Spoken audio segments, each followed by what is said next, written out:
Live and Let Die 007 Spy Agent Ian Fleming. Chapter 1. The Red Carpet. There are moments of great luxury in the life of a secret agent. There are assignments on which he is required to act the part of a very rich man, occasions when he takes refuge in good living to efface the memory of danger and the shadow of death, and times when, as was now the case, he is a guest in the territory of an Allied Secret Service.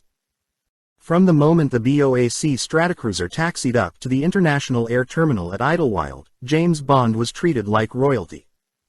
When he left the aircraft with the other passengers, he had resigned himself to the notorious purgatory of the U.S. Health, Immigration and Customs machinery.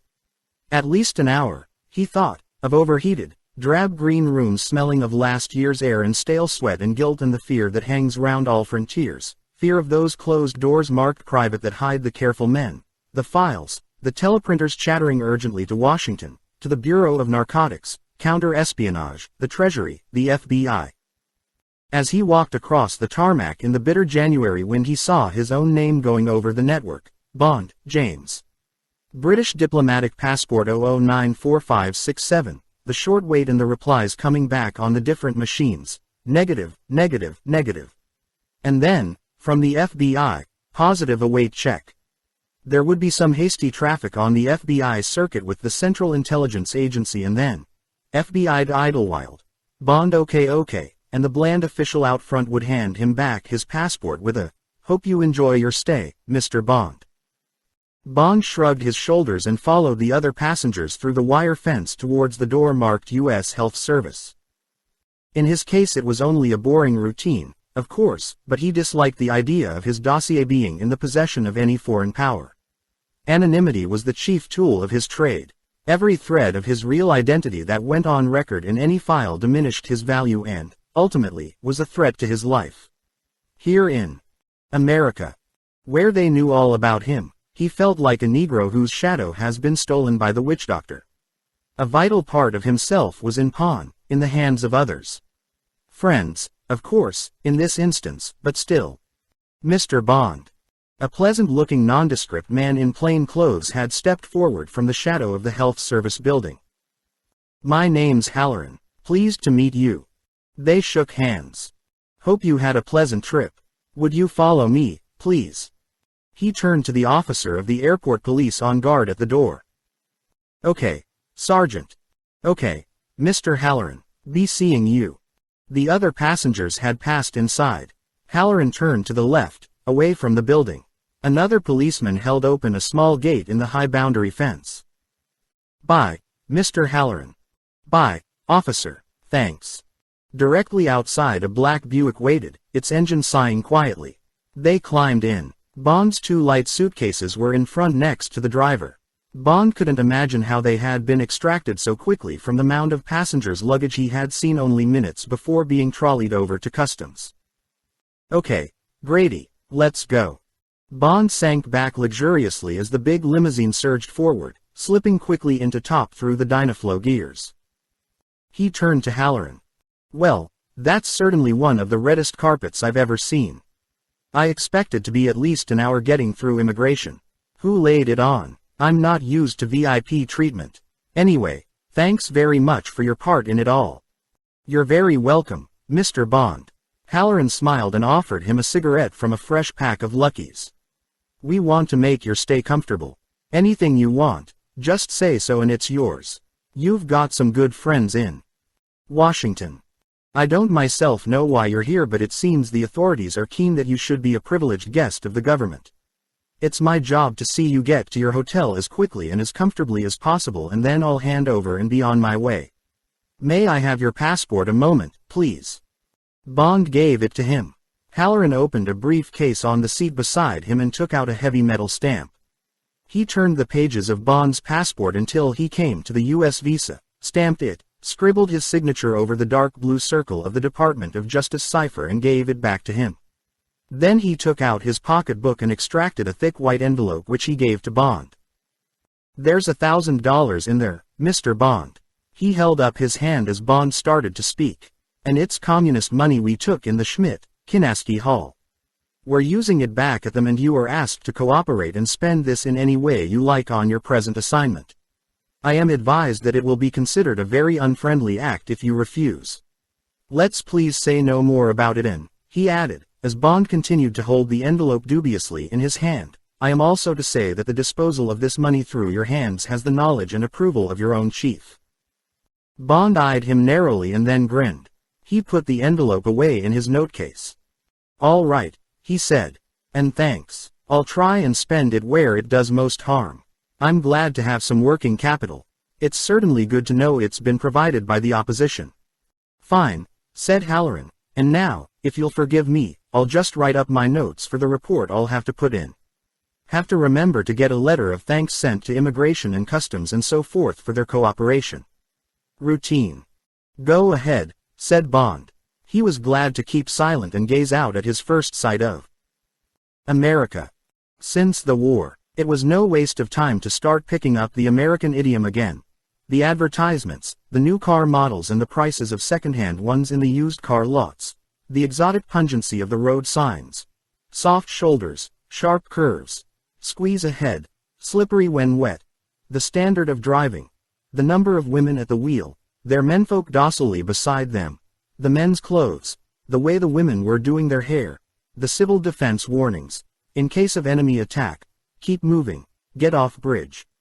The thick rash of television aerials and the impact of TV on hoardings and shop windows, the occasional helicopter, the public appeals for cancer and polio funds, the march of dimes, all the small, fleeting impressions that were as important to his trade as are broken bark and bent twigs to the trapper in the jungle. The driver chose the Triborough Bridge and they soared across the breathtaking span into the heart of uptown Manhattan, the beautiful prospect of New York hastening towards them until they were down amongst the hooting, teeming, petrol-smelling roots of the stressed concrete jungle. Bond turned to his companion. "I hate to say it," he said, "but this must be the fattest atomic bomb target on the whole face of the globe." "Nothing to touch it," agreed Halloran. "Keeps me awake nights thinking what would happen." They drew up at the best hotel in New York, the St. Regis, at the corner of Fifth Avenue and 55th Street. A saturnine middle-aged man in a dark blue overcoat and black Homburg came forward behind the commissionaire. On the sidewalk, Halloran introduced him. "Mr. Bond, meet Captain Dexter." He was deferential. "Can I pass him along to you now, Captain?" Sure. Just have his bags sent up. Room 2100. Top floor. I'll go ahead with Mr. Bond and see he has everything he wants." Bond turned to say goodbye to Halloran and thank him. For a moment Halloran had his back to him as he said something about Bond's luggage to the commissionaire. Bond looked past him across 55th Street. His eyes narrowed. A black sedan, a Chevrolet, was pulling sharply out into the thick traffic, right in front of a checker cab that braked hard, its driver banging his fist down on the horn and holding it there. The sedan kept going, just caught the tail of the green light, and disappeared north up Fifth Avenue. It was a smart, decisive bit of driving, but what startled Bond was that it had been a negress at the wheel, a fine-looking negress in a black chauffeur's uniform, and through the rear window he had caught a glimpse of the single passenger, a huge gray-black face which had turned slowly towards him and looked directly back at him. Bond was sure of it, as the car accelerated towards the avenue. Bond shook Halloran by the hand. Dexter touched his elbow impatiently. "We'll go straight in and through the lobby to the elevators. Half right across the lobby. And would you please keep your hat on, Mr. Bond?" As Bond followed Dexter up the steps into the hotel he reflected that it was almost certainly too late for these precautions. Hardly anywhere in the world will you find a negress driving a car. A negress acting as a chauffeur is still more extraordinary. Barely conceivable even in Harlem. But that was certainly where the car was from. And the giant shape in the back seat. That gray-black face. Mr. Big. Said Bond to himself as he followed the slim back of Captain Dexter into the elevator. The elevator slowed up for the 21st floor. "We've got a little surprise ready for you, Mr. Bond," said Captain Dexter, without, Bond thought, much enthusiasm. They walked down the corridor to the corner room.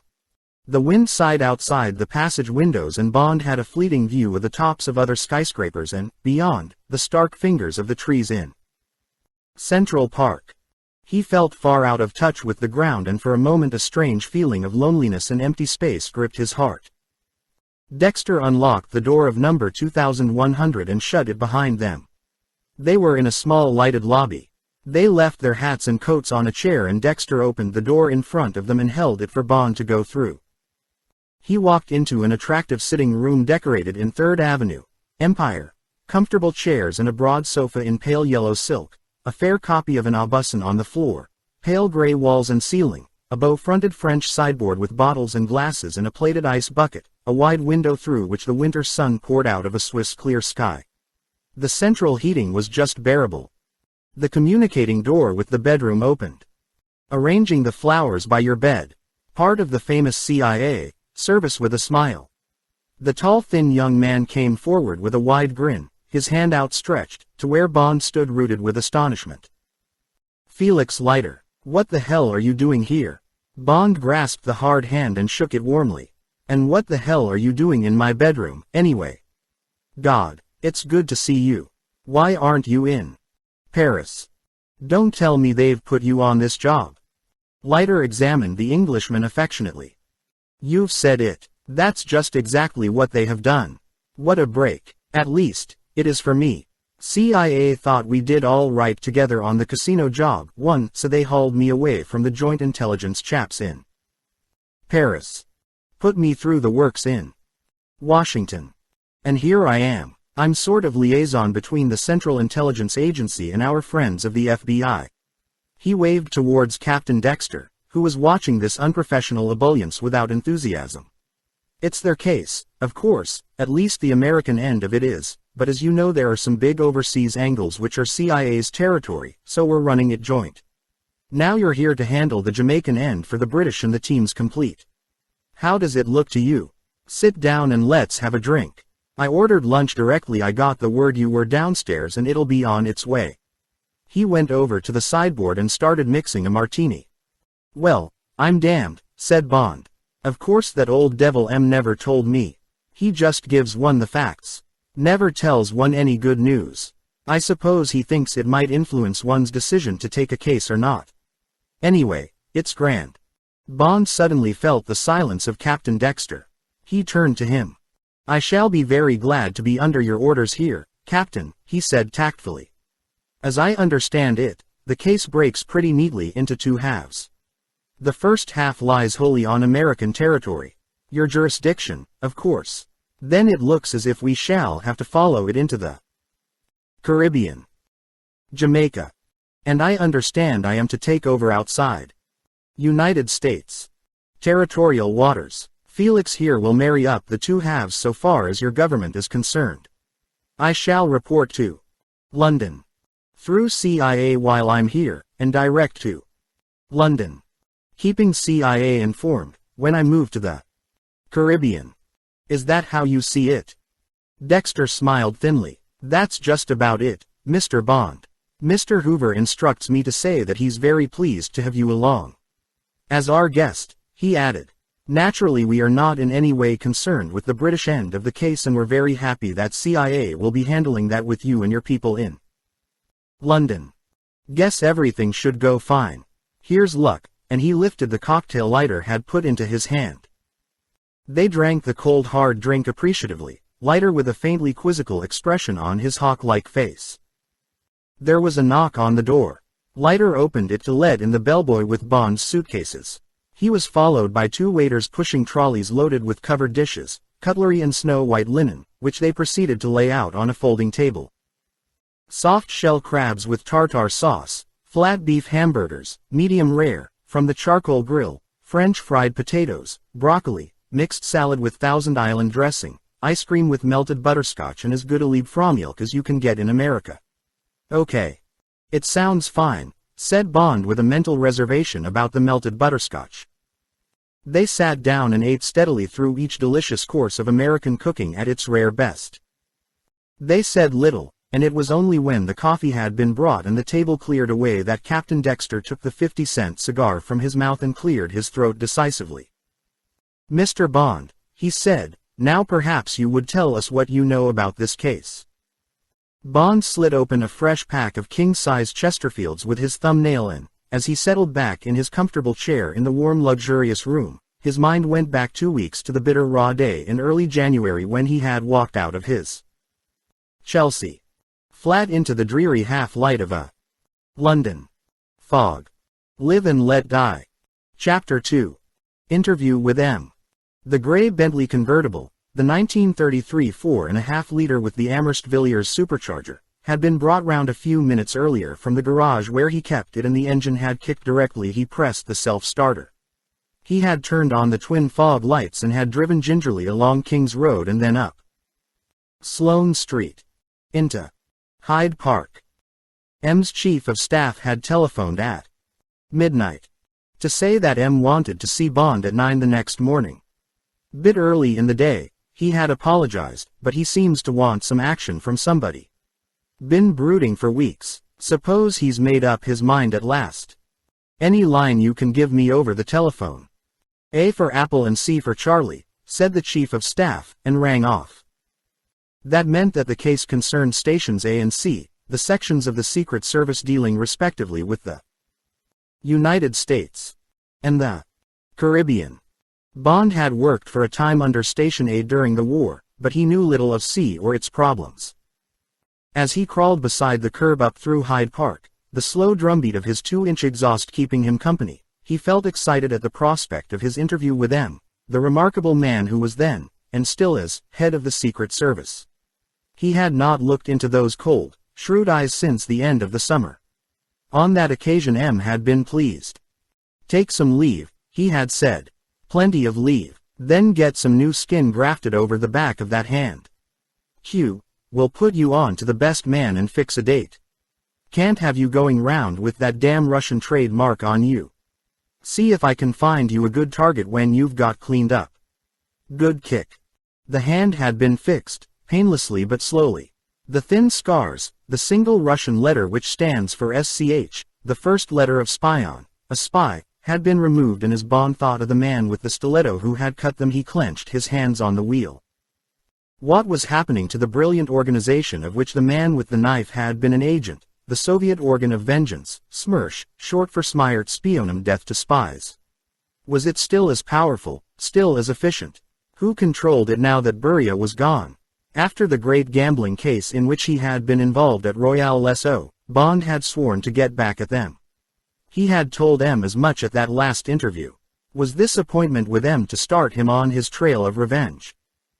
Bond's eyes narrowed as he gazed into the murk of Regent's Park, and his face in the faint dashlight was cruel and hard. He drew up in the mews behind the gaunt high building, handed his car over to one of the plain-clothes drivers from the pool, and walked round to the main entrance. He was taken up in the lift to the top floor and along the thickly carpeted corridor he knew so well to the door next to M's. The chief of staff was waiting for him and at once spoke to M on the intercom. "07's here now, sir. Send him in." The desirable Miss Moneypenny, M's all-powerful private secretary, gave him an encouraging smile, and he walked through the double doors. At once the green light came on, high on the wall in the room he had left. M was not to be disturbed as long as it burned. A reading lamp with a green glass shade made a pool of light across the red leather top of the broad desk. The rest of the room was darkened by the fog outside the windows. "Morning, 007. Let's have a look at the hand. Not a bad job. Where did they take the skin from?" "High up on the forearm, sir." Hairs'll grow a bit thick. Crooked too. However, can't be helped. Looks all right for the time being. Sit down." Bond walked round to the single chair which faced M across the desk. The gray eyes looked at him, through him. "Had a good rest?" "Yes, thank you, sir." "Ever seen one of these?" M abruptly fished something out of his waistcoat pocket. He tossed it halfway across the desk towards Bond. It fell with a faint clang on the red leather and lay, gleaming richly, an inch wide, hammered gold coin. Bond picked it up, turned it over, weighed it in his hand. "No, sir. Worth about £5, perhaps. 15 to a collector. It's a Rose Noble of Edward IV. M fished again in his waistcoat pocket and tossed more magnificent gold coins onto the table in front of Bond. As he did so, he glanced at each one and identified it. "Double excellent. Spanish, Ferdinand and Isabella, 1510. Écu au soleil, French, Charles IX, 1574. Double Écu d'or, French, Henry IV, 1600. Double Ducat, Spanish, Philip II, 1560. Rider, Dutch, Charles de Egmond, 1538. Quadruple, Genoa, 1617. Double Louis, à la Maquis Court, French, Louis XIV, 1644. Worth a lot of money melted down. Much more to collectors, 10 to 20 pounds each. Notice anything common to them all? Bond reflected. No, sir. All minted before 1650. Bloody Morgan, the pirate, was governor and commander-in-chief of Jamaica from 1675 to 1688. The English coin is the joker in the pack. Probably shipped out to pay the Jamaica garrison. But for that and the dates, these could have come from any other treasure trove put together by the great pirates, L'Ollonais, Pierre Le Grand, Sharp, Sawkins, Blackbeard. As it is, and both Spinks and the British Museum agree, this is almost certainly part of Bloody Morgan's treasure. M paused to fill his pipe and light it. He didn't invite Bond to smoke and Bond would not have thought of doing so uninvited. And the hell of a treasure it must be. So far nearly 1,000 of these and similar coins have turned up in the United States in the last few months. And if the special branch of the Treasury, and the FBI, have traced 1,000, how many more have been melted down or disappeared into private collections? And they keep on coming in, turning up in banks, bullion merchants, curio shops, but mostly pawnbrokers of course. The FBI are in a proper fix. If they put these on the police notices of stolen property they know the source will dry up. They'd be melted down into gold bars and channeled straight into the black bullion market. Have to sacrifice the rarity value of the coins, but the gold would go straight underground. As it is, someone's using the Negroes, porters, sleeping car attendants, truck drivers, and getting the money well spread over the states. Quite innocent people. Here's a typical case. M opened a brown folder bearing the top secret red star and selected a single sheet of paper. Through the reverse side, as M held it up, Bond could see the engraved heading, Department of Justice. Federal Bureau of Investigations. M read from it. Zachary Smith, 35, Negro, member of the Sleeping Car Porters Brotherhood, address Gob. West 126th Street. New York City. M looked up. Harlem. He said. Subject was identified by Arthur Fine of Fine Jewels Inc. 870 Lenox Avenue. As having offered for sale on November 21 last 4 gold coins of the 16th and 17th century, details attached. Fine offered $100 which was accepted. Interrogated later, Smith said they had been sold to him in 7th Heaven Bar BQ, a well-known Harlem bar, for $20 each by a Negro he had never seen before or since. Vendor had said they were worth $50 each at Tiffany's, but that he, the vendor, wanted ready cash and Tiffany's was too far anyway. Smith bought one for $20 and on finding that a neighboring pawnbroker would offer him $25 for it, returned to the bar and purchased the remaining 3 for $60. The next morning he took them to Fane's. Subject has no criminal record. M returned the paper to the brown folder. That's typical, he said. Several times they've caught up with the next link, the middleman who bought them a bit cheaper, and they find that he bought a handful, in one case 100 of them, from some man who presumably got them cheaper still. All these larger transactions have taken place in Harlem or Florida. Always the next man in the link was an unknown Negro, in all cases a white-collar man, prosperous, educated, who said he guessed they were treasure trove, Blackbeard's treasure. This Blackbeard story would stand up to most investigations, continued M, because there is reason to believe that part of his hoard was dug up around Christmas Day, 1928, at a place called Plum Point. It's a narrow neck of land in Beaufort County, North Carolina, where a stream called Bath Creek flows into the Pamlico River. Don't think I'm an expert, he smiled, you can read all about this in the dossier. So, in theory, it would be quite reasonable for those lucky treasure hunters to have hidden the loot until everyone had forgotten the story and then thrown it fast on the market. Or else they could have sold it en bloc at the time, or later, and the purchaser has just decided to cash in. Anyway, it's a good enough cover except on 2 counts. M paused and relit his pipe. Firstly, Blackbeard operated from about 1690 to 1710, and it's improbable that none of his coins should have been minted later than 1650. Also, as I said before, it's very unlikely that his treasure would contain Edward IV Rose nobles, since there's no record of an English treasure ship being captured on its way to Jamaica. The Brethren of the Coast wouldn't take them on. Too heavily escorted. There were much easier pickings if you were sailing in those days, on the plundering account, as they called it. Secondly, and M looked at the ceiling and then back at Bond, I know where the treasure is. At least I'm pretty sure I do. And it's not in America. It's in Jamaica. And it is Bloody Morgan's, and I guess it's one of the most valuable treasure troves in history. Good Lord, said Bond. How? Where do we come into it? M held up his hand. You'll find all the details in here. He let his hand come down on the brown folder. Briefly, Station C has been interested in a diesel yacht, the Secature, which has been running from a small island on the north coast of Jamaica through the Florida Keys, into the Gulf of Mexico, to a place called St. Petersburg, sort of pleasure resort, near Tampa, west coast of Florida. With the help of the FBI, we've traced the ownership of this boat and of the island to a man called Mr. Big, a Negro gangster. Lives in Harlem. Ever heard of him? No, said Bond. And curiously enough, M's voice was softer and quieter. A $20 bill which one of these casual Negroes had paid for a gold coin and whose number he had noted for cheap pika-piao, the numbers game, was paid out by one of Mr. Big's lieutenants. And it was paid, M pointed the stem of his pipe at Bond, for information received, to an FBI double agent who is a member of the Communist Party. Bond whistled softly.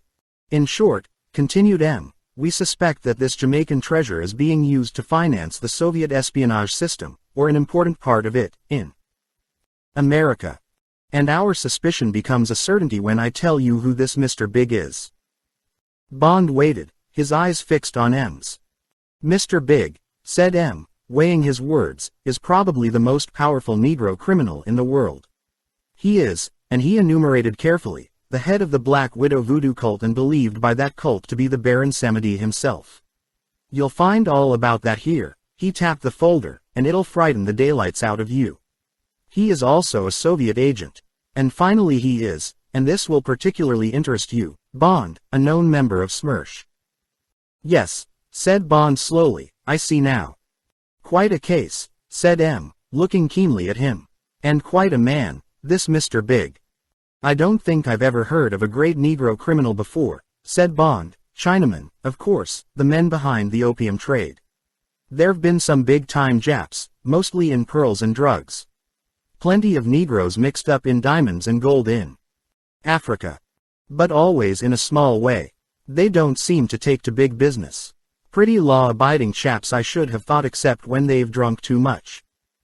Our man's a bit of an exception, said M, he's not pure Negro. Born in Haiti. Good dose of French blood. Trained in Moscow. Too, as you'll see from the file. And the Negro races are just beginning to throw up geniuses in all the professions, scientists, doctors, writers. It's about time they turned out a great criminal. After all, there are 250 million of them in the world. Nearly a third of the white population. They've got plenty of brains and ability and guts. And now, Moscow's taught one of them the technique. I'd like to meet him, said Bond. Then he added, mildly, I'd like to meet any member of SMERSH. All right then, Bond. Take it away. M handed him the thick brown folder. Talk it over with Plender and Damon. Be ready to start in a week. It's a joint CIA and FBI job. For God's sake, don't step on the FBI's toes. Covered with corns. Good luck. Bond had gone straight down to Commander Damon, head of Station A, an alert Canadian who controlled the link with the Central Intelligence Agency, America's Secret Service. Damon looked up from his desk. I see you've bought it, he said, looking at the folder. Thought you would. Sit down. He waved to an armchair beside the electric fire. When you've waded through it all, I'll fill in the gaps. Live and Let Die. Chapter 3. A visiting card. And now it was 10 days later and the talk with Dexter and Leiter had not added much, reflected Bond as he awoke slowly and luxuriously in his bedroom at the St. Regis the morning after his arrival in New York. Dexter had had plenty of detail on Mr. Big, but nothing that threw any new light on the case. Mr. Big was 45 years old, born in Haiti. Half Negro and half French. Because of the initial letters of his fanciful name, Buonaparte Ignace Gallia, and because of his huge height and bulk, he came to be called, even as a youth, Big Boy, or just, Big. Later this became, the Big Man, or, Mr. Big, and his real names lingered only on a parish register in Haiti. And on his dossier with the FBI, he had no known vices except women, whom he consumed in quantities. He didn't drink or smoke. And his only Achilles heel appeared to be a chronic heart disease which had, in recent years, imparted a grayish tinge to his skin. The Big Boy had been initiated into voodoo as a child, earned his living as a truck driver in Port-au-Prince, then emigrated to America, and worked successfully for a hijacking team in the Legs Diamond Gang. With the end of Prohibition he had moved to Harlem, and bought half shares in a small nightclub and a string of colored call girls. His partner was found in a barrel of cement in the Harlem River in 1938, and Mr. Big automatically became sole proprietor of the business. He was called up in 1943 and, because of his excellent French, came to the notice of the Office of Strategic Services, the wartime Secret Service of America, who trained him with great thoroughness and put him into Marseille as an agent against the Pétain collaborationists. He merged easily with African Negro Doc Hands, and worked well, providing good and accurate naval intelligence. He operated closely with a Soviet spy who was doing a similar job for the Russians. At the end of the war he was demobilized in France and decorated by the Americans and the French, and then he disappeared for 5 years, probably to Moscow. He returned to Harlem in 1950 and soon came to the notice of the FBI as a suspected Soviet agent. But he never incriminated himself or fell into any of the traps laid by the FBI. He bought up 3 nightclubs and a prosperous chain of Harlem brothels. He seemed to have unlimited funds and paid all his lieutenants a flat rate of $20,000 a year. Accordingly, and as a result of weeding by murder, he was expertly and diligently served. He was known to have originated an underground voodoo temple in Harlem, and to have established a link between it and the main cult in Haiti. The rumor had started that he was the zombie or living corpse of Baron Samedi himself, the dreaded Prince of Darkness, and he fostered the story so that now it was accepted through all the lower strata of the Negro world. As a result, he commanded real fear, strongly substantiated by the immediate and often mysterious deaths of anyone who crossed him or disobeyed his orders. Bond had questioned Dexter and Leiter very closely on the evidence connecting the giant Negro with Smersh. It certainly seemed conclusive. In 1951, by the promise of $1 million in gold and a safe refuge after 6 months' work for them, the FBI had at last persuaded a known Soviet agent of the MWD to turn double. All went well for a month and the results exceeded the highest expectations. The Russian spy held the appointment of an economic expert on the Soviet delegation to the United Nations. One Saturday, he had gone to take the subway to Pennsylvania Station en route for the Soviet weekend rest camp at Glen Cove, the former Morgan estate on Long Island.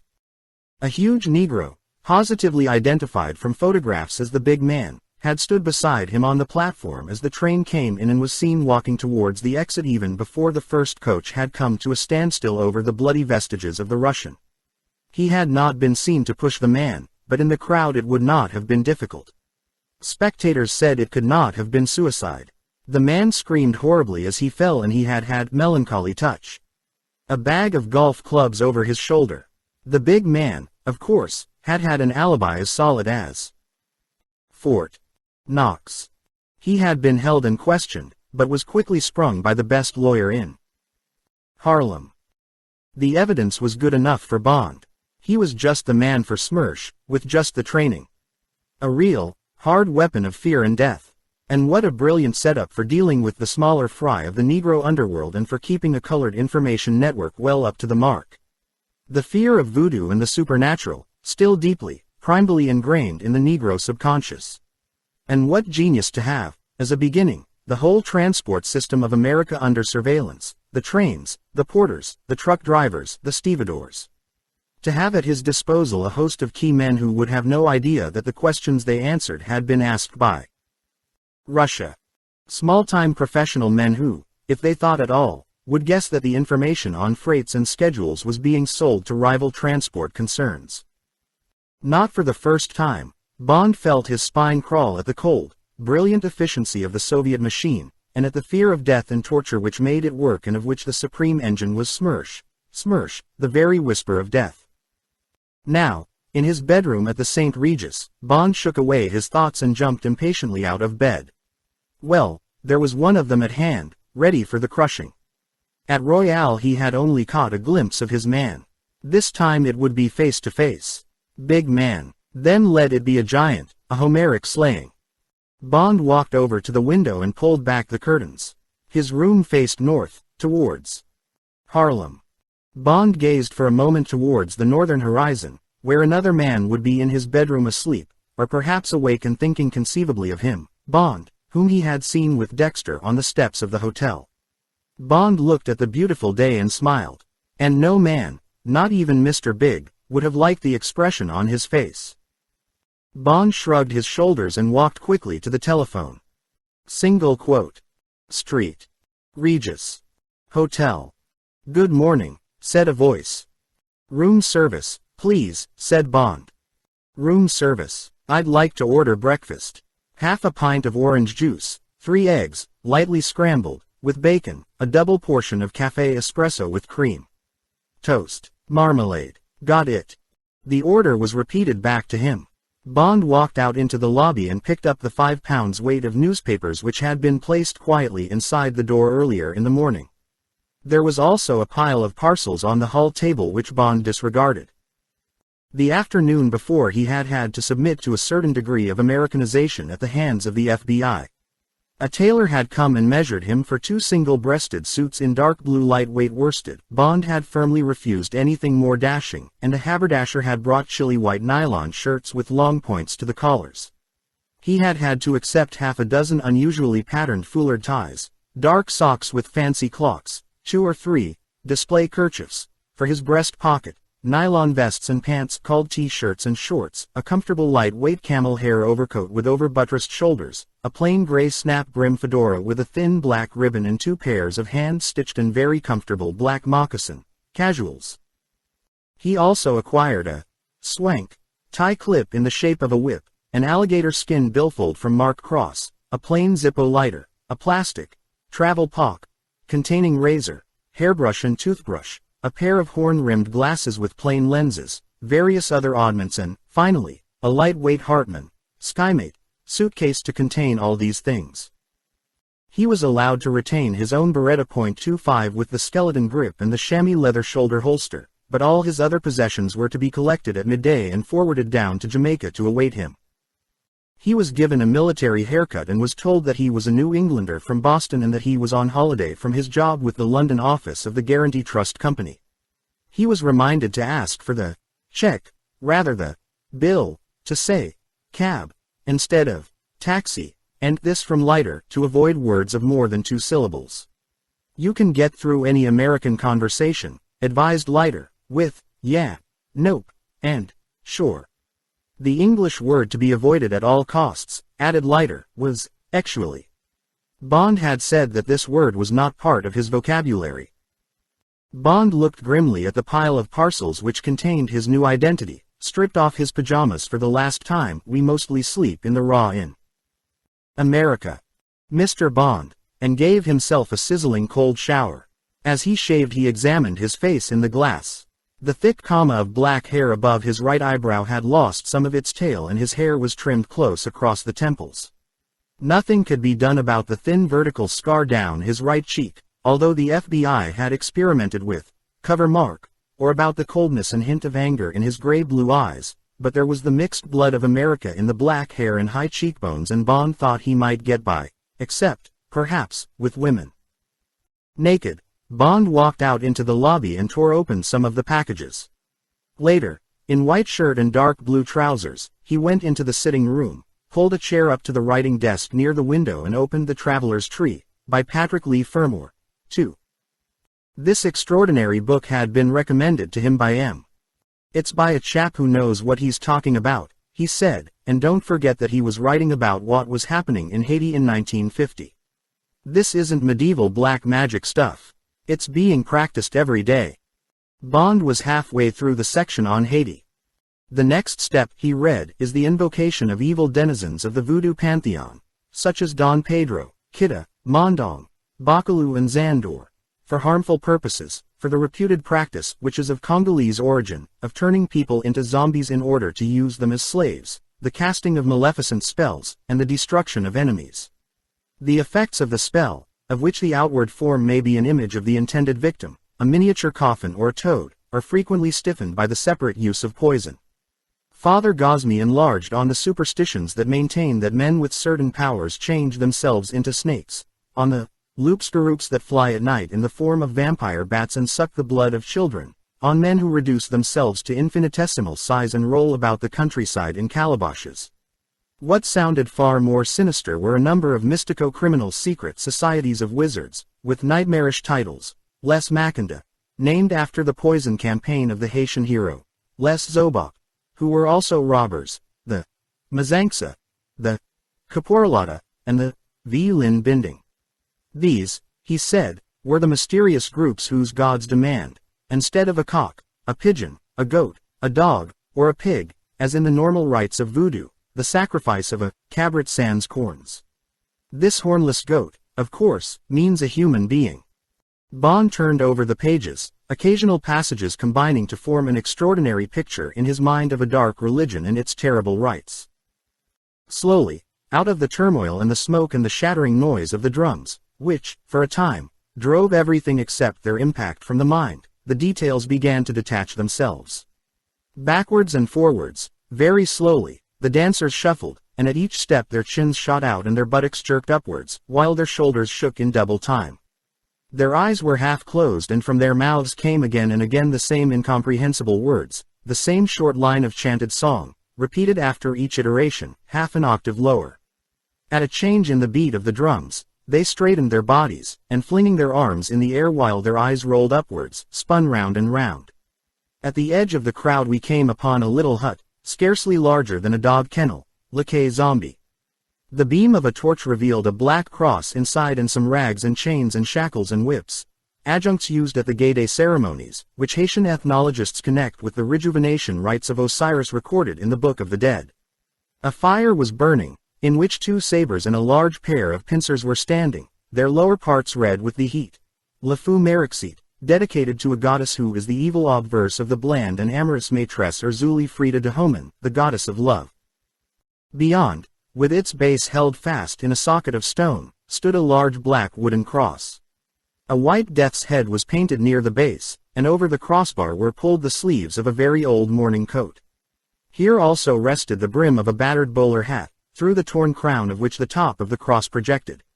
This totem, with which every peristyle must be equipped, is not a lampoon of the central event of the Christian faith, but represents the god of the cemeteries and the chief of the Legion of the Dead, Baron Samedi. The Baron is paramount in all matters immediately beyond the tomb. He is Cerberus and Charon as well as Aeacus, Rhadamanthus and Pluto. The drums changed and the Houngenicon came dancing on to the floor, holding a vessel filled with some burning liquid from which sprang blue and yellow flames. As he circled the pillar and spilt 3 flaming libations, his steps began to falter. Then, lurching backwards with the same symptoms of delirium that had manifested themselves in his forerunner, he flung down the whole blazing mass. The Hounces caught him as he reeled, and removed his sandals and rolled his trousers up, while the kerchief fell from his head and laid bare his young woolly skull. The other Hounces knelt to put their hands in the flaming mud, and rub it over their hands and elbows and faces. The Houngeon's bell and Ogon rattled officiously and the young priest was left by himself, reeling and colliding against the pillar, helplessly catapulting across the floor, and falling among the drums. His eyes were shut, his forehead screwed up and his chin hung loose.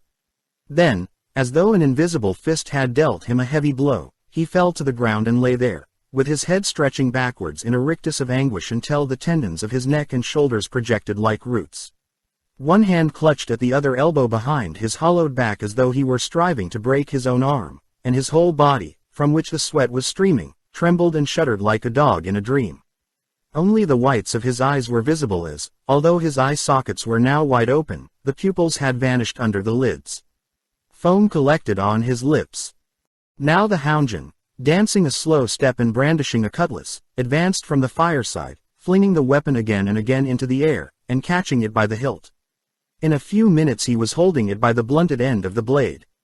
Dancing slowly towards him, the houndjanikon reached out and grasped the hilt. The priest retired, and the young man, twirling and leaping, spun from side to side of the tunnel. The ring of spectators rocked backwards as he bore down upon them, whirling the blade over his head, with the gaps in his bared teeth lending to his mandrill face a still more feral aspect. The tunnel was filled for a few seconds with genuine and unmitigated terror. The singing had turned to a universal howl, and the drummers, rolling and lolling with the furious and invisible motion of their hands, were lost in a transport of noise. Flinging back his head, the novice drove the blunt end of the cutlass into his stomach. His knees sagged, and his head fell forward. There came a knock on the door and a waiter came in with breakfast. Bond was glad to put the dreadful tale aside and re-enter the world of normality. But it took him minutes to forget the atmosphere, heavy with terror and the occult, that had surrounded him as he read. With breakfast came another parcel, about a foot square, expensive looking, which Bond told the waiter to put on the sideboard. Some afterthought of lighters, he supposed. He ate his breakfast with enjoyment. Between mouthfuls he looked out of the wide window and reflected on what he had just read. It was only when he had swallowed his last mouthful of coffee and had lit his first cigarette of the day that he suddenly became aware of the tiny noise in the room behind him. It was a soft, muffled ticking, unhurried, metallic, and it came from the direction of the sideboard. Tick-tock, tick-tock, tick-tock. Without a moment's hesitation, without caring that he looked a fool, he dived to the floor behind his armchair and crouched, all his senses focused on the noise from the square parcel. Steady, he said to himself.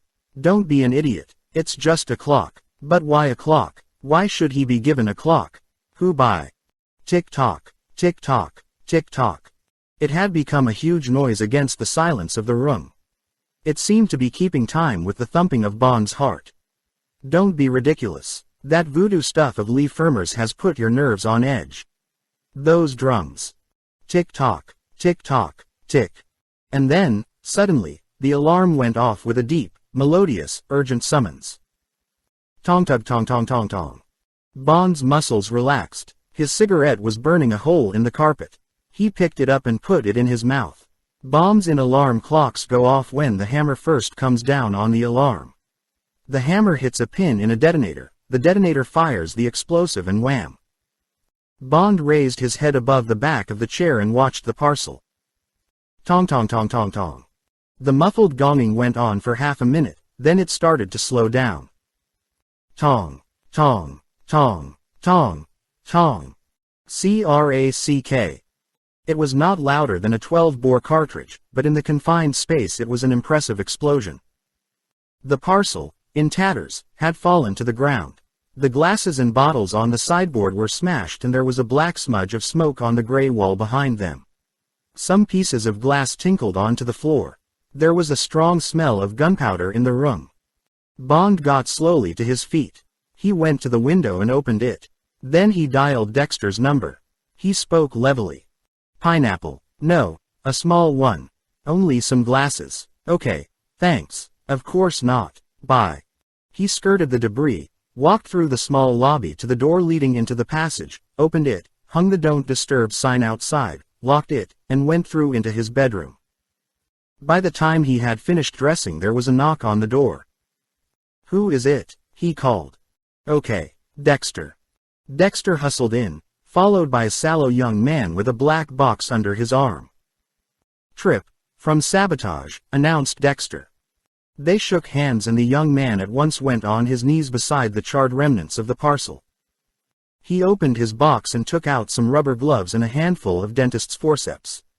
With his tools he painstakingly extracted small bits of metal and glass from the charred parcel and laid them out on a broad sheet of blotting paper from the writing desk.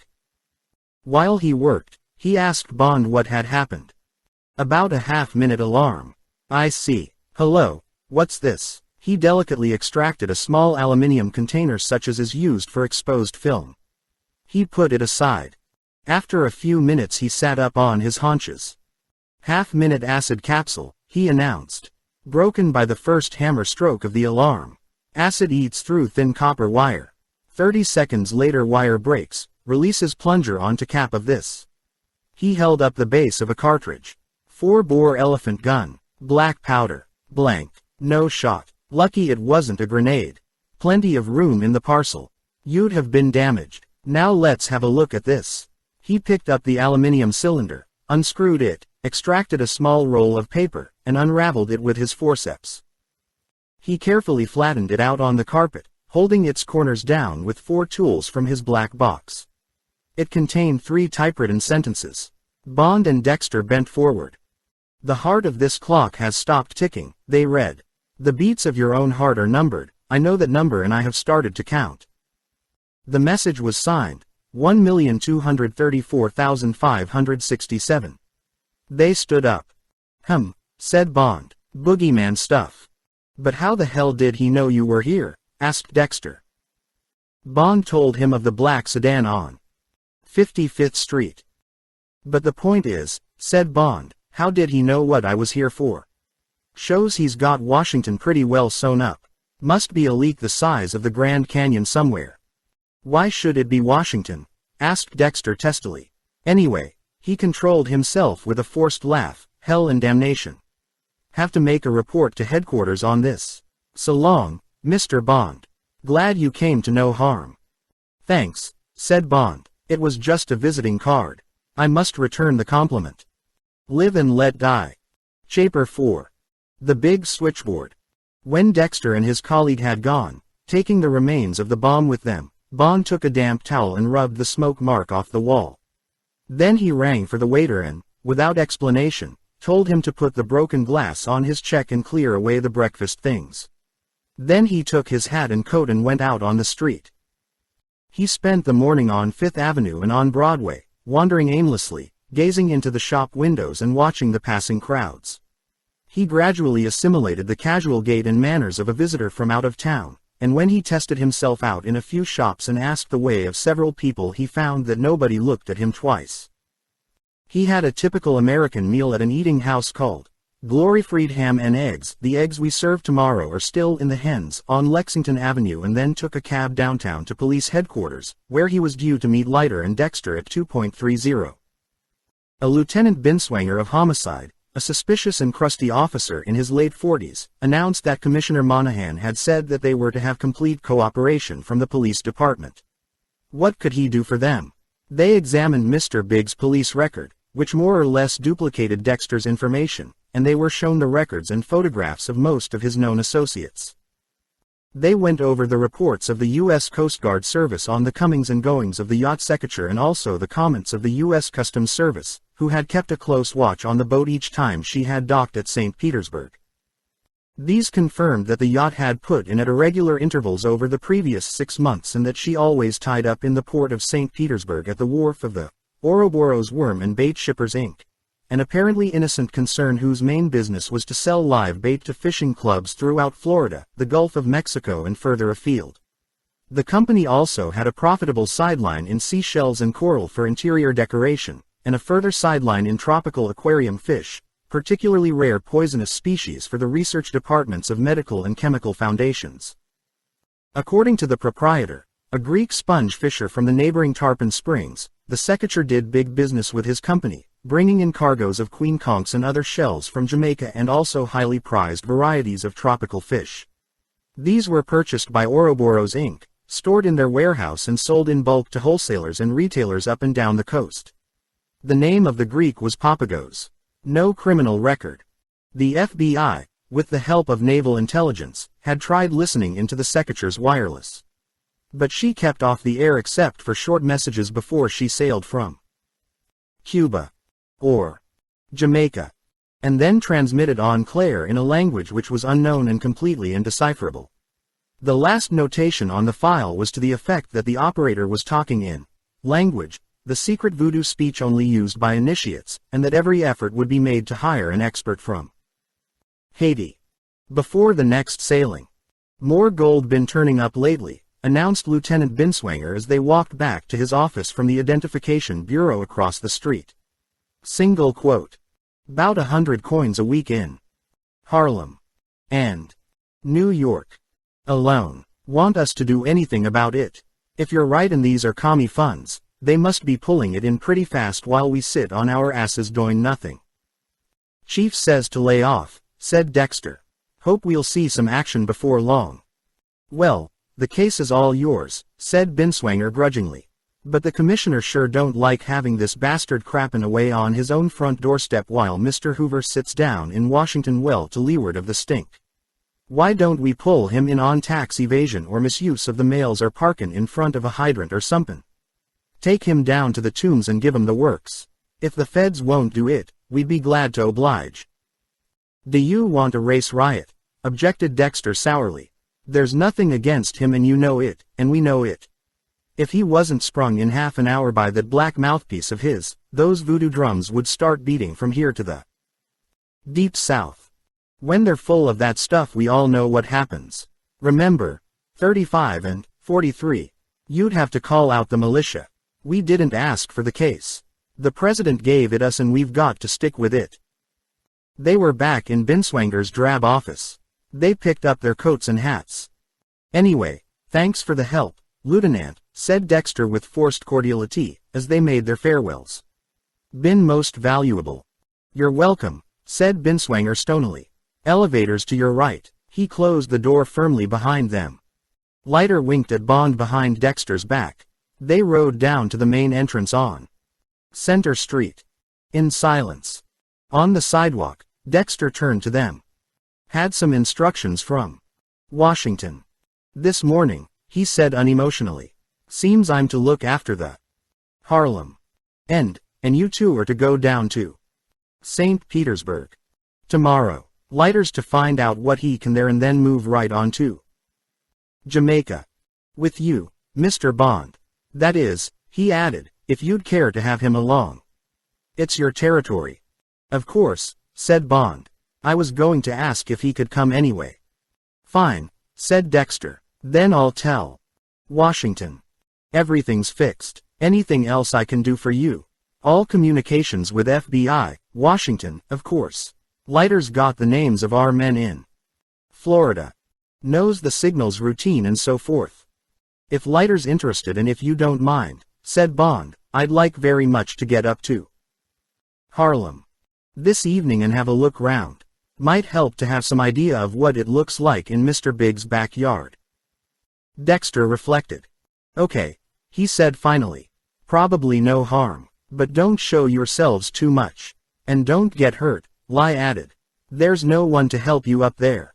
And don't go stirring up a lot of trouble for us. This case isn't ripe yet. Until it is, our policy with Mr. Big is, live and let live. Bond looked quizzically at Captain Dexter. In my job, he said, when I come up against a man like this one, I have another motto. It's, live and let die. Dexter shrugged his shoulders. Maybe, he said, but you're under my orders here, Mr. Bond, and I'd be glad if you'd accept them. Of course, said Bond, and thanks for all your help. Hope you have luck with your end of the job. Dexter flagged a cab. They shook hands. Bye, fellers, said Dexter briefly. Stay alive. His cab pulled out into the uptown traffic. Bond and Leiter smiled at each other. Able guy, I should say, said Bond. They're all that in his show, said Leiter. Bit inclined to be stuffed shirts. Very touchy about their rights. Always bickering with us or with the police. But I guess you have much the same problem in England. Single quote. Oh, of course, said Bond. We're always rubbing MI5 up the wrong way. And they're always stepping on the corns of the special branch. Scotland Yard, he explained. Well, how about going up to Harlem tonight? Suits me, said Leiter. I'll drop you at the St. Regis and pick you up again about 6:30. Meet you in the King Cole bar. On the ground floor. Guess you want to take a look at Mr. Big, he grinned. Well, so do I, but it wouldn't have done to tell Dexter so. He flagged a yellow cab. Single quote. Street. Regis. Hotel.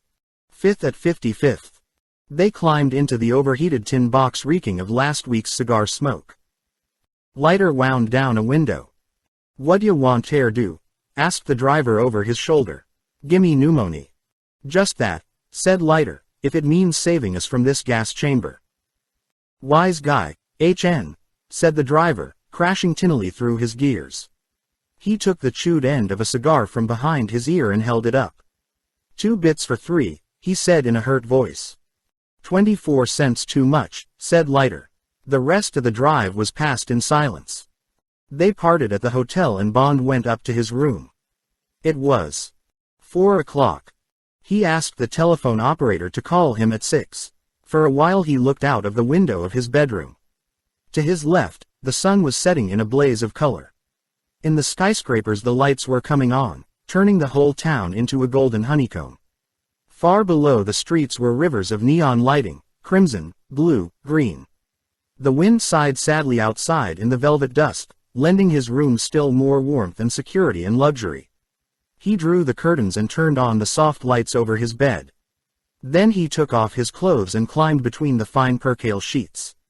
He thought of the bitter weather in the London streets, the grudging warmth of the hissing gas fire in his office at headquarters, the chalked-up menu on the pub he had passed on his last day in London. Giant toad and 2 veg. He stretched luxuriously. Very soon he was asleep. Up in Harlem. At the big switchboard, the Whisper was dozing over his racing form. All his lines were quiet. Suddenly a light shone on the right of the board, an important light. "Yes, boss," he said softly into his headphone. He couldn't have spoken any louder if he had wished to. He had been born on Lung Block, on 7th Avenue. At 142nd Street. Where death from TB is twice as high as anywhere in New York. Now, he only had part of one lung left. "Tell all eyes," said a slow, deep voice, "to watch out from now on."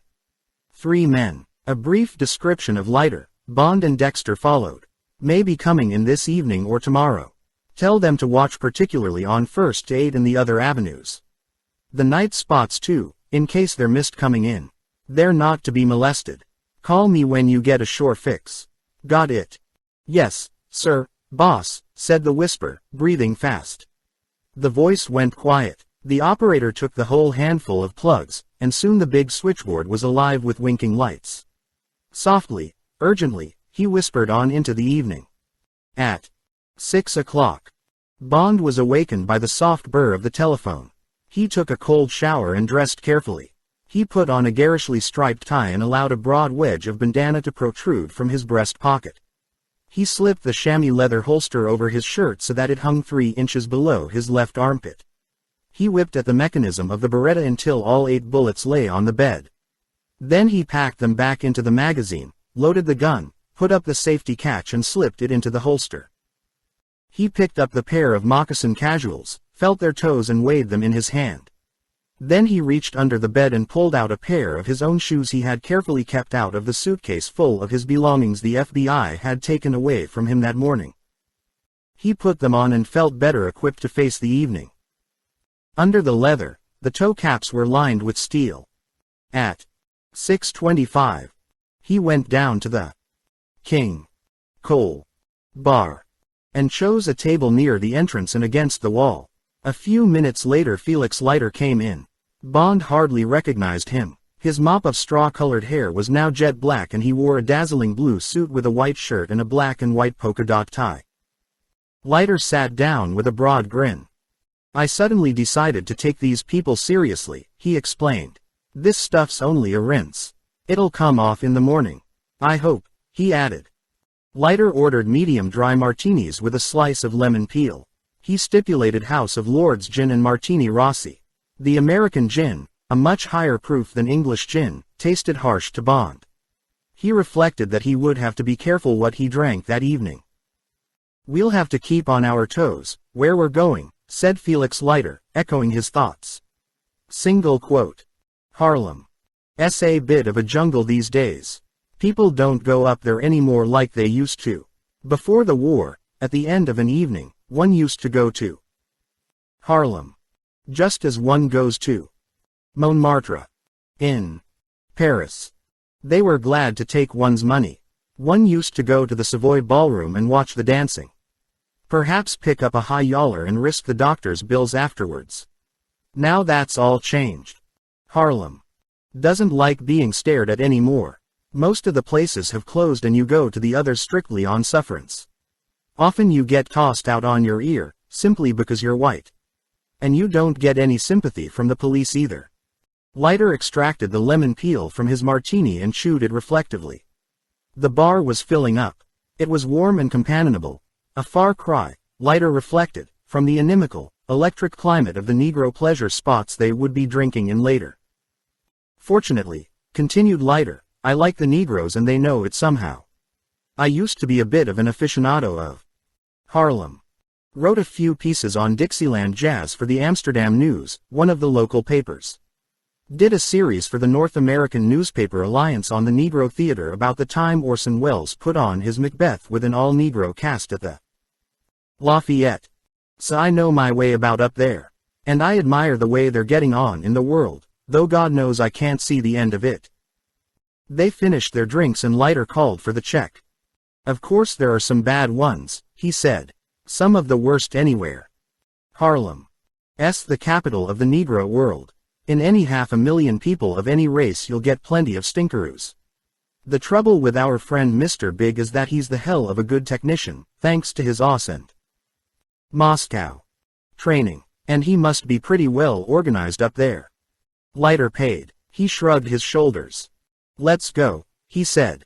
We'll have ourselves some fun and try and get back in one piece. After all, this is what we're paid for. We'll take a bus on Fifth Avenue. You won't find many cabs that want to go up there after dark. They walked out of the warm hotel and took the few steps to the bus stop on the avenue. It was raining. Bond turned up the collar of his coat and gazed up the avenue to his right, towards Central Park. Towards the dark citadel that housed the big man. Bond's nostrils flared slightly. He longed to get in there after him. He felt strong and compact and confident. The evening awaited him, to be opened and read, page by page, word by word. In front of his eyes, the rain came down in swift, slanting strokes, italic script across the unopened black cover that hid the secret hours that lay ahead. Live and Let Die. Chapter 5. Nigger Heaven. At the bus stop at the corner of 5th and Cathedral Parkway. 3 Negroes stood quietly under the light of a street lamp. They looked wet and bored. They had been watching the traffic on 5th since the call went out at 4:30. Yo next, Fatso, said one of them as the bus came up out of the rain and stopped with a sigh from the great vacuum brakes. Todd, said the thick-set man in the Macintosh. But he pulled his hat down over his eyes and climbed aboard, slotted his coins and moved down the bus, scanning the occupants. He blinked as he saw the 2 white men, walked on and took the seat directly behind them. He examined the backs of their necks, their coats and hats and their profiles. Bond sat next to the window.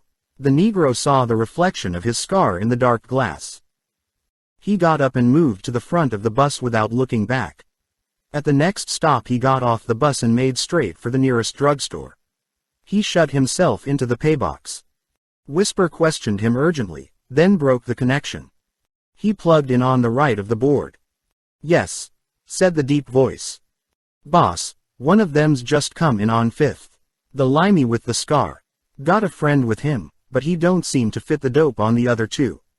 Whisper passed on an accurate description of Leiter. Coming north, both of them, he gave the number and probable timing of the bus. There was a pause. Right, said the quiet voice. Call off all eyes on the other avenues. Warn the night spots that one of them's inside and get this to Teehee Johnson, McThing, Blabbermouth Foley, Sam Miami and the Flannel. The voice spoke for 5 minutes. Got that, repeat. Yes, sir, boss, said the whisper. He glanced at his shorthand pad and whispered fluently and without a pause into the mouthpiece. Right. The line went dead. His eyes bright, the whisper took up a fistful of plugs and started talking to the town.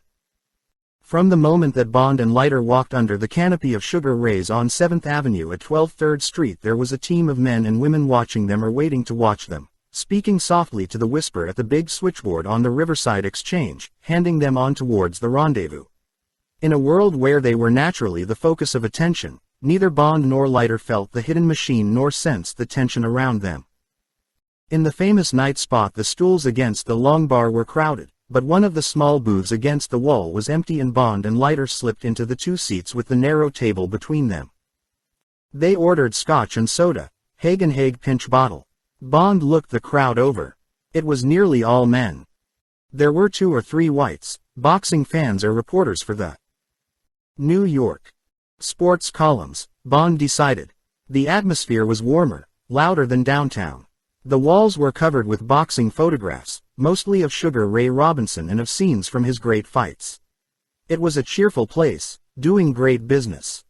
He was a wise guy, Sugar Ray, said Leiter. Let's hope we both know when to stop when the time comes. He stashed plenty away and now he's adding to his pile on the music halls. His percentage of this place must be worth a packet and he owns a lot of real estate around here. He works hard still, but it's not the sort of work that sends you blind or gives you a hemorrhage of the brain. He quit while he was still alive. He'll probably back a Broadway show and lose it all, said Bond. If I quit now and went in for fruit farming in Kent, I'd most likely hit the worst weather since the Thames froze over, and be cleaned out. One can't plan for everything. One can try, said Leiter. But I know what you mean, better the frying pan you know than the fire you don't. It isn't a bad life when it consists of sitting in a comfortable bar drinking good whiskey. How do you like this corner of the jungle? He leant forward. Just listen into the couple behind you. From what I've heard they're straight out of nigger heaven. Bond glanced carefully over his shoulder. The booth behind him contained a handsome young Negro in an expensive fawn suit with exaggerated shoulders. He was lolling back against the wall with one foot up on the bench beside him. He was paring the nails of his left hand with a small silver pocket knife, occasionally glancing in bored fashion towards the animation at the bar. His head rested on the back of the booth just behind Bond and a whiff of expensive hair straightener came from him. Bond took in the artificial parting traced with a razor across the left side of the scalp, through the almost straight hair which was a tribute to his mother's constant application of the hot comb since childhood.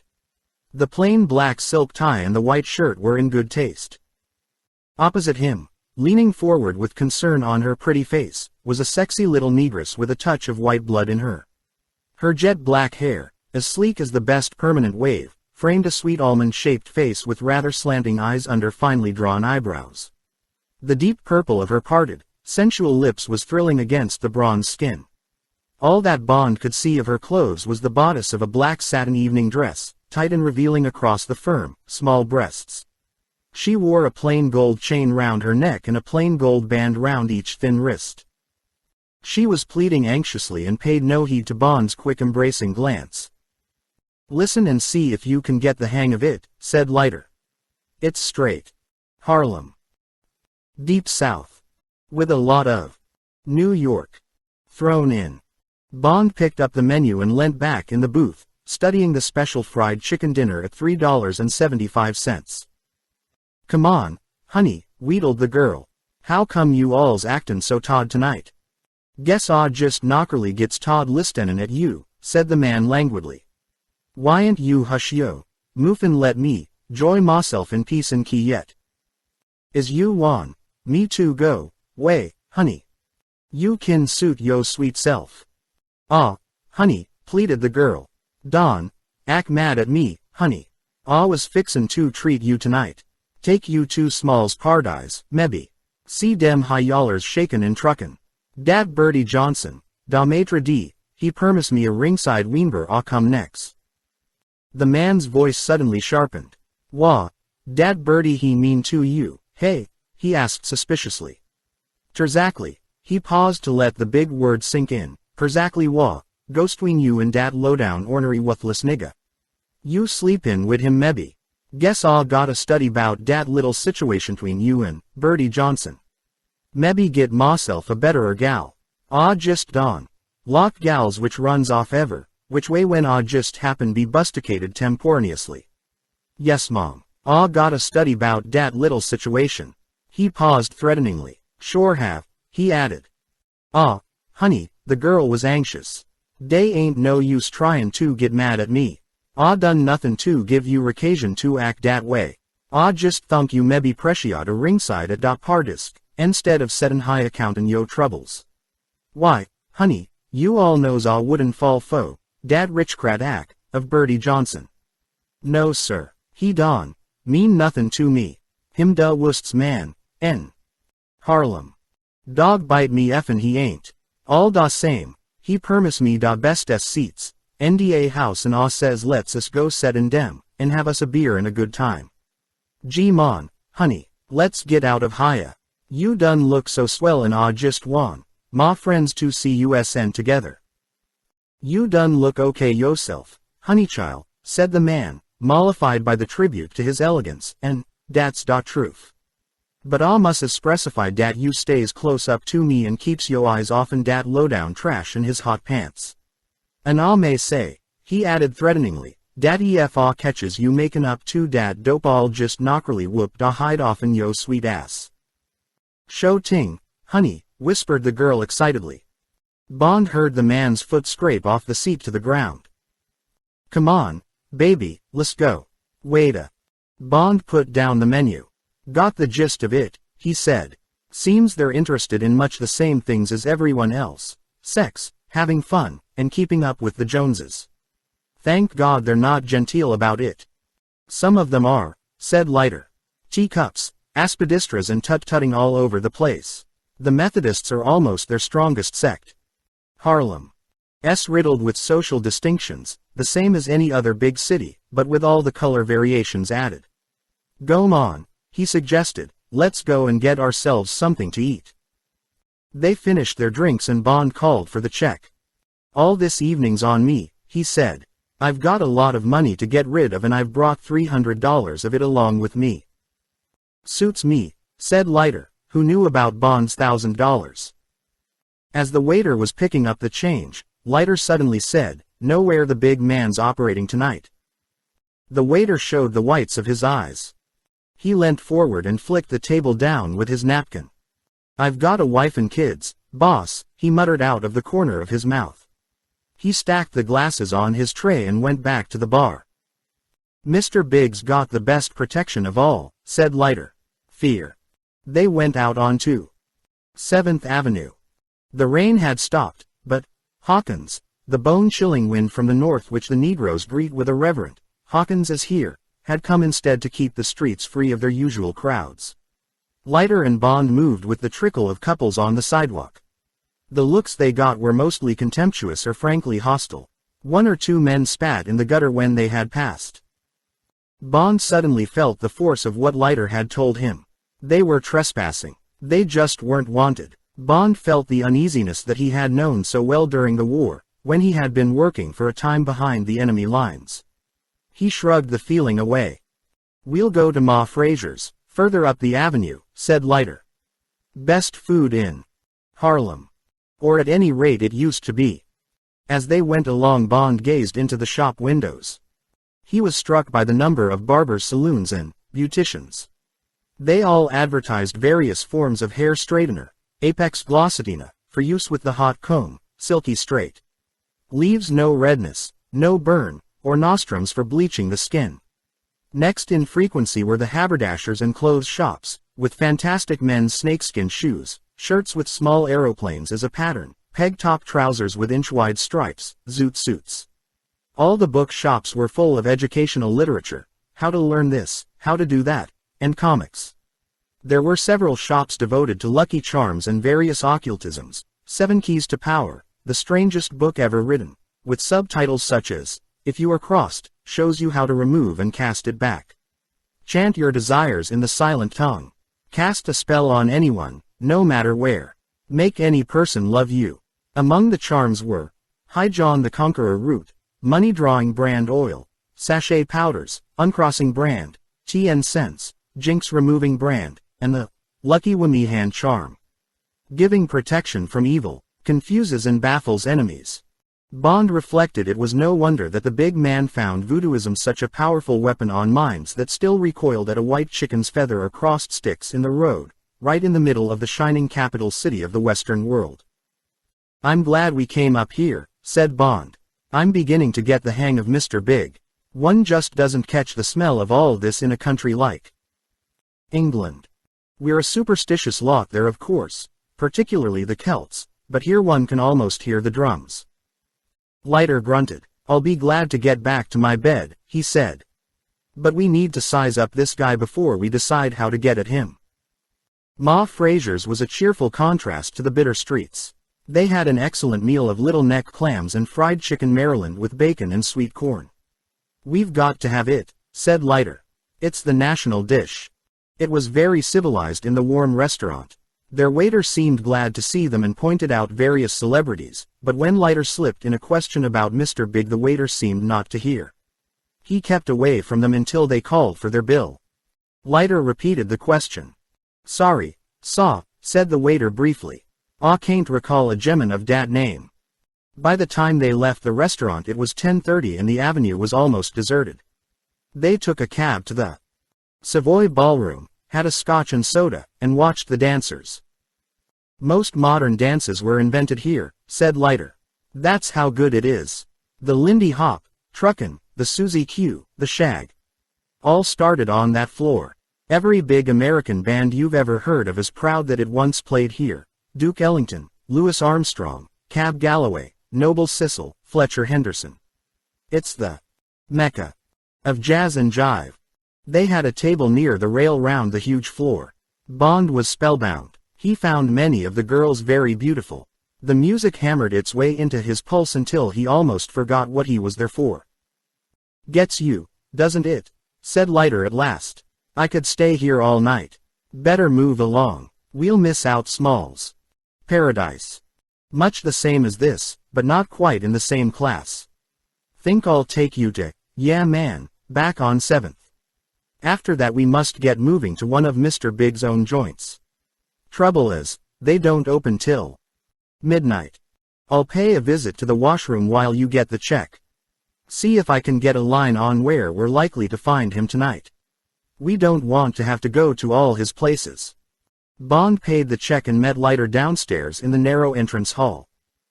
Leiter drew him outside and they walked up the street looking for a cab. Cost me $20, said Leiter, but the word is he'll be at the Boneyard. Small place on Lenox Avenue. Quite close to his headquarters. Hottest strip in town. Girl called Gigi Sumatra. We'll have another drink at, yeah man, and hear the piano. Move on at about 12:30. The big switchboard, now only a few blocks away, was almost quiet. The two men had been checked in and out of Sugar Ray's, Ma Fraser's and the Savoy Ballroom. Midnight. Had them entering, yeah man. At 12:30 the final call came and then the board was silent. Mr. Big spoke on the house phone. First to the head waiter. 2 white men coming in 5 minutes. Give them the Z table. Yes, sir, boss, said the head waiter. He hurried across the dance floor to a table away on the right, obscured from most of the room by a wide pillar. It was next to the service entrance but with a good view of the floor and the band opposite. It was occupied by a party of 4, 2 men and 2 girls. Sorry folks, said the head waiter. Been a mistake. Tables reserved. Newspaper men from downtown. One of the men began to argue. Move, bud, said the head waiter crisply. Lofty, show these folks to table F. Drinks is on the house. Sam, he beckoned to another waiter, clear the table. 2 covers. The party of 4 moved docilely away, mollified by the prospect of free liquor. The head waiter put a reserved sign on table Z, surveyed it and returned to his post at his table plan on the high desk beside the curtained entrance. Meanwhile Mr. Big had made 2 more calls on the house phone. One to the master of ceremonies. Lights out at the end of Gigi's act. Yes, sir, boss," said the MC with alacrity. The other call was to 4 men who were playing craps in the basement. It was a long call, and very detailed. Live and Let Die. Chapter 6. Table Z. At 12:45. Bond and Leiter paid off their cab and walked in under the sign which announced, "The Boneyard," in violet and green neon. The thudding rhythm and the sour sweet smell rocked them as they pushed through the heavy curtains inside the swing door. The eyes of the hat-checked girls glowed and beckoned. "Have you reserved, sir?" asked the head waiter. "No," said Leiter. "We don't mind sitting at the bar." The head waiter consulted his table plan. He seemed to decide. He put his pencil firmly through a space at the end of the card. "Party hasn't shown. Guess I can't hold their reservation all night. This way, please." He held his card high over his head and led them round the small crowded dance floor. He pulled out one of the 2 chairs and removed the "reserved" sign. "Sam," he called a waiter over. "Look after these gem mums order." He moved away. They ordered scotch and soda and chicken sandwiches. Bond sniffed. "Marijuana," he commented. "Most of the real hep cats smoke reefers," explained Leiter. "Wouldn't be allowed most places." Bond looked round. The music had stopped. The small 4-piece band, clarinet, double bass, electric guitar and drums, was moving out of the corner opposite. The dozen or so couples were walking and jiving to their tables and the crimson light was turned off under the glass dance floor. Instead, pencil-thin lights in the roof came on and hit colored glass witchballs, larger than footballs, that hung at intervals round the wall. They were of different hues, golden, blue, green, violet, red. As the beams of light hit them, they glowed like colored suns. The walls, varnished black, mirrored their reflections as did the sweat on the ebony faces of the men. Sometimes a man sitting between 2 lights showed cheeks of different color, green on one side, perhaps, and red on the other. The lighting made it impossible to distinguish features unless they were only a few feet away. Some of the lights turned the girls' lipstick black, others lit their whole faces in a warm glow on one side and gave the other profile the luminosity of a drowned corpse. The whole scene was macabre and livid, as if El Greco had done a painting by moonlight of an exhumed graveyard in a burning town. It was not a large room, perhaps 60 foot square. There were about 50 tables and the customers were packed in like black olives in a jar. It was hot and the air was thick with smoke and the sweet, feral smell of 200 Negro bodies. The noise was terrific, an undertone of the jabber of Negroes enjoying themselves without restraint, punctuated by sharp bursts of noise, shouts and high giggles, as loud voices called to each other across the room. "Sweet Jesus, look who's higher. Where you been keepin' yourself, baby? God's truth, it's Pincus, hi Pincus. Come on over. Lemme be, FSE telling ya." The noise of a slap. "Where's GG? Come on GG, strut yo stuff." From time to time a man or girl would erupt onto the dance floor and start a wild solo jive. Friends would clap the rhythm. There would be a burst of catcalls and whistles. If it was a girl, there would be cries of, "Strip, strip, strip, get hot, baby. Shake it," and the MC would come out and clear the floor amidst groans and shouts of derision. The sweat began to bead on Bond's forehead. Leiter leant over and cupped his hands. 3 exits. Front. Service behind us. Behind the band. Bond nodded. At that moment he felt it didn't matter. This was nothing new to Leiter, but for Bond it was a close-up of the raw material on which the big man worked, the clay in his hands. The evening was gradually putting flesh on the dossiers he had read in London and New York. If the evening ended now, without any closer sight of Mr. Big himself, Bond still felt his education in the case would be almost complete. He took a deep draught of his whiskey. There was a burst of applause. The MC had come out onto the dance floor, a tall Negro in immaculate tails with a red carnation in his buttonhole. He stood, holding up his hands. A single white spotlight caught him. The rest of the room went dark. There was silence. "Folks," announced the MG with a broad flash of gold and white teeth. "This is it." There was excited clapping. He turned to the left of the floor, directly across from Leiter and Bond. He flung out his right hand. Another spot came on. Mr. Jungle's Yaphet and his drums. A crash of applause, catcalls, whistles. 4 grinning Negroes in flame-colored shirts and peg-top white trousers were revealed, squatting astride 4 tapering barrels with rawhide membranes. The drums were of different sizes. The Negroes were all gaunt and stringy. The one sitting astride the bass drum rose briefly and shook clasped hands at the spectators. "Voodoo drummers from Haiti," whispered Lighter. There was silence. With the tips of their fingers the drummers began a slow, broken beat, a soft rumba shuffle. "And now, friends," announced the MC, still turned towards the drums, "GG," he paused. "Sumatra." Single quote. The last word was a yell. He began to clap. There was pandemonium in the room, a frenzy of applause. The door behind the drums burst open and 2 huge Negroes, naked except for gold loincloths, ran out onto the floor carrying between them, her arms round their necks, a tiny figure, swathed completely in black ostrich feathers, a black domino across her eyes. They put her down in the middle of the floor. They bowed down on either side of her until their foreheads met the ground. She took 2 paces forward. With the spotlight off them, the 2 Negroes melted away into the shadows and through the door. The MC had disappeared. There was absolute silence save for the soft thud of the drums. The girl put her hand up to her throat and the cloak of black feathers came away from the front of her body and spread out into a 5-foot black fan. She swirled it slowly behind her until it stood up like a peacock's tail. She was naked except for a brief V of black lace and a black sequin star in the center of each breast and the thin black domino across her eyes. Her body was small, hard, bronze, beautiful. It was slightly oiled and glinted in the white light. The audience was silent. The drums began to step up the tempo. The bass drum kept its beat dead on the timing of the human pulse. The girl's naked stomach started slowly to revolve in time with the rhythm. She swept the black feathers across and behind her again, and her hips started to grind in time with the bass drum. The upper part of her body was motionless. The black feathers swirled again, and now her feet were shifting in her shoulders. The drums beat louder. Each part of her body seemed to be keeping a different time. Her lips were bared slightly from her teeth. Her nostrils began to flare. Her eyes glinted hotly through the diamond slits. It was a sexy, hug-like face. Xian was the only word Bond could think of. The drums thudded faster, a complexity of interlaced rhythms. The girl tossed the big fan off the floor, held her arms up above her head. Her whole body began to shiver.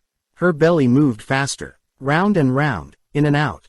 Her legs straddled. Her hips began to revolve in a wide circle. Suddenly she plucked the sequin star off her right breast and threw it into the audience. The first noise came from the spectators, a quiet growl. Then they were silent again. She plucked off the other star. Again the growl and then silence. The drums began to crash and roll. Sweat poured off the drummers.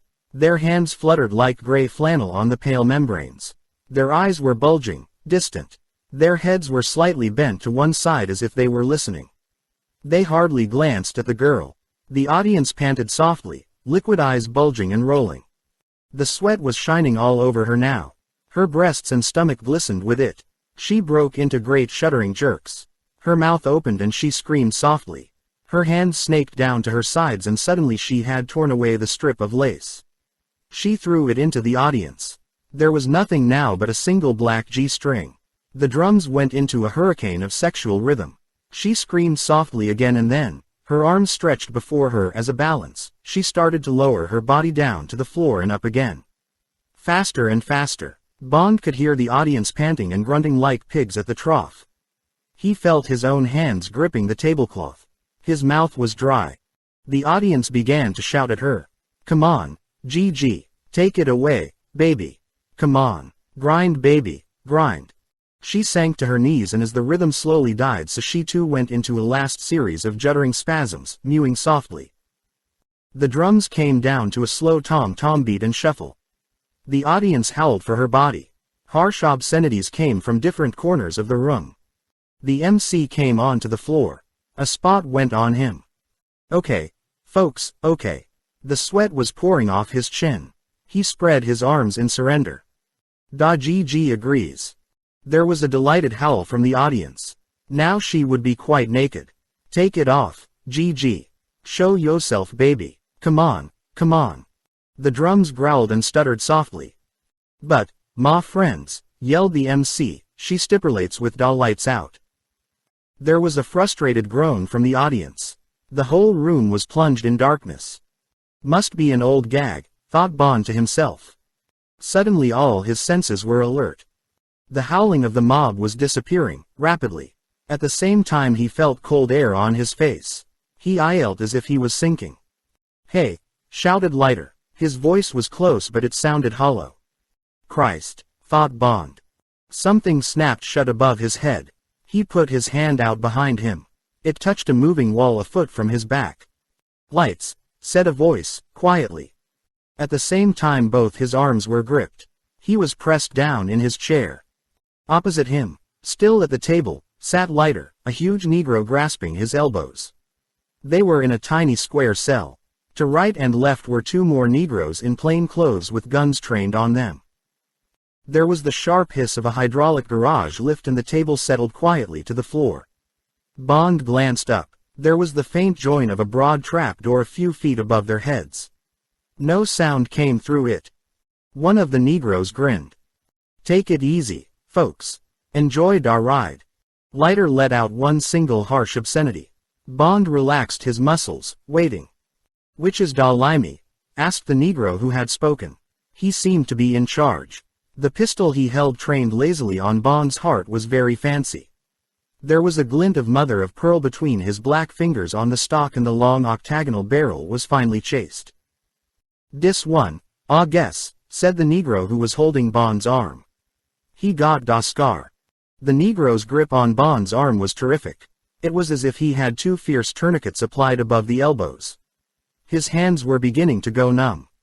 The man with the fancy gun came round the corner of the table. He shoved the muzzle of his gun into Bond's stomach. The hammer was back. You oughtn't to miss at that range, said Bond. Shut up, said the Negro. He frisked Bond expertly with his left hand.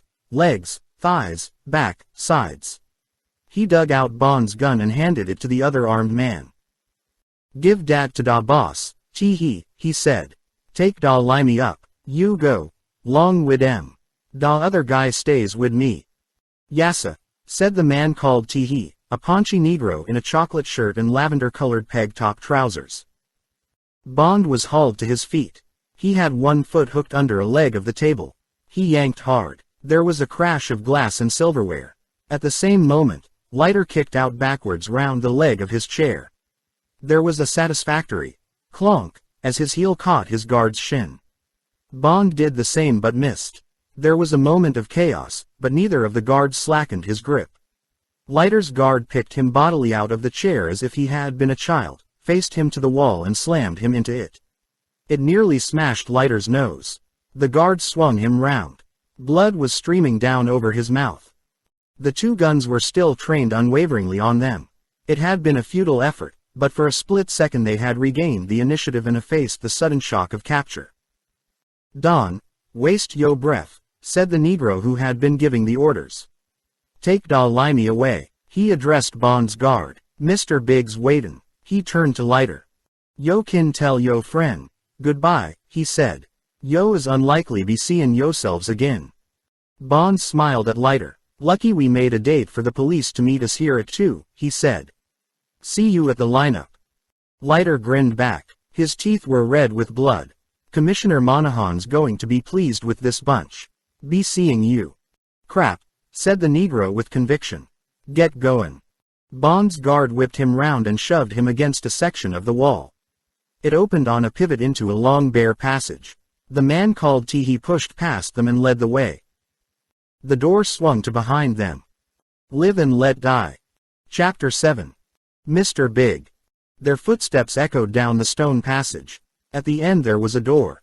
They went through into another long passage lit by an occasional bare bulb in the roof. Another door and they found themselves in a large warehouse. Cases and bales were stacked in neat piles. There were runways for overhead cranes. From the markings on the crates it seemed to be a liquor store. They followed an aisle across to an iron door. The man called Teehee rang a bell. There was absolute silence. Bond guessed they must have walked at least a block away from the nightclub. There was a clang of bolts and the door opened.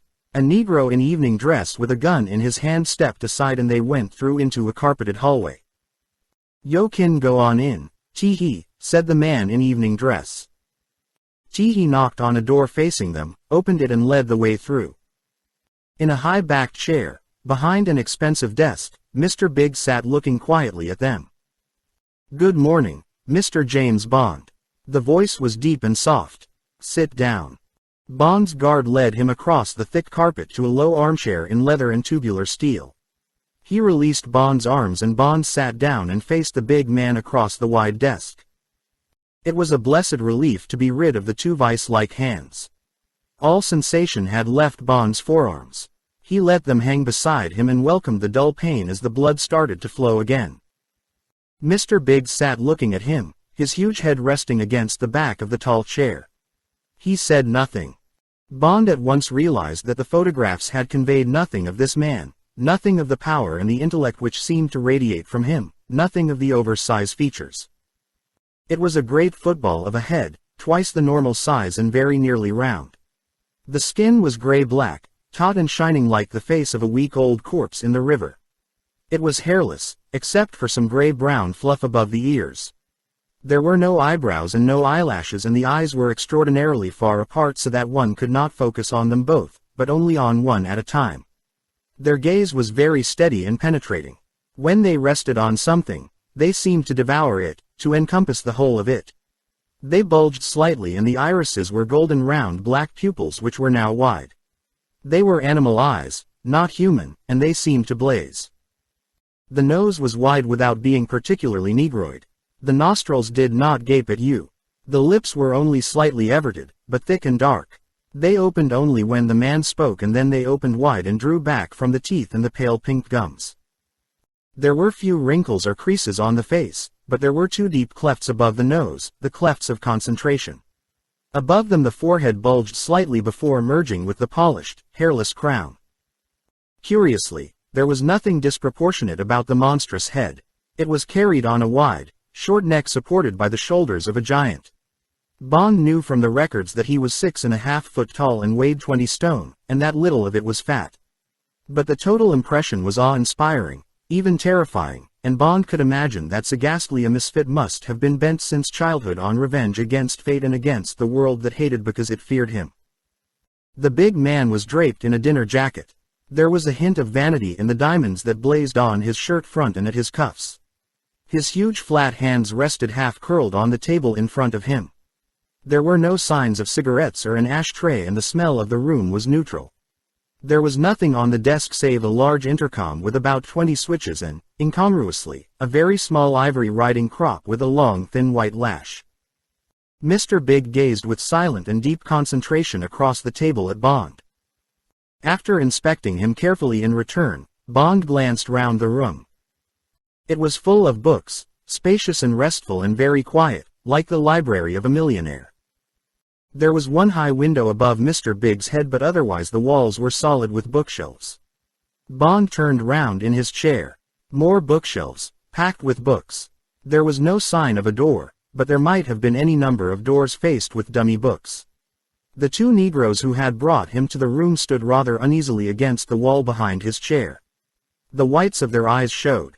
They were not looking at Mr. Big, but at a curious effigy which stood on a table in an open space of floor to the right, and slightly behind Mr. Big. Even with his slight knowledge of voodoo, Bond recognized it at once from Lee Fermer's description. A 5-foot white wooden cross stood on a raised white pedestal. The arms of the cross were thrust into the sleeves of a dusty black frock coat whose tails hung down behind the table towards the floor. Above the neck of the coat a battered bowler hat gaped at him, its crown pierced by the vertical bar of the cross. A few inches below the rim, round the neck of the cross, resting on the crossbar, was a deep starched clergyman's collar. At the base of the white pedestal, on the table, lay an old pair of lemon-colored gloves. A short malacca stick with a gold knob, its ferrule resting beside the gloves, rose against the left shoulder of the effigy. Also on the table was a battered black top hat. This evil scarecrow gazed out across the room, god of the cemeteries and chief of the legion of the dead Baron Samedi. Even to Bond it seemed to carry a dreadful gaping message. Bond looked away, back to the great gray-black face across the desk. Mr. Big spoke. I want you, tee-hee. His eyes shifted. You can go. Miami. Single quote. Yes, sir, boss, they both said together. Bond heard a door open and close. Silence fell again. At first, Mr. Big's eyes had been focused sharply on Bond. They had examined him minutely. Now, Bond noticed that though the eyes rested on him, they had become slightly opaque. They gazed upon Bond without perception. Bond had the impression that the brain behind them was occupied elsewhere. Bond was determined not to be disconcerted. Feeling had returned to his hands and he moved them towards his body to reach for his cigarettes and lighter. Mr. Big spoke. You may smoke, Mr. Bond. In case you have any other intentions, you may care to lean forward and inspect the keyhole of the drawer in this desk facing your chair. I shall be ready for you in a moment. Bond leant forward. It was a large keyhole. In fact, Bond estimated, 0.45 centimeters in diameter. Fired, Bond supposed, by a foot switch under the desk. What a bunch of tricks this man was. Too real, perhaps, after all, not to be dismissed so easily. The tricks, the bomb, the disappearing table, had worked neatly, efficiently. They had not been just empty conceits, designed to impress. Again, there was nothing absurd about this gun. Rather painstaking, perhaps, but, he had to admit, technically sound. He lit a cigarette and gratefully drew the smoke deep into his lungs. He did not feel particularly worried by his position. He refused to believe he would come to any harm. It would be a clumsy affair to have him disappear a couple of days after he arrived from England. Unless a very expert accident could be contrived, and Leiter would have to be disposed of at the same time. That would be altogether too much for their two services, and Mr. Big must know it. But he was worried about Leiter in the hands of those clumsy black apes. The big man's lips rolled slowly back from his teeth. I have not seen a member of the Secret Service for many years, Mr. Bond. Not since the war. Your service did well in the war. You have some able men. I learned from my friends that you are high up in your service. You have a 00 number, I believe, 007, if I remember right.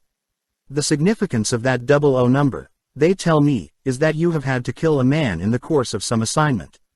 There cannot be many 00 numbers in a service which does not use assassination as a weapon. Whom have you been sent over to kill here, Mr. Bond? Not me by any chance. The voice was soft and even, without expression. There was a slight mixture of accents, American and French, but the English was almost pedantically accurate, without a trace of slang. Bond remained silent. He assumed that Moscow had signaled his description. It is necessary for you to reply, Mr. Bond. The fate of both of you depends upon your doing so.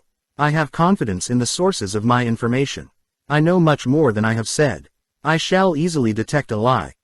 Bond believed him. He chose a story he could support and which would cover the facts. There are English gold coins circulating in America. Edward IV Rose Nobles, he said.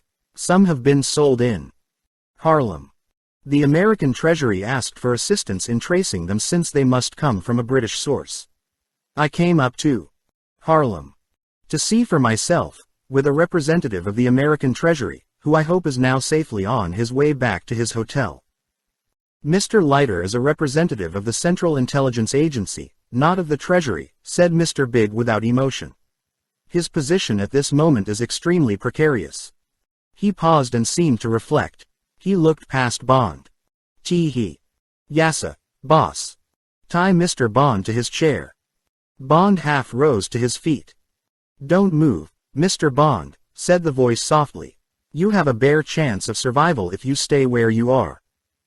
Bond looked at the big man, at the golden, impassive eyes. He lowered himself back into his chair. Immediately a broad strap was passed round his body and buckled tight. Two short straps went round his wrists and tied them to the leather and metal arms. Two more went round his ankles. He could hurl himself and the chair to the floor, but otherwise he was powerless. Mr. Big pressed down a switch on the intercom. Send in Miss Solitaire, he said and centered the switch again. There was a moment's pause and then a section of the bookcase to the right of the desk swung open. One of the most beautiful women Bond had ever seen came slowly in and closed the door behind her. She stood just inside the room and stood looking at Bond, taking him in slowly inch by inch, from his head to his feet. When she had completed her detailed inspection, she turned to Mr. Big. "Yes?" she inquired flatly. Mr. Big had not moved his head. He addressed Bond. "This is an extraordinary woman, Mr. Bond," he said in the same quiet soft voice, "and I am going to marry her because she is unique. I found her in a cabaret, in Haiti, where she was born. She was doing a telepathic act which I could not understand. I looked into it and I still could not understand. There was nothing to understand. It was telepathy." Mr. Big paused. "I tell you this to warn you. She is my inquisitor. Torture is messy and inconclusive. People tell you what will ease the pain. With this girl it is not necessary to use clumsy methods. She can divine the truth in people. That is why she is to be my wife. She is too valuable to remain at liberty. And," he continued blandly, "it will be interesting to see our children." Mr. Big turned towards her and gazed at her impassively. "For the time being she is difficult. She will have nothing to do with men. That is why, in Haiti, she was called Solitaire."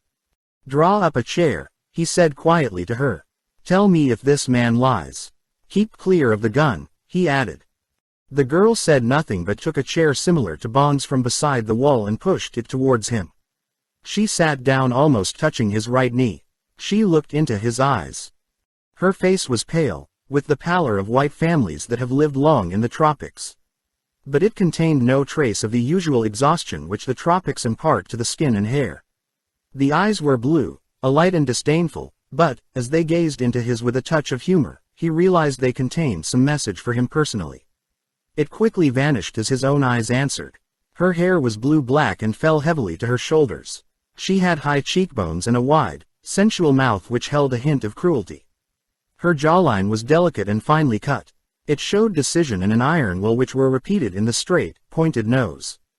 Part of the beauty of the face lay in its lack of compromise. It was a face born to command. The face of the daughter of a French colonial slave owner. She wore a long evening dress of heavy white matte silk whose classical line was broken by the deep folds which fell from her shoulders and revealed the upper half of her breasts. She wore diamond earrings, square cut in broken bands, and a thin diamond bracelet on her left wrist. She wore no rings. Her nails were short and without enamel. She watched his eyes on her and nonchalantly drew her forearms together in her lap so that the valley between her breasts deepened. The message was unmistakable and an answering warmth must have showed on Bond's cold, drawn face, for suddenly the big man picked up the small ivory whip from the desk beside him and lashed across at her, the thong whistling through the air and landing with a cruel bite across her shoulders. Bond winced even more than she did. Her eyes blazed for an instant and then went opaque. "Sit up," said the big man softly, "you forget yourself." She sat slowly more upright. She had a pack of cards in her hands and she started to shuffle them. Then, out of bravado perhaps, she sent him yet another message, of complicity and of more than complicity. Between her hands, she faced the Knave of Hearts. Then the Queen of Spades. She held the two halves of the pack in her lap so that the two court cards looked at each other. She brought the two halves of the pack together until they kissed. Then she riffled the cards and shuffled them again.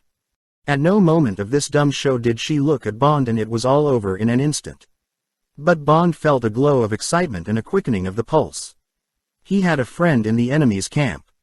"Are you ready, Solitaire?" asked the big man. "Yes, the cards are ready," said the girl, in a low, cool voice.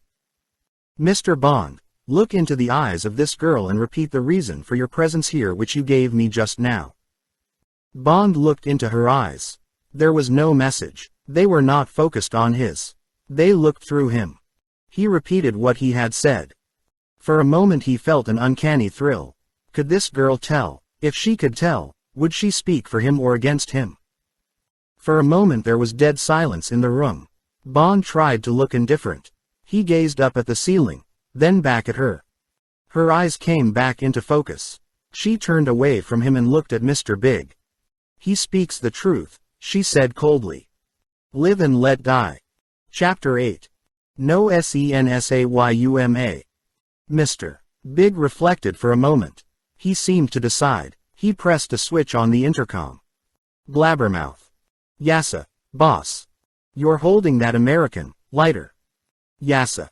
Hurt him considerably. Ride him down to Bellevue Hospital. And dump him nearby. Got that? Yassa. Don't be seen. Nasa. Mr. Big centered the switch. God damn your bloody eyes, said Bond viciously. The CIA won't let you get away with this. You forget, Mr. Bond. They have no jurisdiction in America. The American Secret Service has no power in America. Only abroad. And the FBI are no friends of theirs. Teehee, come here. Yassa, boss. Teehee came and stood beside the desk. Mr. Big looked across at Bond. Which finger do you use least, Mr. Bond? Bond was startled by the question. His mind raced. On reflection, I expect you will say the little finger of the left hand, continued the soft voice. Teehee, break the little finger of Mr. Bond's left hand. The Negro showed the reason for his nickname. He gave a falsetto giggle. He walked jauntily over to Bond. Bond clutched madly at the arms of his chair. Sweat started to break out on his forehead. He tried to imagine the pain so that he could control it. The Negro slowly unhinged the little finger of Bond's left hand, immovably bound to the arm of his chair. He held the tip between finger and thumb and very deliberately started to bend it back, giggling inanely to himself. Bond rolled and heaved, trying to upset the chair, but Teehee put his other hand on the chair back and held it there. The sweat poured off Bond's face. His teeth started to bare in an involuntary rictus. Through the increasing pain he could just see the girl's eyes wide upon him, her red lips slightly parted. The finger stood upright, away from the hand. Started to bend slowly backwards towards his wrist. Suddenly it gave. There was a sharp crack. That will do, said Mr. Big. Teehee released the mangled ringer with reluctance. Bond uttered a soft animal groan and fainted. "Da guy ain't got no sensayama," commented Teehee. Solitaire sat limply back in her chair and closed her eyes. "Did he have a gun?" asked Mr. Big. "Yassa." Teehee took Bond's Beretta out of his pocket and slipped it across the desk. The big man picked it up and looked at it expertly. He weighed it in his hand, testing the feel of the skeleton grip. Then he pumped the shells out onto the desk, verified that he had also emptied the chamber and slid it over towards Bond. "Wake him up," he said, looking at his watch. It said 3 o'clock. Teehee went behind Bond's chair and dug his nails into the lobes of Bond's ears. Bond groaned and lifted his head. His eyes focused on Mr. Big and he uttered a string of obscenities. "Be thankful you're not dead," said Mr. Big without emotion. "Any pain is preferable to death. Here is your gun. I have the shells. Teehee, give it back to him." Teehee took it off the desk and slipped it back into Bond's holster. "I will explain to you briefly," continued the big man, "why it is that you are not dead, why you have been permitted to enjoy the sensation of pain instead of adding to the pollution of the Harlem River from the folds of what is jocularly known as a cement overcoat." He paused for a moment and then spoke. "Mr. Bond, I suffer from boredom. I am a prey to what the early Christians called axidy, the deadly lethargy that envelops those who are sated, those who have no more desires. I am absolutely preeminent in my chosen profession, trusted by those who occasionally employ my talents, feared and instantly obeyed by those whom I myself employ. I have, literally, no more worlds to conquer within my chosen orbit. Alas, it is too late in my life to change that orbit for another one, and since power is the goal of all ambition, it is unlikely that I could possibly acquire more power in another sphere than I already possess in this one." Bond listened with part of his mind. With the other half he was already planning. He sensed the presence of Solitaire, but he kept his eyes off her. He gazed steadily across the table at the great gray face with its unwinking golden eyes. The soft voice continued. "Mr. Bond, I take pleasure now only in artistry, in the polish and finesse which I can bring to my operations. It has become almost a mania with me to impart an absolute rightness, a high elegance, to the execution of my affairs. Each day, Mr. Bond, I try and set myself still higher standards of subtlety and technical polish so that each of my proceedings may be a work of art, bearing my signature as clearly as the creations of, let us say, Benvenuto Cellini. I am content, for the time being, to be my only judge, but I sincerely believe, Mr. Bond, that the approach to perfection which I am steadily achieving in my operations will ultimately win recognition in the history of our times. Mr. Big paused. Bond saw that his great yellow eyes were wide, as if he saw visions. He's a raving megalomaniac, thought Bond. And all the more dangerous because of it. The fault in most criminal minds was that greed was their only impulse. A dedicated mind was quite another matter. This man was no gangster. He was a menace. Bond was fascinated and slightly awestruck. I accept anonymity for two reasons, continued the low voice. Because the nature of my operations demands it and because I admire the self-negation of the anonymous artist. If you will allow the conceit, I see myself sometimes as one of those great Egyptian fresco painters who devoted their lives to producing masterpieces in the tombs of kings, knowing that no living eye would ever see them. The great eyes closed for a moment. However, let us return to the particular. The reason, Mr. Bond, why I have not killed you this morning is because it would give me no aesthetic pleasure to blow a hole in your stomach. With this engine, he gestured towards the gun trained on Bond through the desk drawer. I have already blown many holes in many stomachs, so I am quite satisfied that my little mechanical toy is a sound technical achievement. Moreover, as no doubt you rightly surmise, it would be a nuisance for me to have a lot of busybodies around here asking questions about the disappearance of yourself and your friend Mr. Leiter. Not more than a nuisance, but for various reasons I wish to concentrate on other matters at the present time. So, Mr. Big looked at his watch. I decided to leave my card upon each of you and to give you one more solemn warning. You must leave the country today, and Mr. Leiter must transfer to another assignment. I have quite enough to bother me without having a lot of agents from Europe, added to the considerable strength of local busybodies with which I have to contend. That is all, he concluded. If I see you again, you will die in a manner as ingenious and appropriate as I can devise on that day. Tee-hee, take Mr. Bond to the garage. Tell two of the men to take him to Central Park. And throw him in the ornamental water. He may be damaged but not killed if he resists. Understood. Yassa, boss, said Tee-hee, giggling in a high falsetto. He undid Bond's ankles, then his wrists. He took Bond's injured hand and twisted it right up his back. Then with his other hand he undid the strap round his waist. He yanked Bond to his feet.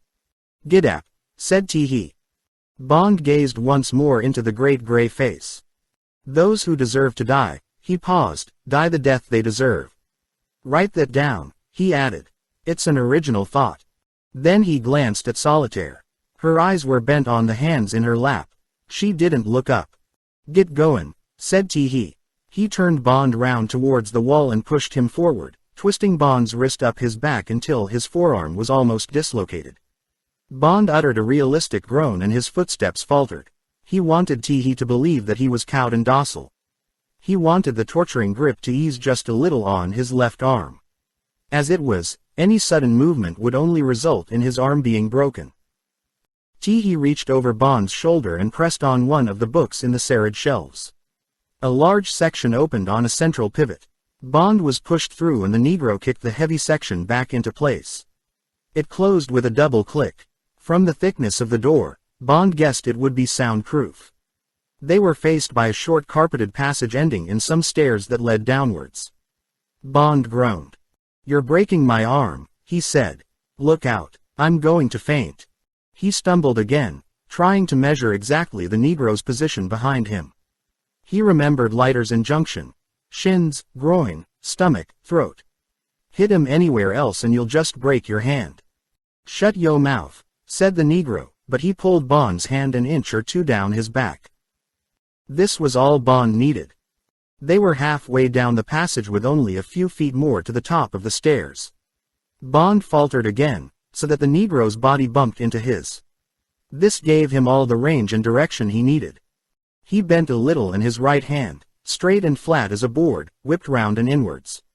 He felt it thud hard into the target. The Negro screamed shrilly like a wounded rabbit.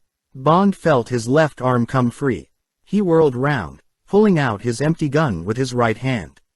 The Negro was bent double, his hands between his legs, uttering little panting screams. Bond whipped the gun down hard on the back of the woolly skull. It gave back a dull clonk as if he had hammered on a door, but the Negro groaned and fell forward on his knees, throwing out his hands for support. Bond got behind him and with all the force he could put behind the steel-capped shoe, he gave one mighty kick below the lavender-colored seat of the Negro's pants. A final short scream was driven out of the man as he sailed the few feet to the stairs. His head hit the side of the iron banisters and then, a twisting wheel of arms and legs, he disappeared over the edge, down into the well. There was a short crash as he caromed off some obstacle, then a pause, then a mingled thud and crack as he hit the ground. Then silence. Bond wiped the sweat out of his eyes and stood listening. He thrust his wounded left hand into his coat. It was throbbing with pain and swollen to almost twice its normal size. Holding his gun in his right hand, he walked to the head of the stairs and slowly down, moving softly on the balls of his feet. There was only one floor between him and the spread-eagled body below. When he reached the landing, he stopped again and listened. Quite close, he could hear the high-pitched whine of some form of fast wireless transmitter. He verified that it came from behind one of the two doors on the landing. This must be Mr. Bigg's communications center. He longed to carry out a quick raid. But his gun was empty and he had no idea how many men he would find in the room. It could only have been the earphones on their ears that had prevented the operators from hearing the sounds of Teehee's fall. He crept on down. Teehee was either dead or dying. He lay spread-eagled on his back. His striped tie lay across his face like a squashed adder. Bond felt no remorse. He frisked the body for a gun and found one stuck in the waistband of the lavender trousers, now stained with blood. It was a Colt .38 Detective Special with a sawn barrel. All chambers were loaded. Bond slipped the useless Beretta back in its holster. He nestled the big gun into his palm and smiled grimly. A small door faced him, bolted on the inside. Bond put his ear to it. The muffled sound of an engine reached him. This must be the garage. But the running engine, at that time of the morning. Bond ground his teeth. Of course, Mr. Big would have spoken on the intercom and warned them that Teehee was bringing him down. They must be wondering what was holding him. They were probably watching the door for the Negro to emerge. Bond thought for a moment. He had the advantage of surprise. If only the bolts were well oiled. His left hand was almost useless. With the Colt in his right, he tested the first bolt with the edge of his damaged hand. It slipped easily back, so did the second. There remained only a press-down handle. He eased it down and pulled the door softly towards him. It was a thick door and the noise of the engine got louder as the crack widened. The car must be just outside. Any further movement of the door would betray him. He whipped it open and stood facing sideways like a fencer so as to offer as small a target as possible. The hammer lay back on his gun. A few feet away stood a black sedan, its engine running. It faced the open double doors of the garage. Bright arc lights lit up the shining bodywork of several other cars. There was a big Negro at the wheel of the sedan and another stood near him, leaning against the rear door. No one else was in view. At sight of Bond, the Negroes' mouths fell open in astonishment. A cigarette dropped from the mouth of the man at the wheel. Then they both dived for their guns. Instinctively, Bond shot first at the man standing, knowing he would be quickest on the draw. The heavy gun roared hollowly in the garage. The Negro clutched his stomach with both hands, staggered 2 steps towards Bond, and collapsed on his face, his gun clattering onto the concrete. The man at the wheel screamed as Bond's gun swung onto him. Hampered by the wheel, the Negro's shooting hand was still inside his coat. Bond shot straight into the screaming mouth and the man's head crashed against the side window. Bond ran round the car and opened the door. The Negro sprawled horribly out. Bond threw his revolver onto the driving seat and yanked the body out onto the ground. He tried to avoid the blood. He got into the seat and blessed the running engine and the steering wheel gear lever. He slammed the door, rested his injured hand on the left of the wheel and crashed the lever forward. The hand brake was still on. He had to lean under the wheel to release it with his right hand. It was a dangerous pause. As the heavy car surged forward out of the wide doors, there was the boom of a gun and a bullet hammered into the bodywork. He tore the wheel round right-handed and there was another shot that missed high. Across the street a window splintered. The flash came from low down near the floor and Bond guessed that the first Negro had somehow managed to reach his gun. There were no other shots and no sound came from the blank faces of the buildings behind him. As he went through the gears he could see nothing in the driving mirror except the broad bar of light from the garage shining out across the dark empty street. Bond had no idea where he was or where he was heading. It was a wide featureless street and he kept going. He found himself driving on the left-hand side and quickly swerved over to the right. His hand hurt terribly but the thumb and forefinger helped to steady the wheel. He tried to remember to keep his left side away from the blood on the door and window. The endless street was populated only by the little ghosts of steam that wavered up out of the gratings in the asphalt that gave access to the piped heat system of the city. The ugly bonnet of the car mowed them down one by one, but in the driving mirror Bond could see them rising again behind him in a diminishing vista of mildly gesticulating white wraiths. He kept the big car at 50. He came to some red traffic lights and jumped them. Several more dark blocks and then there was a lighted avenue. There was traffic and he paused until the lights went green. He turned left and was rewarded by a succession of green lights, each one sweeping him on and further away from the enemy. He checked at an intersection and read the signs. He was on Park Avenue and 116th Street. He slowed again at the next street. It was 115th. He was heading downtown, away from Harlem. Back into the city. He kept going. He turned off at Goth Street. It was deserted. He switched off the engine and left the car opposite a fire hydrant. He took the gun off the seat, shoved it down the waistband of his trousers and walked back to Park Avenue. A few minutes later he flagged a prowling cab and then suddenly he was walking up the steps of the St. Regis. "Message for you, Mr. Bond," said the night porter. Bond kept his left side away from him. He opened the message with his right hand. It was from Felix Leiter, timed at 4 a.m. "Call me at once," it said. Bond walked to the elevator and was carried up to his floor. He let himself into 2100 and went through into the sitting room.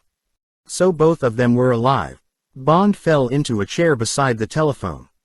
"God Almighty," said Bond with deep gratitude. "What a break. Live and let die." Chapter 9. True or false? Bond looked at the telephone, then he got up and walked over to the sideboard. He put a handful of wilted ice cubes into a tall glass, poured in 3 inches of Hague and swilled the mixture round in the glass to cool and dilute it. Then he drank down half the glass in one long swallow. He put the glass down and eased himself out of his coat. His left hand was so swollen that he could only just get it through the sleeve. His little finger was still crooked back and the pain was vicious as it scraped against the cloth. The wringer was nearly black. He pulled down his tie and undid the top of his shirt. Then he picked up his glass, took another deep swallow, and walked back to the telephone. Leiter answered at once. "Thank God," said Leiter with real feeling. "What's the damage?" "Broken finger," said Bond.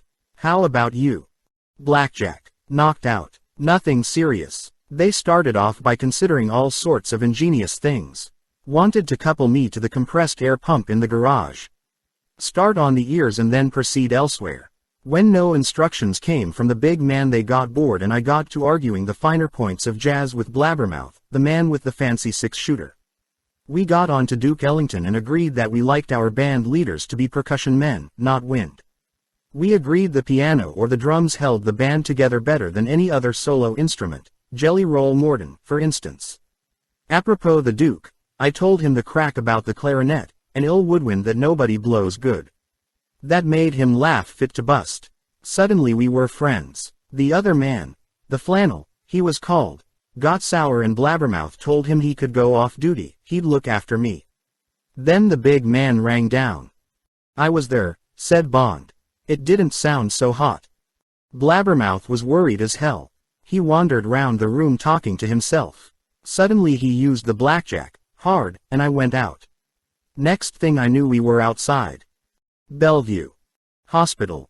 About half after 3, Blabbermouth was very apologetic, said it was the least he could have done. I believe him. He begged me not to give him away. Said he was going to report that he'd left me half dead. Of course I promised to leak back some very lurid details. We parted on the best of terms. I got some treatment at the emergency ward and came home.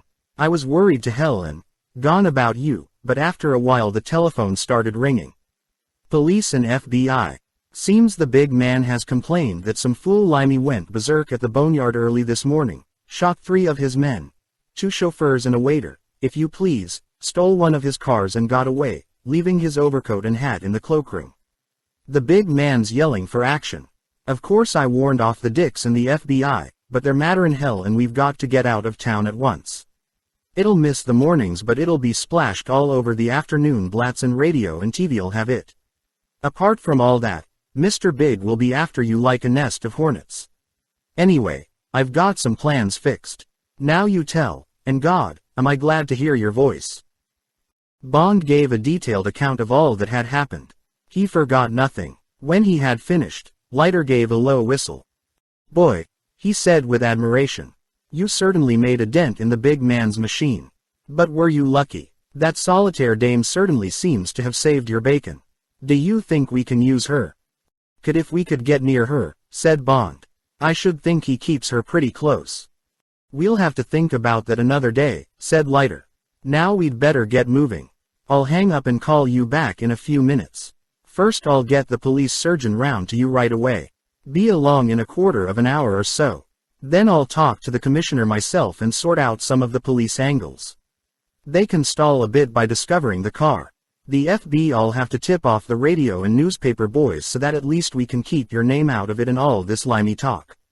Otherwise we shall have the British ambassador being hauled out of bed and parades by the National Association for the Advancement of Colored People and God knows what all. Leiter chuckled down the telephone. Better have a word with your chief in London. It's about 10:30. Their time. You'll need a bit of protection. I can look after the CIA. But the FBI have got a bad attack of, see here young man, this morning. You'll need some more clothes. I'll see to that. Keep awake. We'll get plenty of sleep in the grave. Be calling you. He hung up. Bond smiled to himself. Hearing Leiter's cheerful voice and knowing everything was being taken care of had wiped away his exhaustion and his black memories. He picked up the telephone and talked to the overseas operator. 10 minutes. Delay, she said. Bond walked into his bedroom and somehow got out of his clothes. He gave himself a very hot shower and then an ice-cold one. He shaved and managed to pull on a clean shirt and trousers. He put a fresh clip in his Beretta and wrapped the Colt in his discarded shirt and put it in his suitcase. He was halfway through his packing when the telephone rang. He listened to the zing and echo on the line, the chatter of distant operators, the patches of Morse from aircraft and ships at sea, quickly suppressed. He could see the big, gray building near Regent's Park and imagine the busy switchboard and the cups of tea and a girl saying, yes, this is Universal Export, the address Bond had asked for, one of the covers used by agents for emergency talk on open lines from abroad. She would tell the supervisor, who would take the call over. You're connected, caller, said the overseas operator. Go ahead, please. New York. Calling. London. Single quote. Bond heard the calm English voice. Universal Export. Who's speaking, please? Can I speak to the managing director? Said Bond.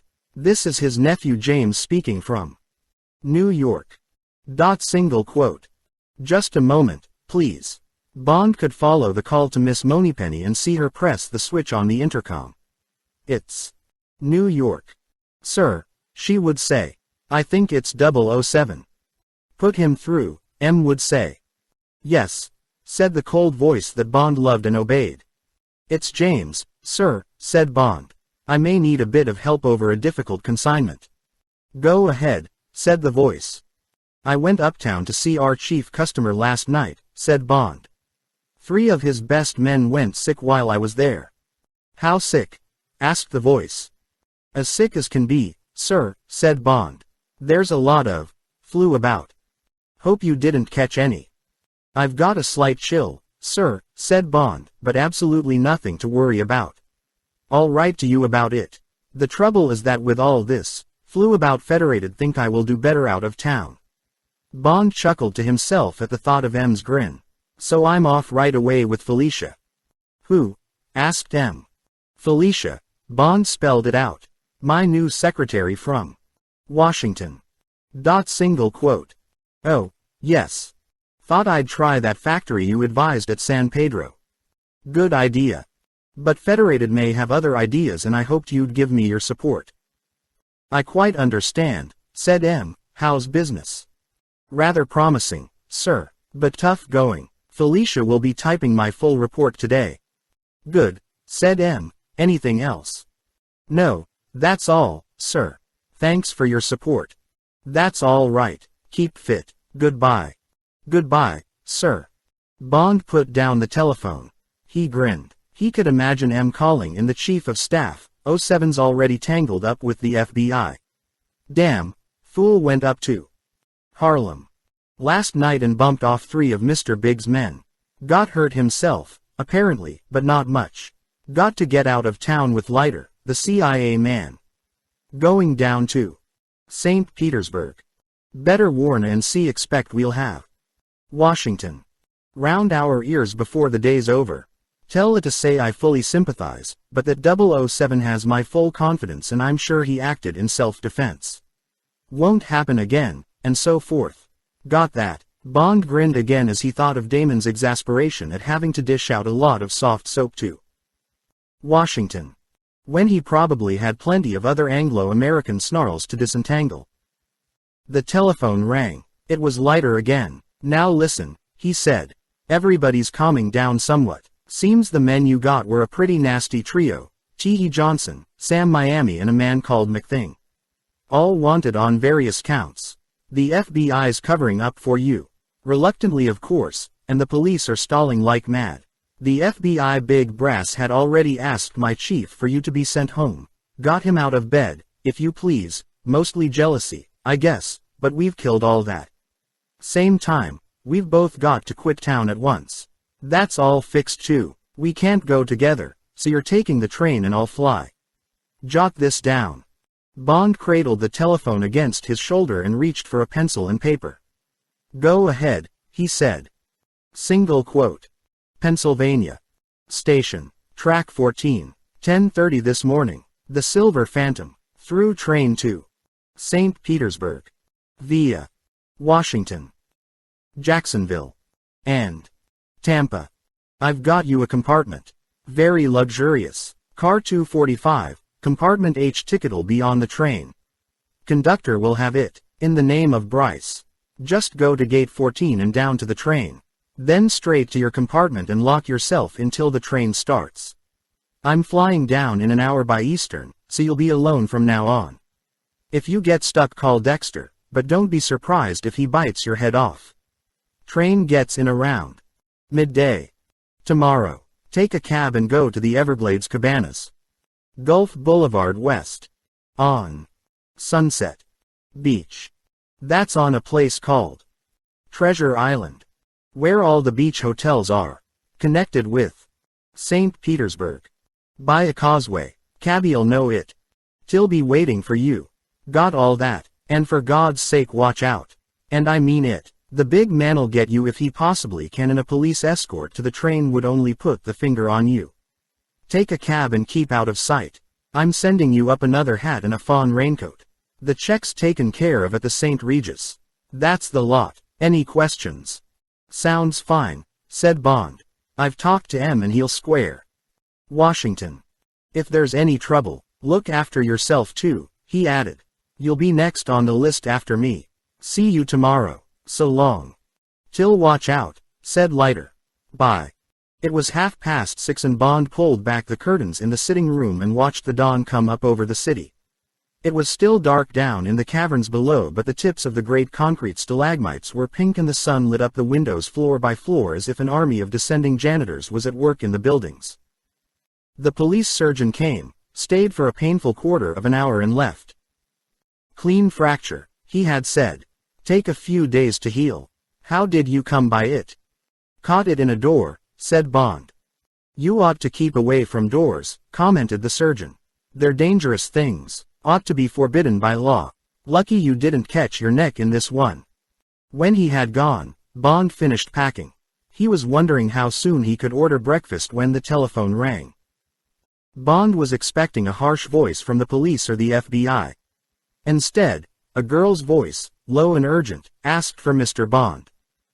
"Who's calling?" asked Bond, gaining time. He knew the answer. "I know it's you," said the voice, and Bond could feel that it was right up against the mouthpiece. "This is Solitaire." The name was scarcely breathed into the telephone. Bond waited, all his senses pricked to what might be the scene at the other end of the line. Was she alone? Was she speaking foolishly on a house phone with extensions to which other listeners were now coldly, intently glued?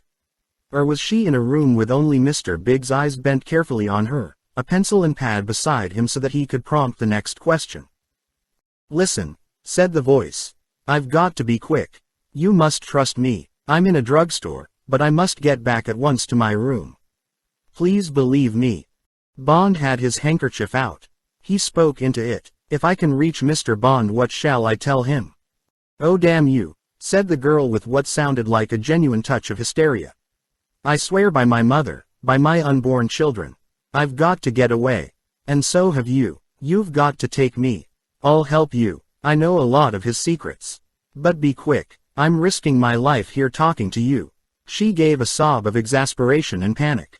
"For God's sake, trust me. You must. You must." Bond still paused, his mind working furiously. "Listen," she spoke again, but this time dully, almost hopelessly. "If you don't take me, I shall kill myself. Now will you? Do you want to murder me?" If it was acting, it was too good acting. It was still an unpardonable gamble, but Bond decided. Fi spoke directly into the telephone, his voice low. "If this is a double cross, Solitaire, I'll get at you and kill you if it's the last thing I do. Have you got a pencil and paper?" "Wait," said the girl, excitedly. "Yes, yes. If it had been a plant," reflected Bond, "all that would have been ready. Be at Pennsylvania Station at 10:20 exactly. The Silver Phantom to," he hesitated. Single quote ellipsis, "to Washington. Car 245, compartment H. Say you're Mrs. Bryce. Conductor has the ticket in case I'm not there already. Go straight to the compartment and wait for me. Got that?" "Yes," said the girl, "and thank you, thank you." "Don't be seen," said Bond. "Wear a veil or something." "Of course," said the girl. "I promise. I really promise. I must go." She rang off. Bond looked at the dead receiver, then put it down on the cradle. "Well," he said aloud. "That's torn it." He got up and stretched. He walked to the window and looked out, seeing nothing. His thoughts raced. Then he shrugged and turned back to the telephone. He looked at his watch. It was 7:30. "Room service, good morning," said the golden voice. "Breakfast, please," said Bond. "Pineapple juice, double, cornflakes and cream, shirred eggs with bacon, double portion of cafe espresso, toast and marmalade." "Yes, sir," said the girl. She repeated the order. "Right away." "Thank you." "You're welcome." Bond grinned to himself. The condemned man made a hearty breakfast, he reflected. He sat down by the window and gazed up at the clear sky, into the future. Up in Harlem. At the big switchboard, the whisper was talking to the town again, passing Bond's description again to all eyes. All the railroads, all the airports. 5th Avenue. Ann. 55th Street. Doors of da San Regis. Mr. Big says we got a chance da highways. Pass it down da line. All the railroads, all the airports. Live and let die. Chapter 10. The Silver Phantom. Bond, the collar of his new raincoat up round his ears, was missed as he came out of the entrance of the St. Regis drugstore on 55th Street, which has a connecting door into the hotel. He waited in the entrance and leapt at a cruising cab, hooking the door open with the thumb of his injured hand and throwing his light suitcase in ahead of him. The cab hardly checked. The Negro with the collecting box for the colored veterans of Korea and his colleague fumbling under the bonnet of his stalled car stayed on the job until, much later, they were called off by a man who drove past and sounded 2 shorts and a long on his horn. But Bond was immediately spotted as he left his cab at the drive into the Pennsylvania station. A lounging Negro with a wicker basket walked quickly into a call box. It was 10:15. Only 15 minutes to go, and yet, just before the train started, one of the waiters in the diner reported sick and was hurriedly replaced by a man who had received a full and careful briefing on the telephone. The chef swore there was something fishy, but the new man said a word or two to him and the chef showed the whites of his eyes and went silent, surreptitiously touching the lucky bean that hung round his neck on a string. Bond had walked quickly through the great glass-covered concourse and through gate 14 down to his train. It lay, a quarter of a mile of silver carriages, quietly in the dusk of the underground station. Up front, the auxiliary generators of the 4,000 horsepower twin diesel electric units ticked busily. Under the bare electric bulbs the horizontal purple and gold bands, the colors of the Seaboard Railroad, glowed regally on the streamlined locomotives. The enginemen and firemen who would take the great train on the first 200-mile lap into the south lolled in the spotless aluminium cabin, 12 feet above the track, watching the ammeter and the air pressure dial, ready to go. It was quiet in the great concrete cavern below the city and every noise threw an echo. There were not many passengers. More would be taken on at Newark, Philadelphia, Baltimore, and Washington. Bond walked 100 yards, his feet ringing on the empty platform, before he found car 245 towards the rear of the train. A Pullman. Porter stood at the door. He wore spectacles. His black face was bored but friendly. Below the windows of the carriage, in broad letters of brown and gold, was written Richmond, Fredericksburg, and Potomac. And below that, Belsylvania, the name of the Pullman car. A thin wisp of steam rose from the couplings of the central heating near the door. Compartment H, said Bond. Mr. Bryce, Sue, yassa. Mrs. Bryce just come aboard. Straight down da sire. Bond stepped onto the train and turned down the drab olive-green corridor. The carpet was thick. There was the usual American train smell of old cigar smoke. A notice said, "Need a second pillow. For any extra comfort ring for your Pullman attendant. His name is," then a printed card, slipped in, "Samuel D. Baldwin." H was more than halfway down the car. There was a respectable-looking American couple in E, otherwise the rooms were empty. The door of H was closed. He tried it and it was locked. "Who's that?" asked a girl's voice, anxiously. "It's me," said Bond. The door opened. Bond walked through, put down his bag and locked the door behind him. She was in a black tailor-made. A wide mesh veil came down from the rim of a small black straw hat. One gloved hand was up to her throat and through the veil Bond could see that her face was pale and her eyes were wide with fear. She looked rather French and very beautiful. "Thank God," she said. Bond gave a quick glance round the room. He opened the lavatory door and looked in. It was empty. A voice on the platform outside called, "Board." There was a clang as the attendant pulled up the folding iron step and shut the door, and then the train was rolling quietly down the track. A bell clanged monotonously as they passed the automatic signals. There was a slight clatter from the wheels as they crossed some points, and then the train began to accelerate. For better or for worse, they were on their way. "Which seat would you like?" asked Bond. "I don't mind," she said anxiously. "You choose." Bond shrugged and sat down with his back to the engine. He preferred to face forwards. She sat down nervously facing him. They were still in the long tunnel that takes the Philadelphia lines out of the city. She took off her hat and unpinned the broad mesh veil and put them on the seat beside her. She took some hairpins out of the back of her hair and shook her head so that the heavy black hair fell forward. There were blue shadows under her eyes, and Bond reflected that she too must have gone without sleep that night. There was a table between them. Suddenly she reached forward and pulled his right hand towards her on the table. She held it in both her hands and bent forward and kissed it. Bond frowned and tried to pull his hand away, but for a moment she held it tight in both of hers. She looked up and her wide blue eyes looked candidly into his. "Thank you," she said. "Thank you for trusting me. It was difficult for you." She released his hand and sat back. "I'm glad I did," said Bond inadequately, his mind trying to grapple with the mystery of this woman. He dug in his pocket for his cigarettes and lighter. It was a new pack of Chesterfields.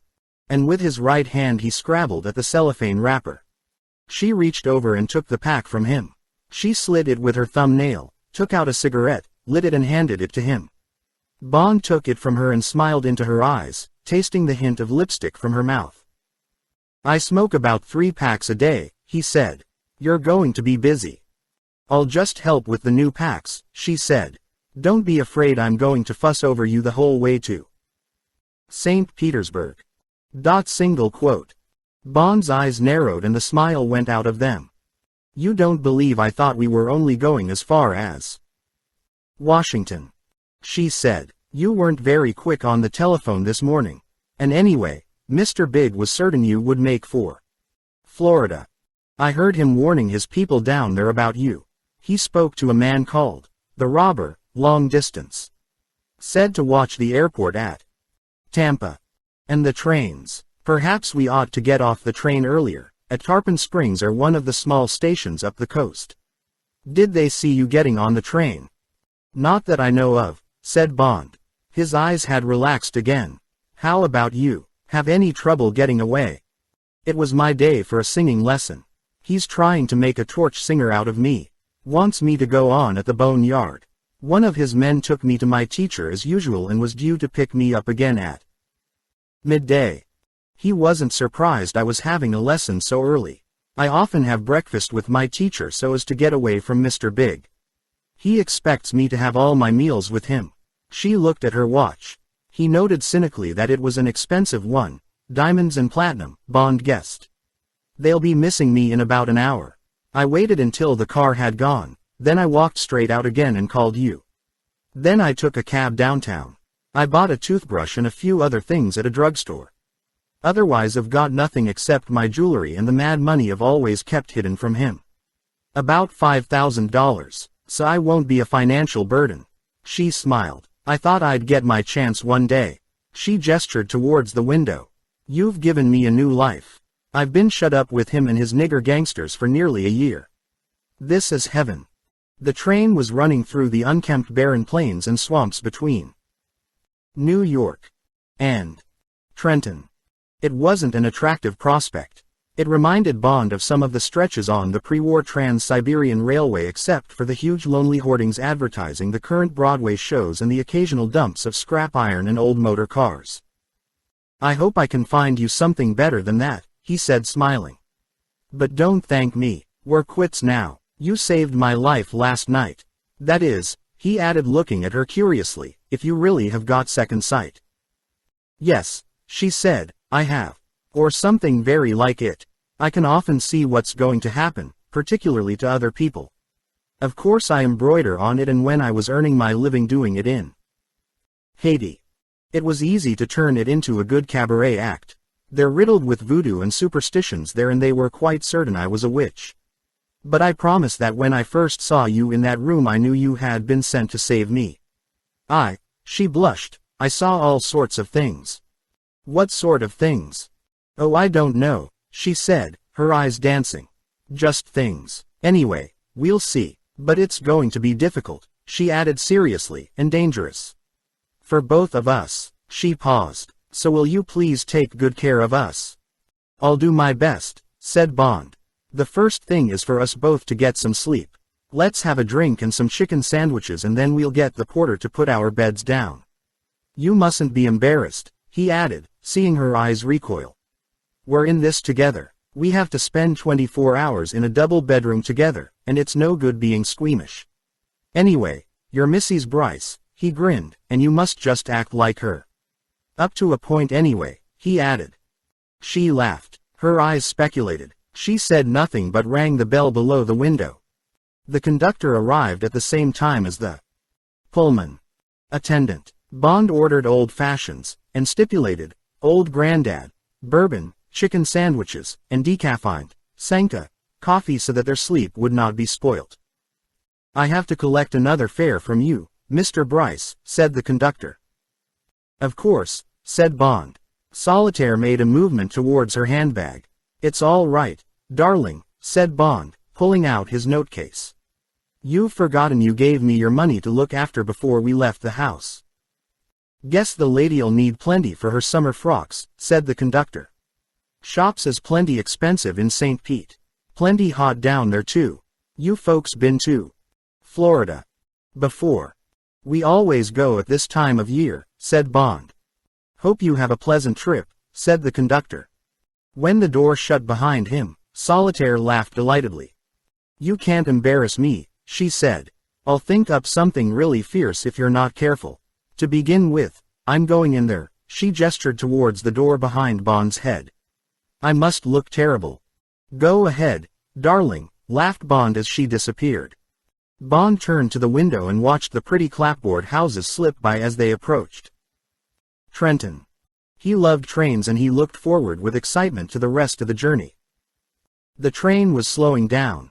They slid past sidings full of empty freight cars bearing names from all over the states: Lackawanna, Chesapeake and Ohio, Lehigh Valley, Seaboard Fruit Express, and the lilting Atchison, Topeka and Santa Fe, names that held all the romance of the American railroads.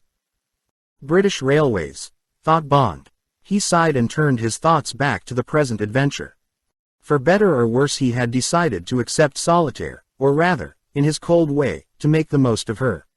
There were many questions to be answered, but now was not the time to ask them.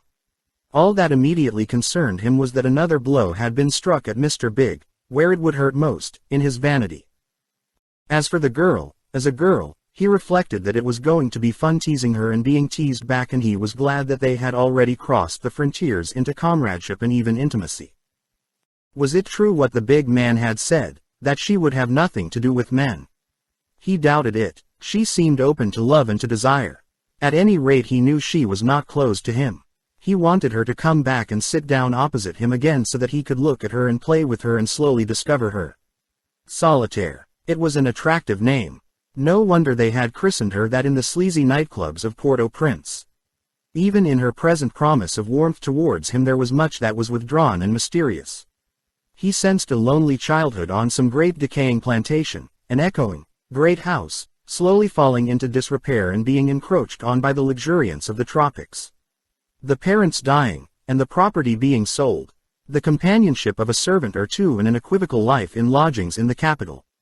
The beauty which was her only asset and the struggle against the shady propositions to be a governess, a companion, secretary, all of which meant respectable prostitution.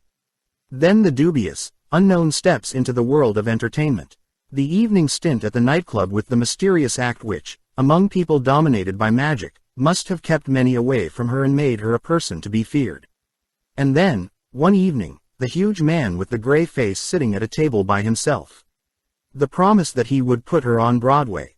The chance of a new life, of an escape from the heat and the dirt and the solitude.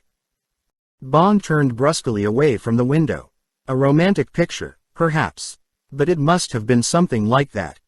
He heard the door unlock. The girl came back and slid into the seat opposite him. She looked fresh and gay. She examined him carefully. You have been wondering about me, she said. I felt it. Don't worry. There is nothing very bad to know. I will tell you all about it someday. When we have time. Now I want to forget about the past. I will just tell you my real name. It is Simone Luttrell, but you can call me what you like. I am 25, and now I am happy. I like this little room. But I am hungry and sleepy. Which bed will you have? Bond smiled at the question. He reflected. It's not very gallant, he said, but I think I'd better have the bottom one. I'd rather be close to the floor, just in case. Not that there's anything to worry about, he added, seeing her frown, but Mr. Big seems to have a pretty long arm, particularly in the Negro world. And that includes the railroads. Do you mind? Of course not, she said. I was going to suggest it. And you couldn't climb into the top one with your poor hand. Their lunch arrived, brought from the diner by a preoccupied Negro waiter. He seemed anxious to be paid and get back to his work. When they had finished and Bond rang for the Pullman porter, he also seemed distrait and avoided looking at Bond. He took his time getting the beds made up. He made much show of not having enough room to move around in. Finally, he seemed to pluck up courage. P'raps Mistress Bryce likes set down next door while I'll get the room fixed, he said, looking over Bond's head. Next, room goin' to be empty all way to St. Pete. He took out a key and unlocked the communicating door without waiting for Bond's reply. At a gesture from Bond, Solitaire took the hint. He heard her lock the door into the corridor.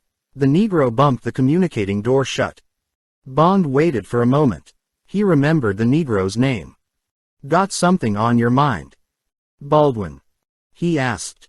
Relieved, the attendant turned and looked straight at him. "Show, have, Mr. Bryce." "Yassa." Once started, the words came in a torrent. "Shouldn't be tellin' you this, Mr. Bryce, but dere's plenty trouble in this train this trip. You gotten yourself a henemy in dis train, Mr. Bryce." "Yassa. Ah, here's tings which Ah don like at all. Can't say much. Get myself in plenty trouble. But you all want to watch yo step plenty good." "Yassa. Certain party got da finger in you, Mr. Bryce, and dat man is bad news. Better take dese higher." He reached in his pocket and brought out 2 wooden window wedges. "Push dem under the doors," he said. "Ah can't do nothin' else. Get ma throat cut, but Ah don like any foolin' around wid da customers in my sire." "Nasa." Bond took the wedges from him. "But can't help you no more, saw," said the Negro with finality, his hand on the door. "Ef you ring fo me dis evenin', I'll fetch yo dinner. Don't you go lettin' any person else in the room." His hand came out to take the $20 bill. He crumpled it into his pocket. "I'll do all Ah can, saw," he said. "But deal get me ef Ah don watch it. Show will." He went out and quickly shut the door behind him.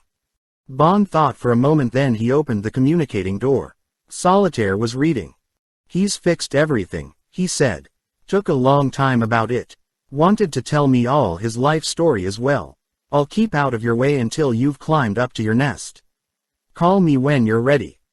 He sat down next door in the seat she had left and watched the grim suburbs of Philadelphia, showing their sores, like beggars, to the rich train. No object in frightening her until it had to be. But the new threat had come sooner than he expected, and her danger if the watcher on the train discovered her identity would be as great as his. She called and he went in. The room was in darkness save for his bed light, which she had turned on. "Sleep well," she said. Bond got out of his coat. He quietly slipped the wedges firmly under both doors. Then he lay down carefully on his right side on the comfortable bed and without a thought for the future fell into a deep sleep, lulled by the pounding gallop of the train. A few cars away, in the deserted diner, a Negro waiter read again what he had written on a telegraph blank and waited for the 10-minute stop at Philadelphia. Live and Let Die. Chapter 11. ALLUMEUSE. The crack train thundered on through the bright afternoon towards the south. They left Pennsylvania behind, and Maryland. There came a long halt at Washington, where Bond heard through his dreams the measured clang of the warning bells on the shunting engines and the soft think-speak of the public address system on the station. Then on into Virginia. Here the air was already softer and the dusk, only 5 hours away from the bright frosty breath of New York, smelled almost of spring. An occasional group of Negroes, walking home from the fields, would hear the distant rumble on the silent sighing silver rails, and one would pull out his watch and consult it and announce, "Hiya comes da Phantom. 6 o'clock. Guess ma watch is right on time." "Sho 'nuff," one of the others would say as the great beat of the diesels came nearer and the lighted coaches streaked past and on towards North Carolina. They awoke around 7 to the hasty ting of a grade crossing alarm bell as the big train nosed its way out of the fields into the suburbs of Raleigh. Bond pulled the wedges from under the doors before he turned on the lights and rang for the attendant. He ordered dry martinis, and when the 2 little, personalized, bottles appeared with the glasses and the ice, they seemed so inadequate that he at once ordered 4 more. They argued over the menu. The fish was described as being made from flaky tender boneless fillets, and the chicken as delicious French fried to a golden brown, served disjointed. "Eyewash," said Bond, and they finally ordered scrambled eggs and bacon and sausages, a salad, and some of the domestic camembert that is one of the most welcome surprises on American menus. It was 9 o'clock when Baldwin Came to clear the dishes away. He asked if there was anything else they wanted. Bond had been thinking. What time do we get into Jacksonville? He asked. Around 5 in the morning, Sue. Is there a subway on the platform? Yassa. Dis sire stops right alongside. Gould, you have the door open and the steps down pretty quick. The Negro smiled. Yassa. Ah, kin take good care of that. Bond slipped him a $10 bill. Just in case I miss you when we arrive in St. Petersburg, he said. The Negro grinned. Ah, greatly appreciate yo kindness, Sue. Good night, Sue. Good night, ma'am. He went out and closed the door. Bond got up and pushed the wedges firmly under the two doors. I see, said Solitaire. So it's like that. Yes, said Bond. I'm afraid so. He told her of the warning he had had from Baldwin. I'm not surprised, said the girl when he had finished. They must have seen you coming into the station. He's got a whole team of spies called the Eyes, and when they're put out on a job it's almost impossible to get by them. I wonder who he's got on the train. You can be certain it's a Negro, either a Pullman attendant or someone in the diner. He can make these people do absolutely anything he likes. So it seems, said Bond. But how does it work? What's he got on them? She looked out of the window into the tunnel of darkness through which the lighted train was burning its thundering path.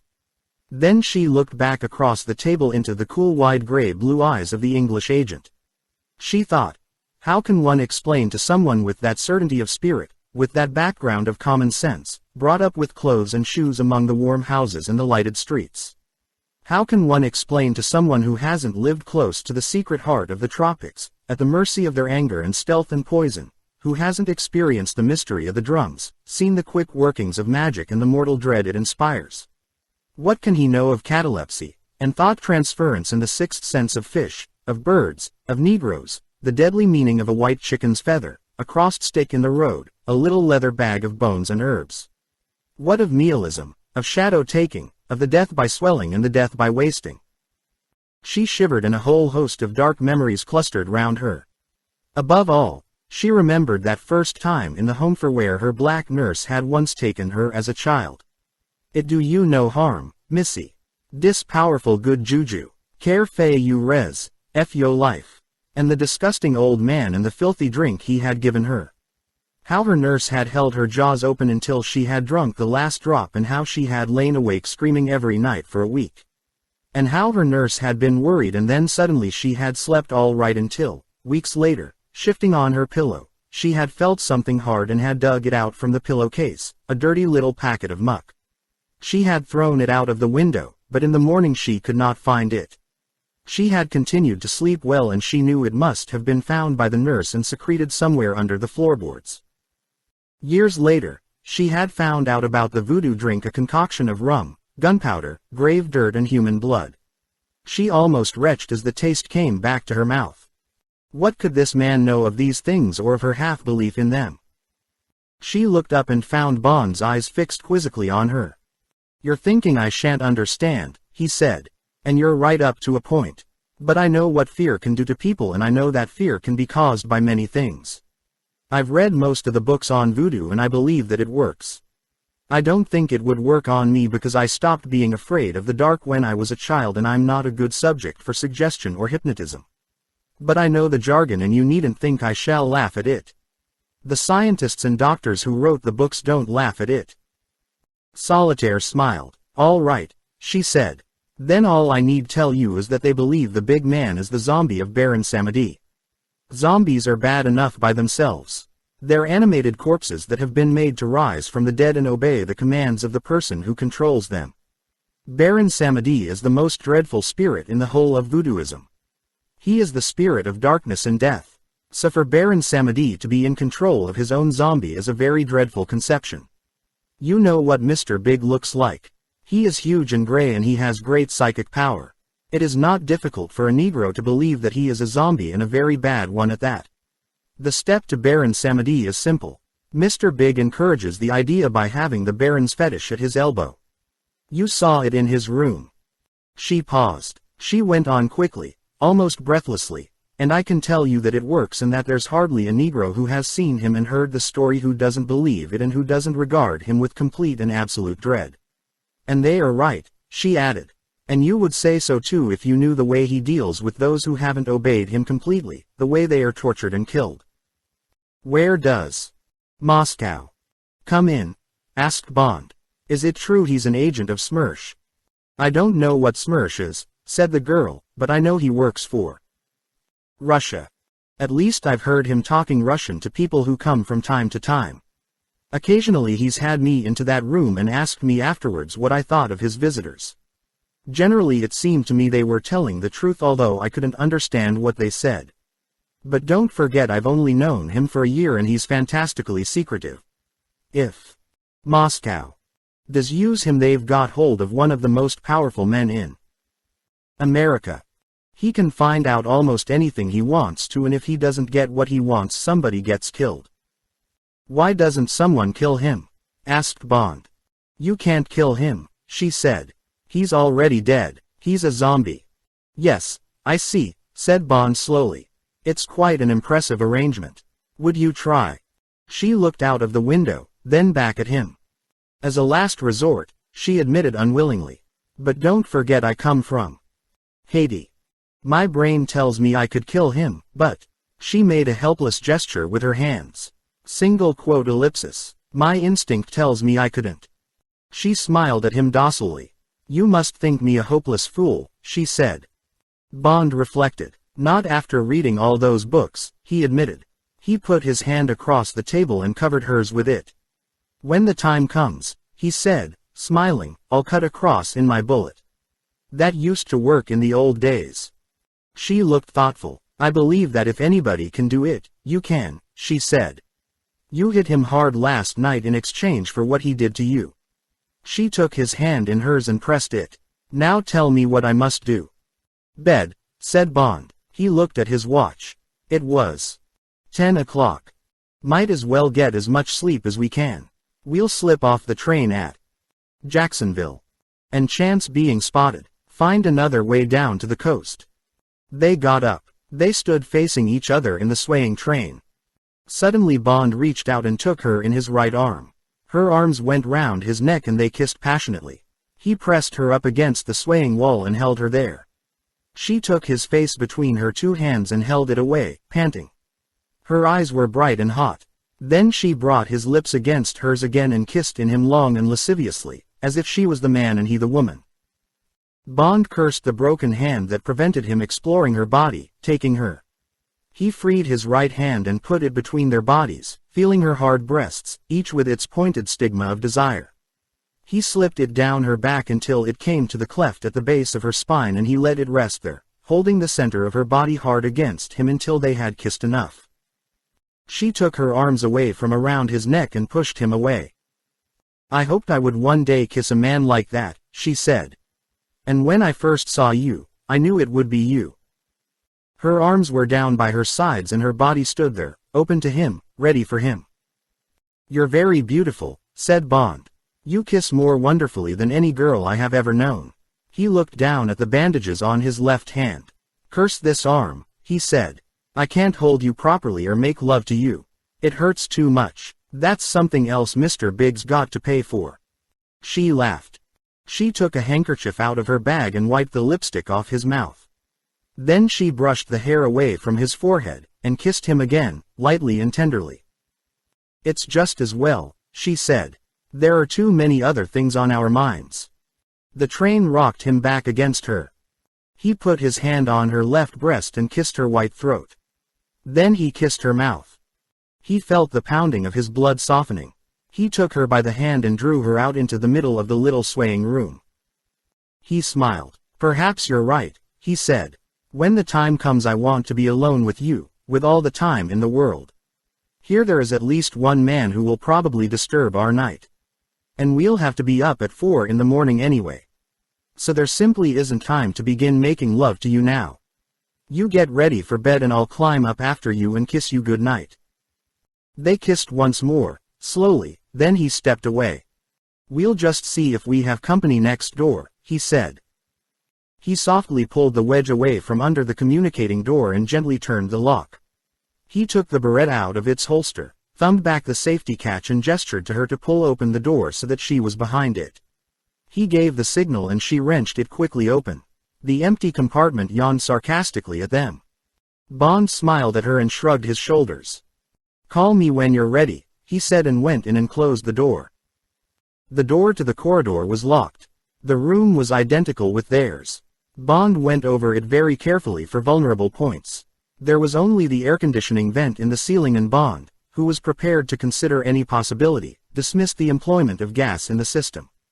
It would slay all the other occupants of the car. There only remained the waste pipes in the small lavatory, and while these certainly could be used to insert some death-dealing medium from the underbelly of the train, the operator would have to be a daring and skilled acrobat. There was no ventilating grill into the corridor. Bond shrugged his shoulders. If anyone came, it would be through the doors. He would just have to stay awake. Solitaire called for him. The room smelled of Balmain's, vent vert. She was leaning on her elbow and looking down at him from the upper berth. I.e. bedclothes were pulled up round her shoulder. Bond guessed that she was naked. Her black hair fell away from her head in a dark cascade. With only the reading lamp on behind her, her face was in shadow. Bond climbed up the little aluminium ladder and leant towards her. She reached towards him and suddenly the bedclothes fell away from her shoulders. Damn you, said Bond. You. She put her hand over his mouth. Alumos is the nice word for it, she said. It is fun for me to be able to tease such a strong silent man. You burn with such an angry flame. It is the only game I have to play with you and I shan't be able to play it for long. How many days until your hand is well again? Bond bit hard into the soft hand over his mouth. She gave a little scream. Not many, said Bond. And then one day when you're playing your little game you'll suddenly find yourself pinned down like a butterfly. She put her arms round him and they kissed, long and passionately. Finally she sank back among the pillows. Hurry up and get well, she said. I'm tired of my game already. Bond climbed down to the floor and pulled her curtains across the berth. Try and get some sleep now, he said. We've got a long day tomorrow. She murmured something and he heard her turn over. She switched off the light. Bond verified that the wedges were in place under the doors.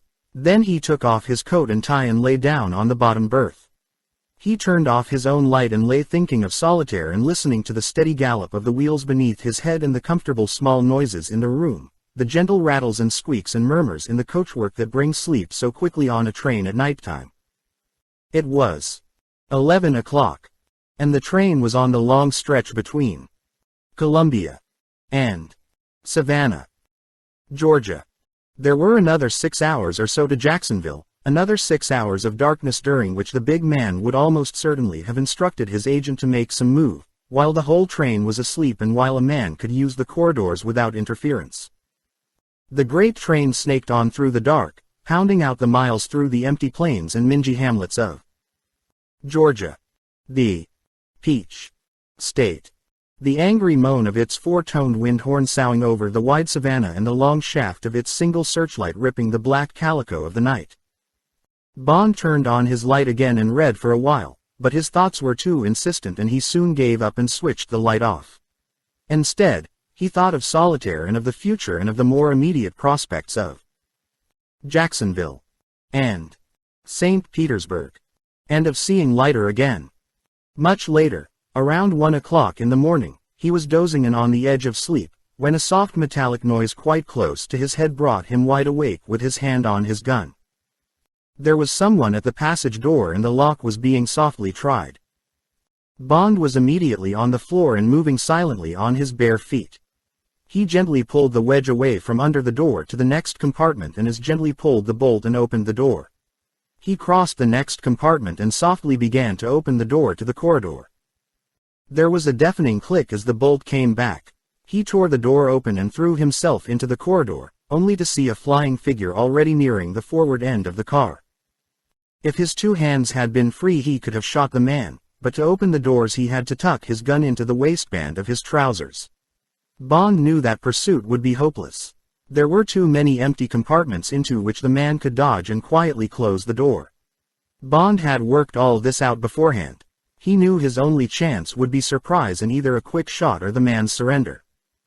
He walked a few steps to compartment H. A tiny diamond of paper protruded into the corridor. He went back and into their room, locking the doors behind him. He softly turned on his reading light. Solitaire was still asleep. The rest of the paper, a single sheet, lay on the carpet against the passage door. He picked it up and sat on the edge of his bed. It was a sheet of cheap ruled notepaper. It was covered with irregular lines of writing in rough capitals, in red ink. Bond handled it gingerly, without much hope that it would yield any prints. These people weren't like that. Oh, which? He read, "Do not slay me, spare me. His is the body. The divine drummer declares that when he rises with the dawn, he will sound his drums for you in the morning. Very early, very early, very early, very early. O which that slays the children of men before they are fully matured. O which that slays the children of men before they are fully matured. The divine drummer declares that when he rises with the dawn, he will sound his drums for you in the morning. Very early, very early, very early, very early. We are addressing you and you will understand." Bond lay down on his bed and thought. Then he folded the paper and put it in his pocketbook. He lay on his back and looked at nothing, waiting for daybreak. Live and Let Die. Chapter 12. The Everglades. It was around 5 o'clock in the morning when they slipped off the train at Jacksonville. It was still dark and the naked platforms of the great Florida Junction were sparsely lit. The entrance to the subway was only a few yards from car 245 and there was no sign of life on the sleeping train as they dived down the steps. Bond had told the attendant to keep the door of their compartment locked after they had gone and the blinds drawn, and he thought there was quite a chance they would not be missed until the train reached St. Petersburg. They came out of the subway into the booking hall.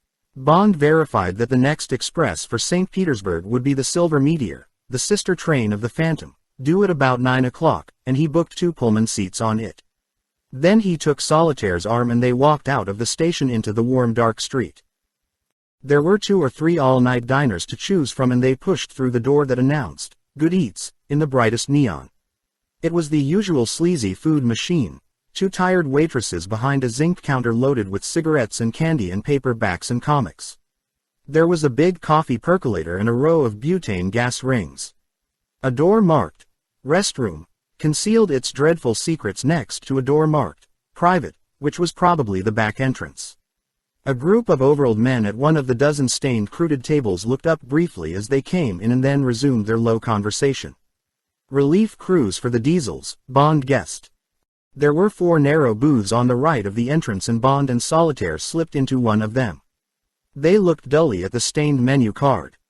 After a time, one of the waitresses sauntered over and stood leaning against the partition, running her eyes over Solitaire's clothes. "Orange juice, coffee, scrambled eggs, twice," said Bond briefly. "K," said the girl. Her shoes lethargically scuffed the floor as she sauntered away. "The scrambled eggs'll be cooked with milk," said Bond. "But one can't eat boiled eggs in America.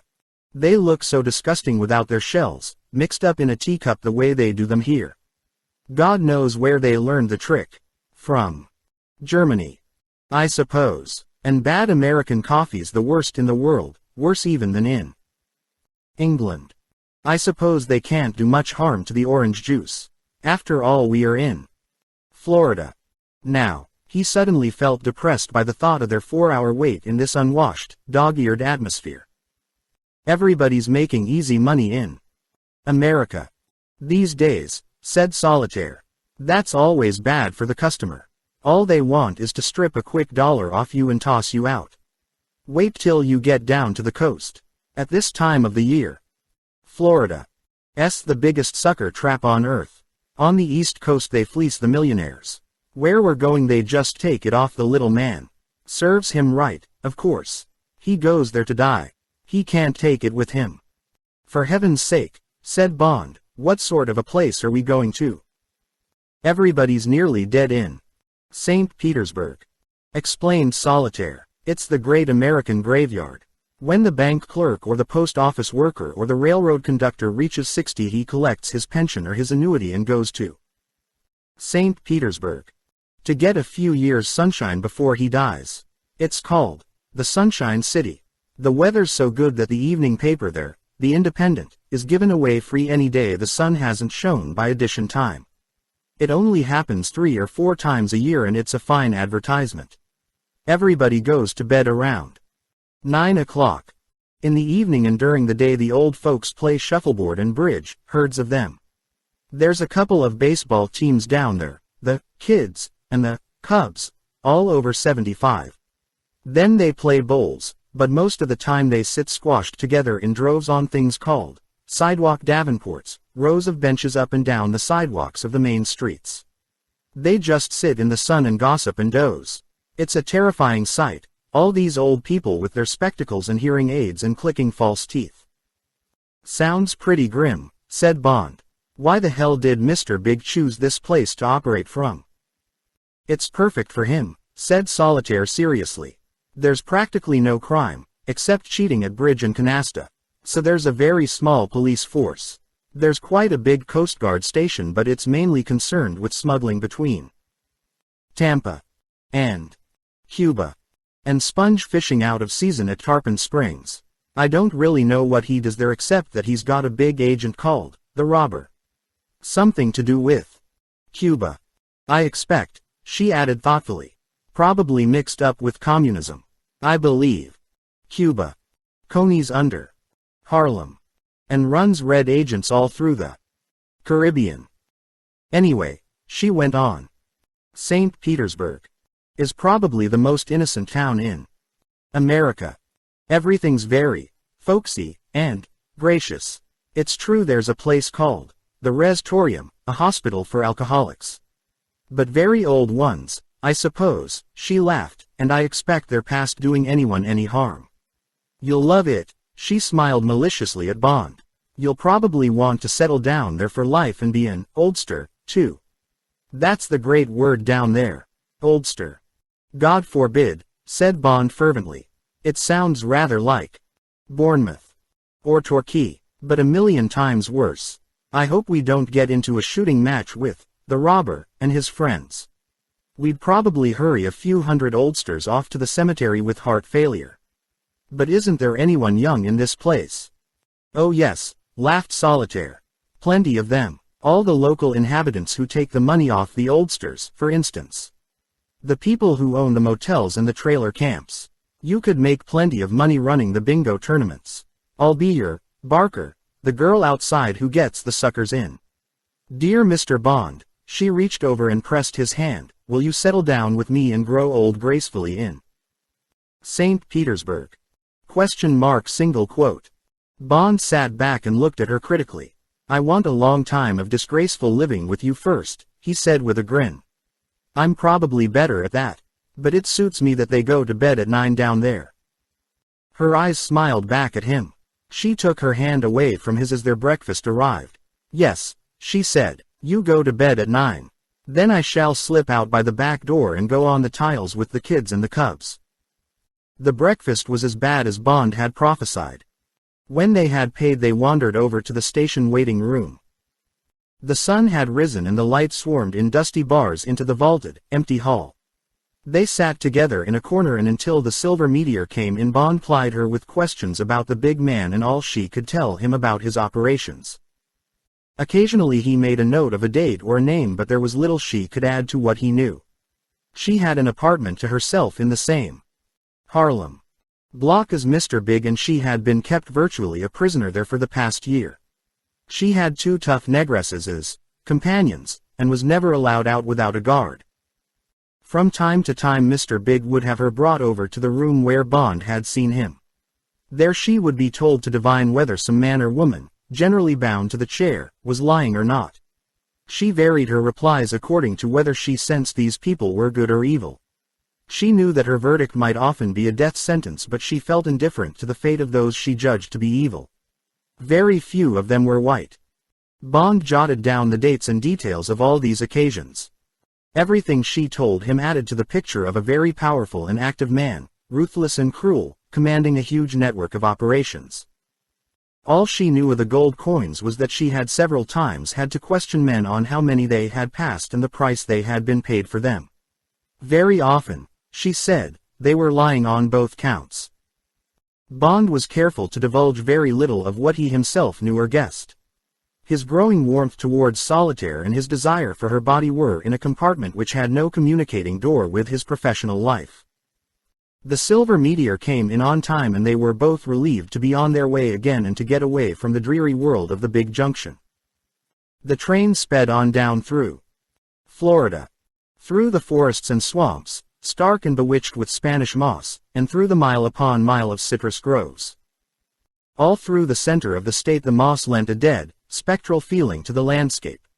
Even the little townships through which they passed had a gray skeletal aspect with their dried-up, sun-sucked clapboard houses. Only the citrus groves laden with fruit looked green and alive. Everything else seemed baked and desiccated with the heat. Looking out at the gloomy silent withered forests, Bond thought that nothing could be living in them except bats and scorpions, horned toads and black widow spiders. They had lunch and then suddenly the train was running along the Gulf of Mexico. Through the mangrove swamps and palm groves, endless motels and caravan sites, and Bond caught the smell of the other Florida. The Florida of the advertisements, the land of Miss Orange Blossom I-954. They left the train at Clearwater, the last station before St. Petersburg. Bond took a cab and gave the address on Treasure Island. Half an hour's drive away. It was 2 o'clock, and the sun blazed down out of a cloudless sky. Solitaire insisted on taking off her hat and veil. "It's sticking to my face," she said. "Hardly a soul has ever seen me down here." A big Negro with a face pitted with ancient smallpox was held up in his cab at the same time as they were checked at the intersection of Park Street and Central Avenue, where the avenue runs onto the long Treasure Island Causeway across the shallow waters of Boca Ciega Bay. When the Negro saw Solitaire's profile his mouth fell open. He pulled his cab into the curb and dived into a drugstore. He called a St. Petersburg number. "Dis is Poxy," he said urgently into the mouthpiece.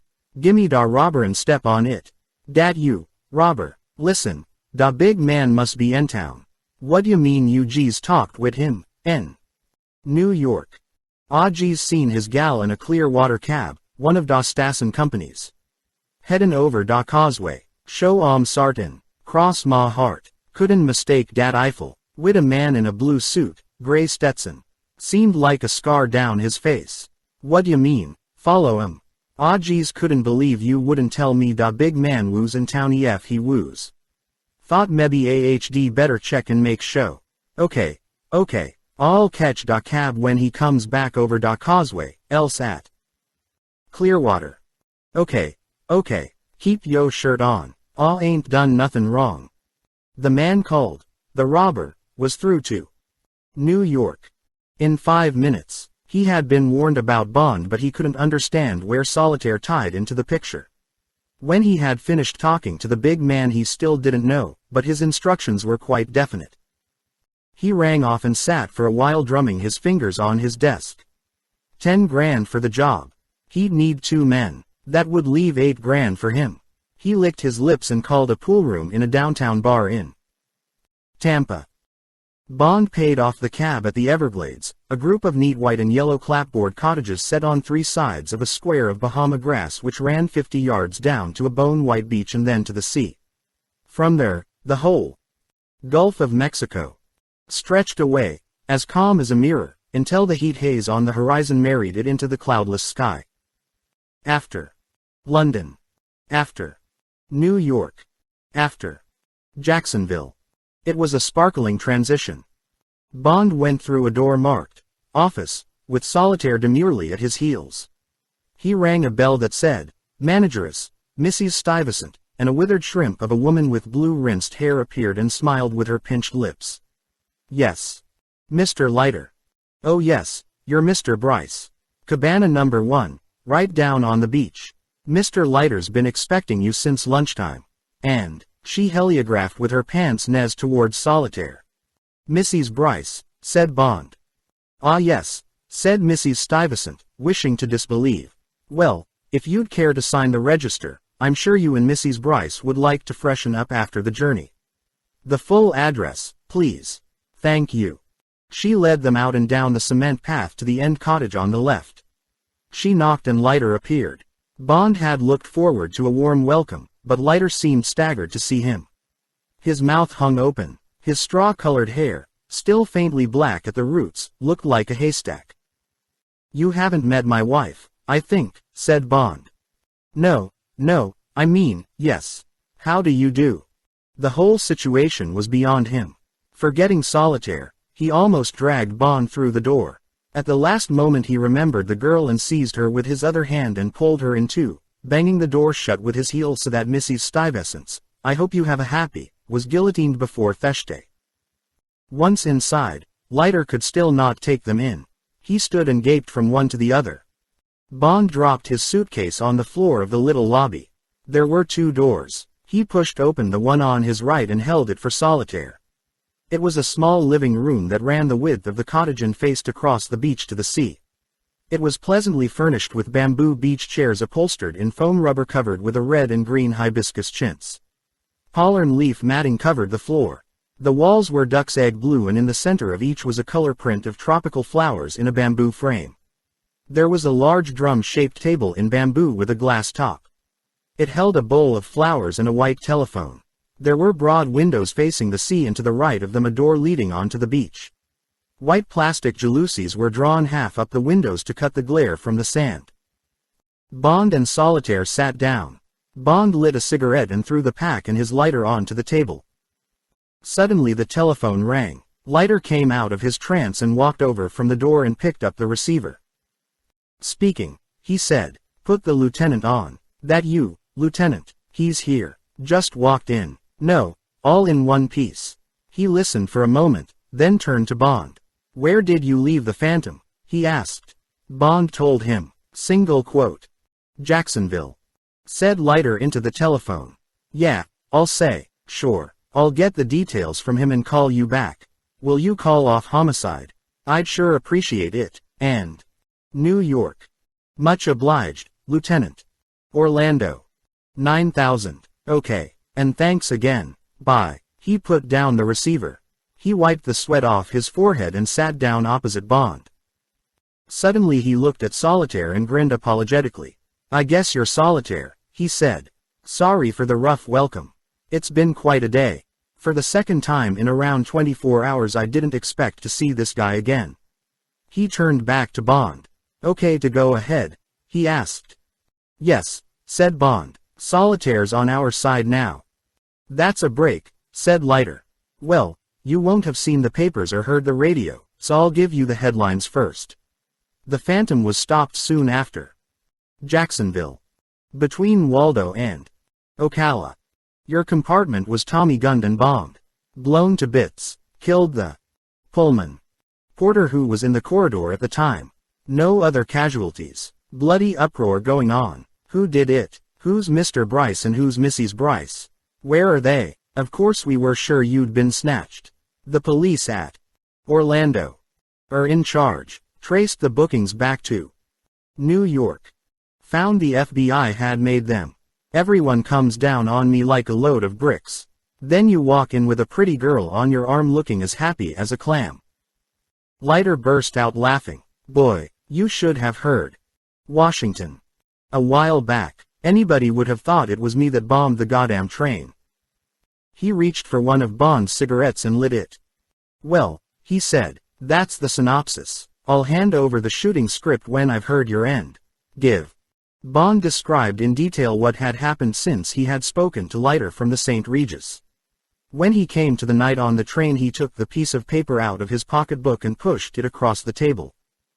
Leiter whistled. Voodoo, he said. This was meant to be found on the corpse, I guess. Ritual murder by friends of the men you bumped in Harlem. That's how it was supposed to look. Take the heat right away from the big man. They certainly think out all the angles. We'll get after that thug they had on the train. Probably one of the help in the diner. He must have been the man who put the finger on your compartment. You finish. Then I'll tell you how he did it. Let me see, said Solitaire. She reached across for the paper. Yes, she said quietly. It's an wanga, a voodoo fetish. It's the invocation to the drum witch. It's used by the Ashanti tribe in Africa. When they want to kill someone, they use something like it in Haiti. Single quote. She handed it back to Bond. It was lucky you didn't tell me about it, she said seriously. I would still be having hysterics. I didn't care for it myself, said Bond. I felt it was bad news. Lucky we got off at Jacksonville. Poor Baldwin. We owe him a lot. He finished the story of the rest of their trip. Anyone spot you when you left the train? Asked Leiter. Shouldn't think so, said Bond. But we'd better keep Solitaire undercover until we can get her out.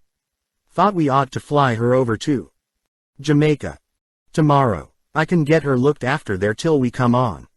Sure, agreed Leiter. We'll put her in a charter plane at Tampa. Get her down to Miami by tomorrow lunchtime and she can take one of the afternoon services, KLM or Pan Am. Get her in by dinner time tomorrow. Too late to do anything this afternoon. Is that all right, Solitaire? Bond asked her. The girl was staring out of the window. Her eyes had the faraway look that Bond had seen before. Suddenly she shivered. Her eyes came back to Bond. She put out a hand and touched his sleeve. Yes, she said. She hesitated. Yes, I guess so. Live and Let Die. Chapter 13. Death of a Pelican. Solitaire stood up. I must go and tidy myself, she said. I expect you've both got plenty to talk about. Of course, said Leiter, jumping up. Crazy of me, you must be dead beat. Guess you'd better take James's room and he can bed down with me. Solitaire followed him out into the little hall and Bond heard Leiter explaining the arrangement of the rooms. In a moment Leiter came back with a bottle of Hagen and some ice. I'm forgetting my manners, he said. We could both do with a drink. There's a small pantry next the bathroom and I've stocked it with all we're likely to need. He fetched some soda water and they both took a long drink. Let's have the details, said Bond, sitting back. Must have been the hell of a fine job. Sure was, agreed Leiter, except for the shortage of corpses. He put his feet on the table and lit a cigarette. Phantom left Jacksonville around 5, he began. Got to Waldo around 6. Just after leaving Waldo, and here I'm guessing, Mr. Biggs' man comes along to your car, gets into the next compartment to yours and hangs a towel between the drawn blind and the window, meaning, and he must have done a good deal of telephoning at stations on the way down, meaning, the window to the right of this towel is it. There's a long stretch of straight track between Waldo and Ocala. Continued Leiter, running through forest and swamp land. State highway right alongside the track. About 20 minutes outside Waldo, wham! Goes a dynamite emergency signal under the leading diesel. Driver comes down to 40. Wham! And another wham! 3 in line. Emergency. Halt at once. He halts the train wondering what the hell. Straight track. Last signal green over green. Nothing in sight. It's around 6:15. And just getting light. There's a sedan. Clouded heap I expect. Bond raised an eyebrow. Stolen car, explained Leiter. Gray, thought to have been a Buick, no lights, engine running, waiting on the highway opposite the center of the train. 3 men get out, colored, probably Negro. They walk slowly in line abreast along the grass verge between the road and the track. 2 on the outside carry rippers, Tommy guns. Man in the center has something in his hand. 20 yards and they stop outside car 245. Men with the rippers give a double squirt at your window. Open it up for the pineapple. Center man tosses in the pineapple and all 3 run back to the car. 2 seconds fuse. As they reach the car, boom. Fricassee of compartment H. Fricassee, presumably, of Mr. and Mrs. Bryce. In fact fricassee of your Baldwin who runs out and crouches in corridor directly he sees men approaching his car. No other casualties except multiple shock and hysterics throughout train. Car drives away very fast towards limbo where it still is and will probably remain. Silence, mingled with screams, falls. People run to and fro. Train limps gingerly into Ocala. Drops car 245. Is allowed to proceed 3 hours later. Scene 2. Leiter sits alone in cottage, hoping he has never said an unkind word to his friend James, and wondering how Mr. Hoover will have Mr. Leiter served for his dinner tonight. That's all, folks. Bond laughed. What an organization, he said. I'm sure it's all beautifully covered up and alibied. What a man. He certainly seems to have the run of this country. Just shows how one can push a democracy around, what with habeas corpus and human rights and all the rest. Glad we haven't got him on our hands in England. Wooden truncheons wouldn't make much of a dent in him. Well, he concluded, that's 3 times I've managed to get away with it. The pace is beginning to get a bit hot. Yes, said Leiter thoughtfully. Before you arrived over here you could have counted the mistakes Mr. Big has ever made on one thumb. Now he's made 3 all in a row. He won't like that. We've got to put the heat on him while he's still groggy and then get out, quick. Tell you what I've got in mind. There's no doubt that gold gets into the States through this place. We've tracked the secretary again and again and she just comes straight over from Jamaica to St. Petersburg. And docks at that worm and bait factory, Rubberus or whatever it's called. Ouroboros, said Bond, the great worm of mythology. Good name for a worm and bait factory. Suddenly a thought struck him. He hit the glass table top with the flat of his hand. Felix, of course. Ouroboros, the robber, don't you see?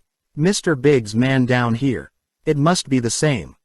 Leiter's face lit up. Christ almighty, he exclaimed. Of course it's the same. That Greek who's supposed to own it, the man in Tarpon Springs that figures in the reports that Blockhead showed us in New York. Binswanger. He's probably just a figurehead. Probably doesn't even know there's anything phony about it. It's his manager here we've got to get after. The robber. Of course that's who it is. Leiter jumped up. Come on. Let's get going. We'll go right along and look the place over.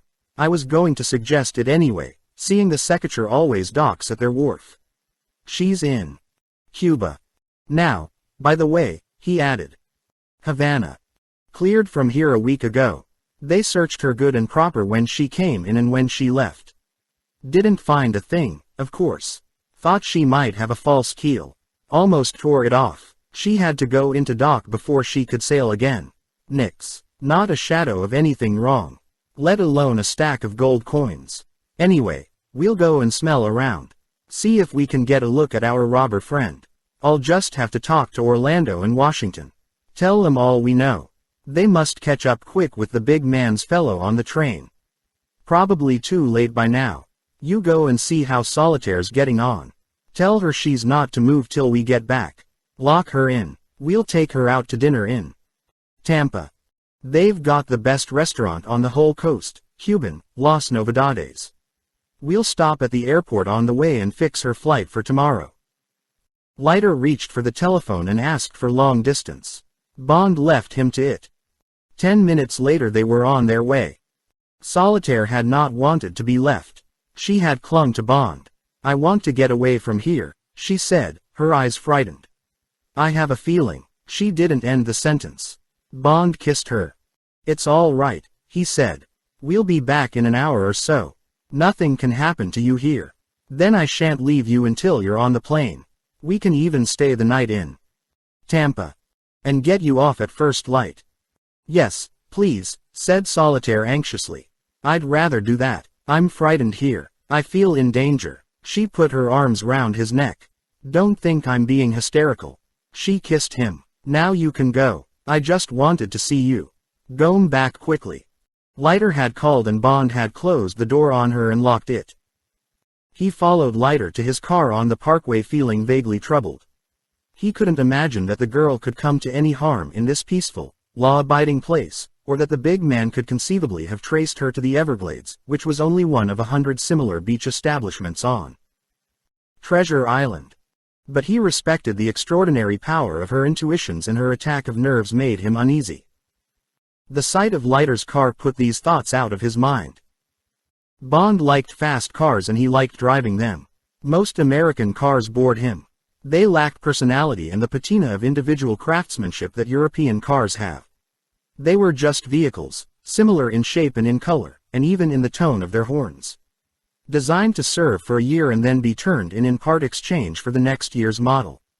All the fun of driving had been taken out of them with the abolition of a gear change, with hydraulic-assisted steering and spongy suspension. All effort had been smoothed away and all of that close contact with the machine and the road that extracts skill and nerve from the European driver. To Bond, American cars were just beetle-shaped dodgems in which you motored along with one hand on the wheel, the radio full on, and the power-operated windows closed to keep out the drafts. But Leiter had got hold of an old Cord, one of the few American cars with a personality, and it cheered Bond to climb into the low-hung saloon, to hear the solid bite of the gears and the masculine tone of the wide exhaust. 15 years old, he reflected, yet still one of the most modern-looking cars in the world. They swung onto the causeway and across the wide expanse of unrippled water that separates the 20 miles of narrow island from the broad peninsula sprawling with St. Petersburg and its suburbs. Already as they idled up Central Avenue, on their way across the town to the yacht basin and the main harbor and the big hotels, Bond caught a whiff of the atmosphere that makes the town the old folks' home of America. Everyone on the sidewalks had white hair, white or blue, and the famous sidewalk davenports that Solitaire had described were thick with oldsters sitting in rows like the starlings in Trafalgar Square. Bond noted the small grudging mouths of the women, the sun gleaming on their pince-nez, the stringy, collapsed chests and arms of the men displayed to the sunshine in Truman shirts. The fluffy, sparse balls of hair on the women showing the pink scalp. The bony bald heads of the men. And, everywhere, a prattling camaraderie, a swapping of news and gossip, a making of folksy dates for the shuffleboard and the bridge table, a handing round of letters from children and grandchildren, a tut-tutting about prices in the shops and the motels. You didn't have to be amongst them to hear it all. It was all in the nodding and twittering of the balls of blue fluff, the back-slapping and hawk and spitting of the little old bald heads. It makes you want to climb right into the tomb and pull the lid down, said Leiter at Bond's exclamations of horror. You wait till we get out and walk. If they see your shadow coming up the sidewalk behind them they jump out of the way as if you were the chief cashier coming to look over their shoulders in the bank. It's ghastly. Makes me think of the bank clerk who went home unexpectedly at midday and found the president of the bank sleeping with his wife. He went back and told his pals in the ledger department and said, "Gosh, fellers, he nearly caught me." Single quote. Bond laughed. You can hear all the presentation gold watches ticking in their pockets, said Leiter. Place is full of undertakers, and pawnshops stuffed with gold watches and Masonic rings and bits of jet and lockets full of hair. Makes you shiver to think of it all. Wait till you go to Aunt Millie's place, and see them all in droves mumbling over their corned beef hash and cheeseburgers, trying to keep alive till 90. It'll frighten the life out of you. But they're not all old down here. Take a look at that ad over there.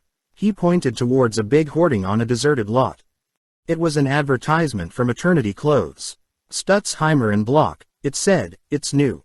Our anticipation department, and after. Clothes for chips 1 to 4 and twigs 4 to 8. Bond groaned. Let's get away from here, he said. This is really beyond the call of duty. They came down to the waterfront and turned right until they came to the seaplane base and the Coast Guard station. The streets were free of oldsters and here there was the normal life of a harbor. Wharves, warehouses, a ship's chandler, some upturned boats, nets drying, the cry of seagulls, the rather fetid smell coming in off the bay.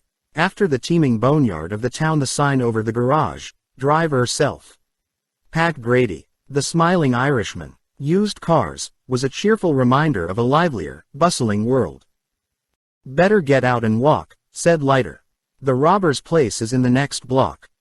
They left the car beside the harbor and sauntered along past a timber warehouse and some oil storage tanks.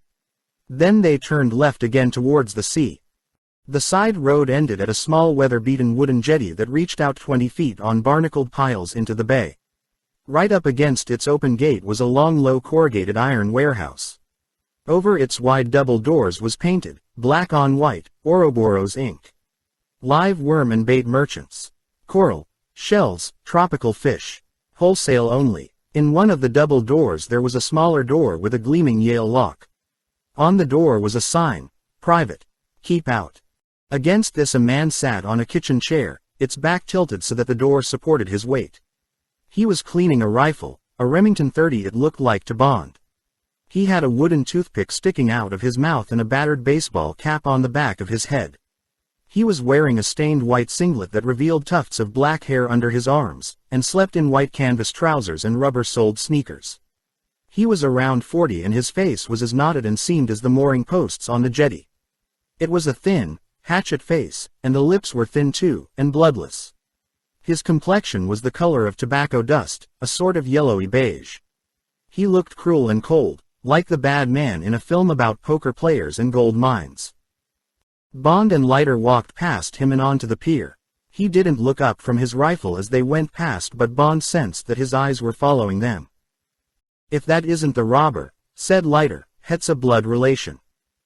A pelican, gray with a pale yellow head, was hunched on one of the mooring posts at the end of the jetty.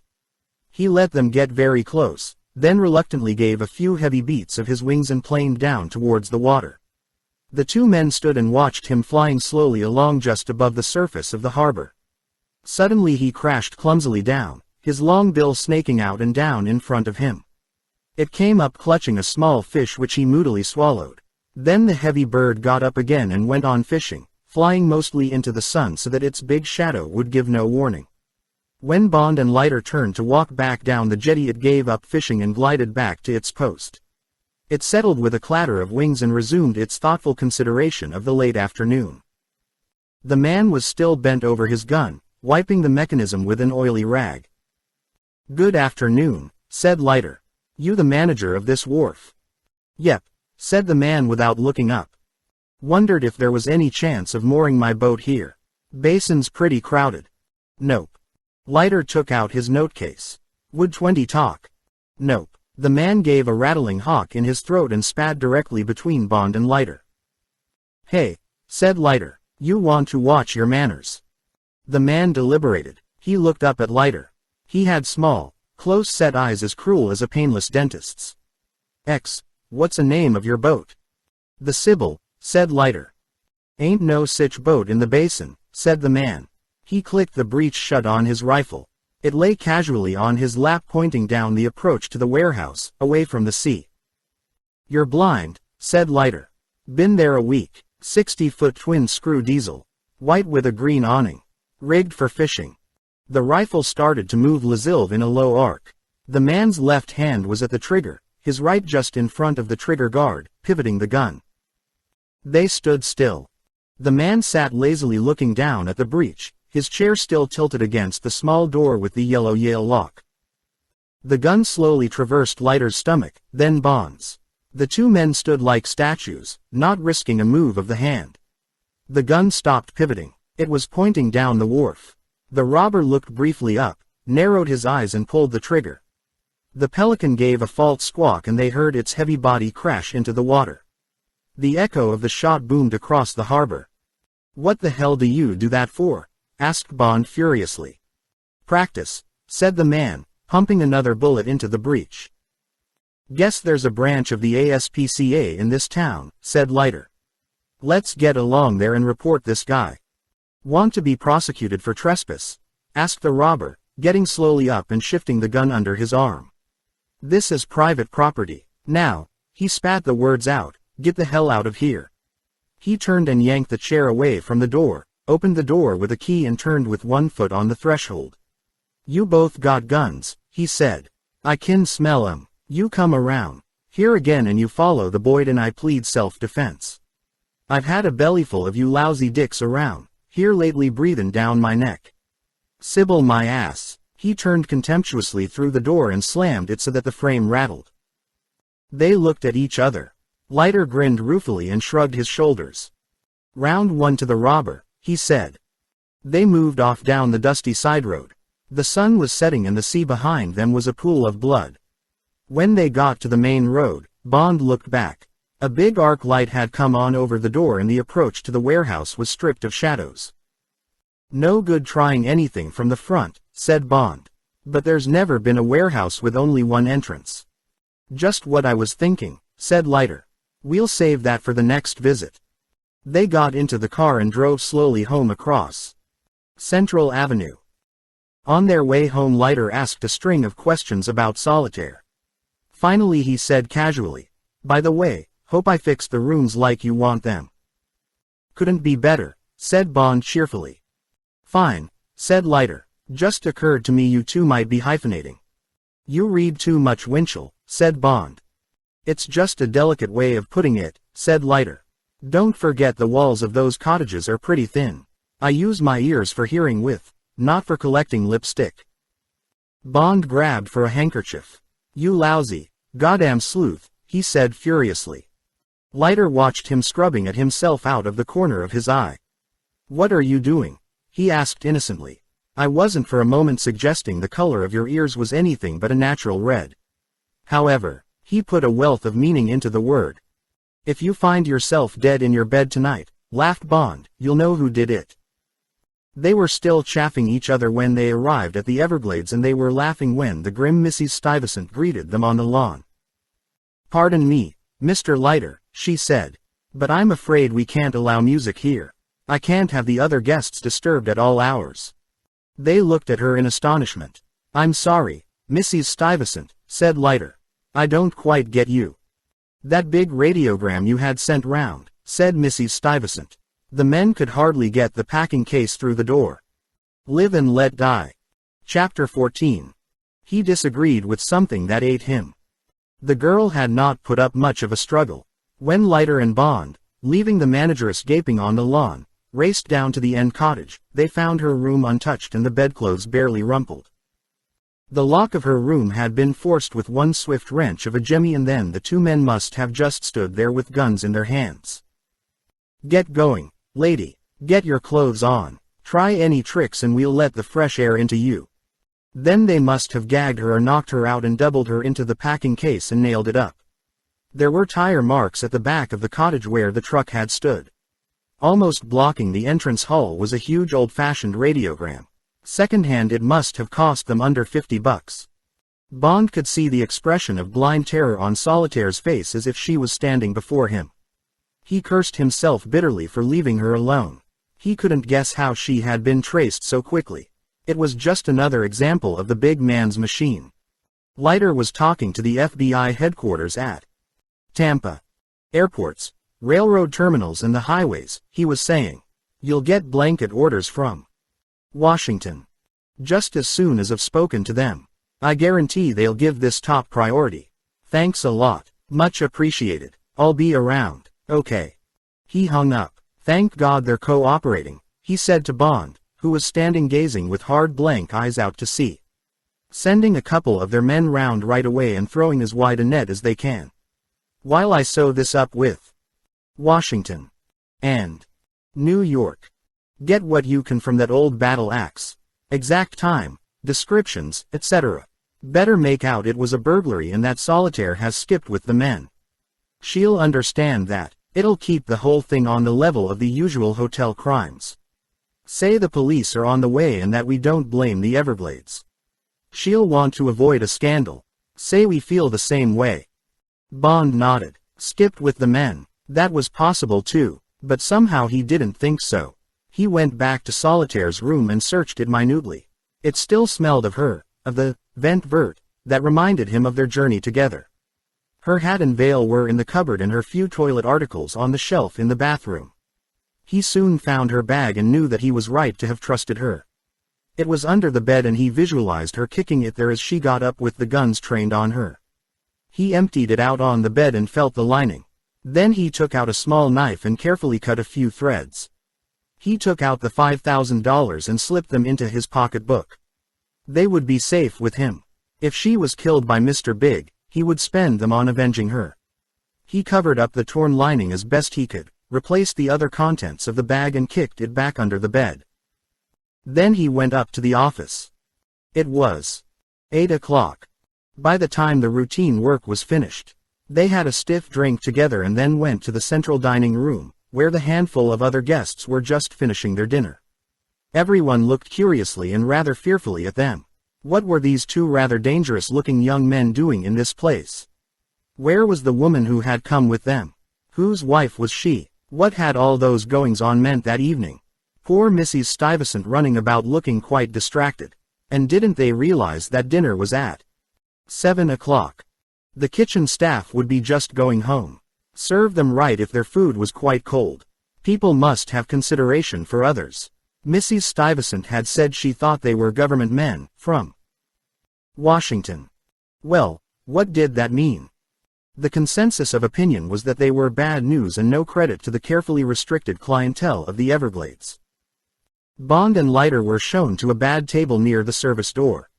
The set dinner was a string of inflated English and pidgin French. What it came down to was tomato juice, boiled fish with a white sauce, a strip of frozen turkey with a dab of cranberry, and a wedge of lemon curd surmounted by a whorl of stiff cream substitute. They munched it down gloomily while the dining room emptied of its oldster couples and the table lights went out one by one. Finger bowls, in which floated one hibiscus petal, was the final gracious touch to their meal. Bond ate silently, and when they had finished Leiter made a determined effort to be cheerful. "Come and get drunk," he said. "This is the bad end to a worse day. Or do you want to play bingo with the oldsters? It says there's a bingo tournament in the romp room this evening." Bond shrugged his shoulders and they went back to their sitting room and sat gloomily for a while, drinking and staring out across the sand, bone-white in the light of the moon, towards the endless dark sea. When Bond had drunk enough to drown his thoughts, he said good night and went off to Solitaire's room, which he had now taken over as his bedroom. He climbed between the sheets where her warm body had lain, and, before he slept, he had made up his mind. He would go after the robber as soon as it was light and strangle the truth out of him. He had been too preoccupied to discuss the case with Leiter, but he was certain that the robber must have had a big hand in the kidnapping of Solitaire. He thought of the man's little cruel eyes and the pale thin lips. Then, he thought of the scrawny neck rising like a turtle's out of the dirty sweat shirt. Under the bedclothes the muscles of his arms went taut. Then, his mind made up, he relaxed his body into sleep. He slept until 8. When he saw the time on his watch he cursed. He quickly took a shower, holding his eyes open into the needles of water until they smarted. Then he put a towel round his waist and went into Leiter's room. The slats of the jalousies were still down, but there was light enough to see that neither bed had been slept in. He smiled, thinking that Leiter had probably finished the bottle of whiskey and fallen asleep on the couch in the living room. He walked through. The room was empty. The bottle of whiskey, still half full, was on the table and a pile of cigarette butts overflowed the ashtray. Bond went to the window, pulled up the jalousies and opened it. He caught a glimpse of a beautiful clear morning before he turned back into the room. Then he saw the envelope.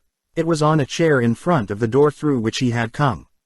He picked it up. It contained a note scribbled in pencil. "Got to thinking and don't feel like sleep. It's about 5 a.m. Going to visit the worm and bait store. All same early bird. Odd that trick shot artist was sitting there while S was being snatched. As if he knew we were in town and was ready for trouble in case the snatch went wrong. If I'm not back by 10, call out the militia. Tampa. 88. Felix." Bond didn't wait. While he shaved and dressed he ordered some coffee and rolls and a cab.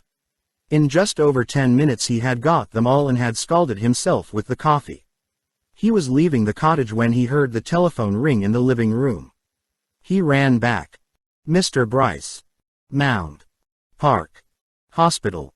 Speaking," said a voice. "Emergency ward. Dr. Roberts. We have a Mr. Leiter here who's asking for you. Can you come right over?" "God Almighty," said Bond, gripped with fear. "What's the matter with him? Is he bad?" "Nothing to worry about," said the voice. "Automobile accident. Looks like a hit-and-run job. Slight concussion. Can you come over? He seems to want you." "Of course," said Bond, relieved. "Be there right away." Now what the hell, he wondered as he hurried across the lawn. Must have been beaten up and left in the road. On the whole, Bond was glad it was no worse. As they turned across Treasure Island Causeway an ambulance passed them, its bell clanging. More trouble, thought Bond. Don't seem to be able to move without running into it. They crossed St. Petersburg by Central Avenue and turned right down the road he and Leiter had taken the day before. Bond's suspicions seemed to be confirmed when he found the hospital was only a couple of blocks from Ouroboros Inc. Bond paid off the cab and ran up the steps of the impressive building. There was a reception desk in the spacious entrance hall. A pretty nurse sat at the desk reading the ads in the St. Petersburg Times. "Dr. Roberts?" inquired Bond. "Dr. Which?" asked the girl, looking at him with approval. "Dr. Roberts, emergency ward," said Bond impatiently. "Patient called Leiter, Felix Leiter. Brought in this morning." "No doctor called Roberts here," said the girl. She ran a finger down a list on the desk. "And no patient called Leiter. Just a moment and I'll call the ward. What did you say your name was?" "Bryce," said Bond. "John Bryce." He started to sweat profusely, although it was quite cool in the hall. He wiped his wet hands on his trousers, fighting to keep from panic. The damn girl just didn't know her job. Too pretty to be a nurse. Ought to have someone competent on the desk. He ground his teeth as she talked cheerfully into the telephone. She put down the receiver. "I'm sorry, Mr. Bryce. Must be some mistake. No cases during the night and they've never heard of a Dr. Roberts or a Mr. Leiter. Sure you've got the right hospital?" Bond turned away without answering her. Wiping the sweat from his forehead, he made for the exit. The girl made a face at his back and picked up her paper. Mercifully, a cab was just drawing up with some other visitors. Bond took it and told the driver to get him back quick to the Everglades. All he knew was that they had got Leiter and had wanted to draw Bond away from the cottage. Bond couldn't make it out, but he knew that suddenly everything was going bad on them and that the initiative was back in the hands of Mr. Big and his machine. Mrs. Stuyvesant hurried out when she saw him leave the cab. "Your poor friend," she said without sympathy. "Really, he should be more careful." "Yes, Mrs. Stuyvesant. What is it?" said Bond impatiently. "The ambulance came just after you left." The woman's eyes were gleaming with the bad news. "Seems Mr. Leiter was in an accident with his car. They had to carry him to the cottage on a stretcher. Such a nice colored man was in charge. He said Mr. Leiter would be quite all right, but he mustn't be disturbed on any account. Poor boy, face all covered with bandages. They said they'd make him comfortable and a doctor would be coming later. If there's anything I can." Bond didn't wait for more. He ran down the lawn to the cottage and dashed through the lobby into Leiter's room. There was the shape of a body on Leiter's bed. It was covered with a sheet. Over the face, the sheet seemed to be motionless. Bond gritted his teeth as he leant over the bed. Was there a tiny flutter of movement? Bond snatched the shroud down from the face. There was no face, just something wrapped round and round with dirty bandages, like a white wasp's nest. He softly pulled the sheet down further. More bandages, still more roughly wound, with wet blood seeping through. Then the top of a sack which covered the lower half of the body. Everything soaked in blood. There was a piece of paper protruding from a gap in the bandages where the mouth should have been. Bond pulled it away and leant down. There was the faintest whisper of breath against his cheek. He snatched up the bedside telephone. It took minutes before he could make Tampa understand. Then the urgency in his voice got through. They would get to him in 20 minutes. He put down the receiver and looked vaguely at the paper in his hand. It was a rough piece of white wrapping paper. Scrawled in pencil in ragged block letters were the words. He disagreed with something that ate him. And underneath in brackets. P.S. We have plenty more jokes as good as this. With the movements of a sleepwalker, Bond put the piece of paper down on the bedside table. Then he turned back to the body on the bed. He hardly dared touch it for fear that the tiny fluttering breath would suddenly cease. But he had to find out something. His fingers worked softly at the bandages on top of the head. Soon he uncovered some of the strands of hair. The hair was wet and he put his fingers to his mouth. There was a salt taste. He pulled out some strands of hair and looked closely at them. There was no more doubt.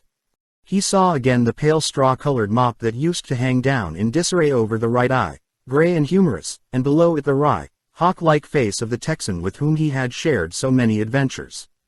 He thought of him for a moment, as he had been. Then he tucked the lock of hair back into the bandages and sat on the edge of the other bed and quietly watched over the body of his friend and wondered how much of it could be saved. When the two detectives and the police surgeon arrived, he told them all he knew in a quiet, flat voice. Acting on what Bond had already told them on the telephone, they had sent a squad car down to the robber's place and they waited for a report while the surgeon worked next door. He was finished first. He came back into the sitting room looking anxious. Bond jumped to his feet. The police surgeon slumped into a chair and looked up at him. "I think he'll live," he said. "But it's 50-50. They certainly did a job on the poor guy. One arm gone, half the left leg, face in a mess, but only superficial. Darned if I know what did it. Only thing I can think of is an animal or a big fish. Something's been tearing at him. Know a bit more when I can get him to the hospital. There'll be traces left from the teeth of whatever it was. Ambulance should be along any time." They sat in gloomy silence. The telephone rang intermittently. New York. Washington. The St. Petersburg Police Department wanted to know what the hell was going on down at the wharf and were told to keep out of the case. It was a federal job.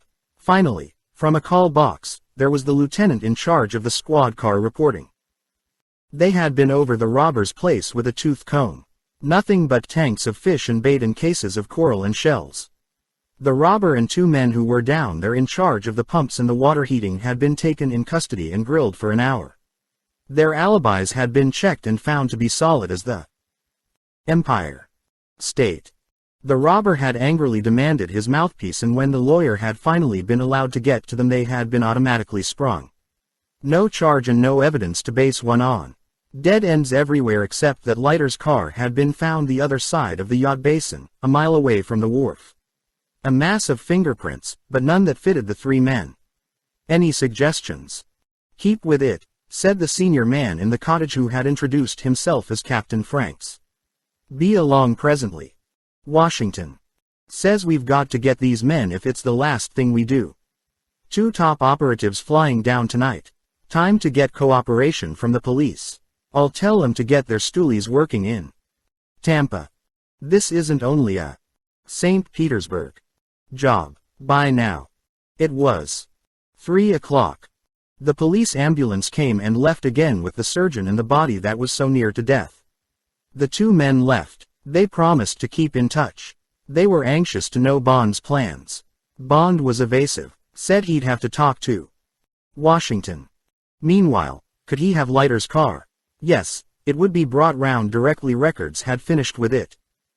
When they had gone, Bond sat lost in thought. They had made sandwiches from the well-stocked pantry and Bond now finished these and had a stiff drink.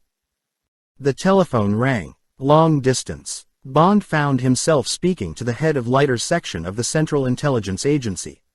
The gist of it was that they'd be very glad if Bond would move on to Jamaica at once. All very polite. They had spoken to London, who had agreed. When should they tell London that Bond would arrive in Jamaica?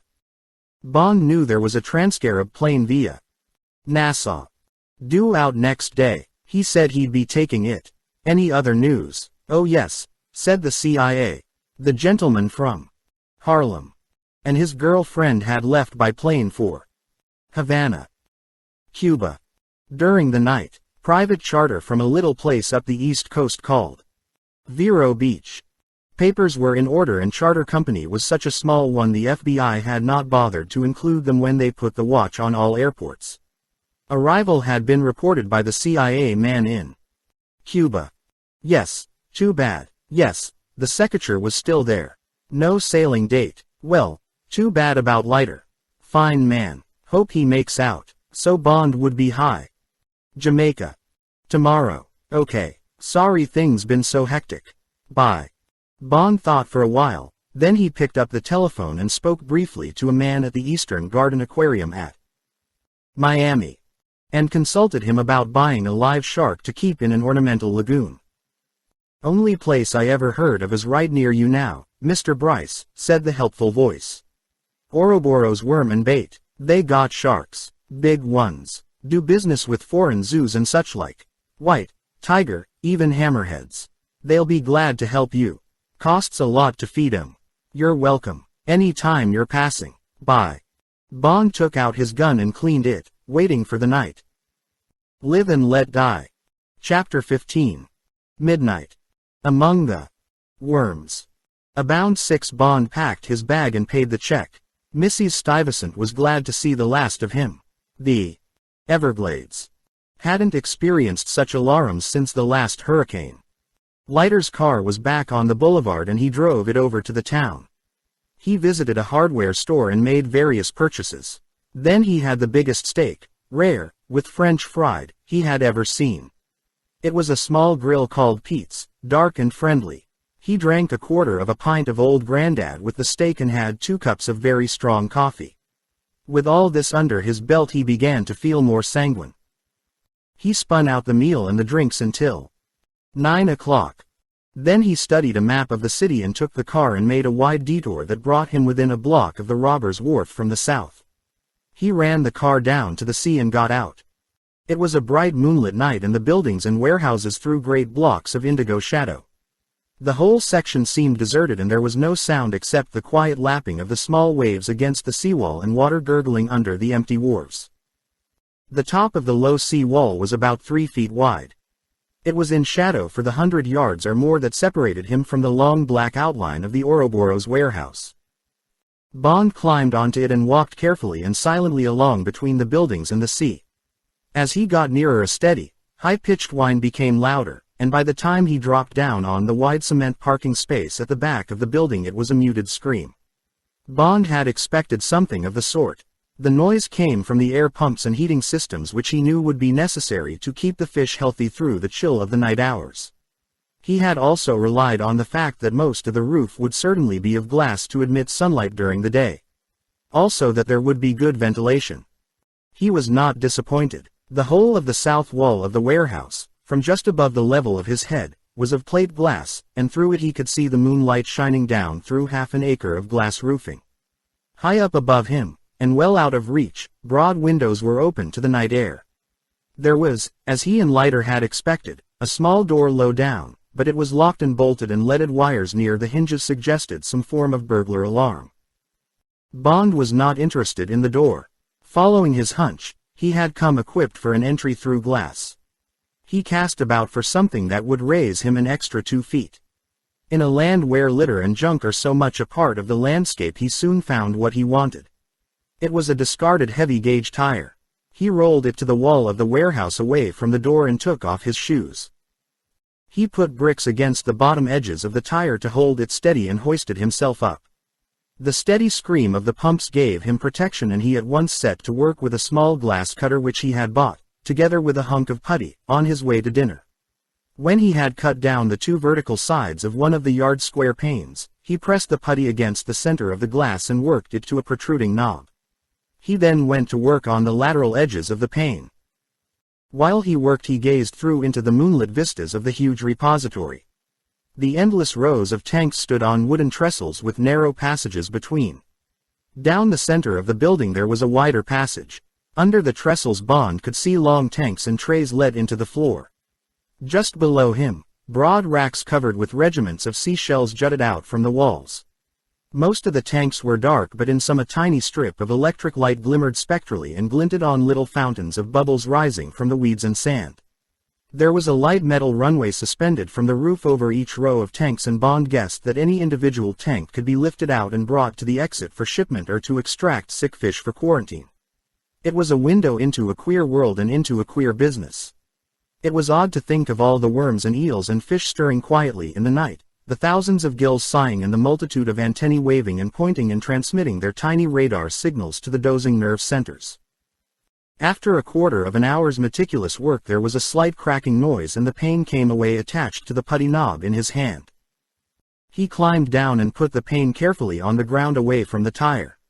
Then he stuffed his shoes inside his shirt. With only one good hand they might be vital weapons. He listened. There was no sound but the unfaltering whine of the pumps. He looked up to see if by chance there were any clouds about to cross the moon, but the sky was empty save for its canopy of brightly burning stars. He got back on top of the tire and with an easy heave half of his body was through the wide hole he had made.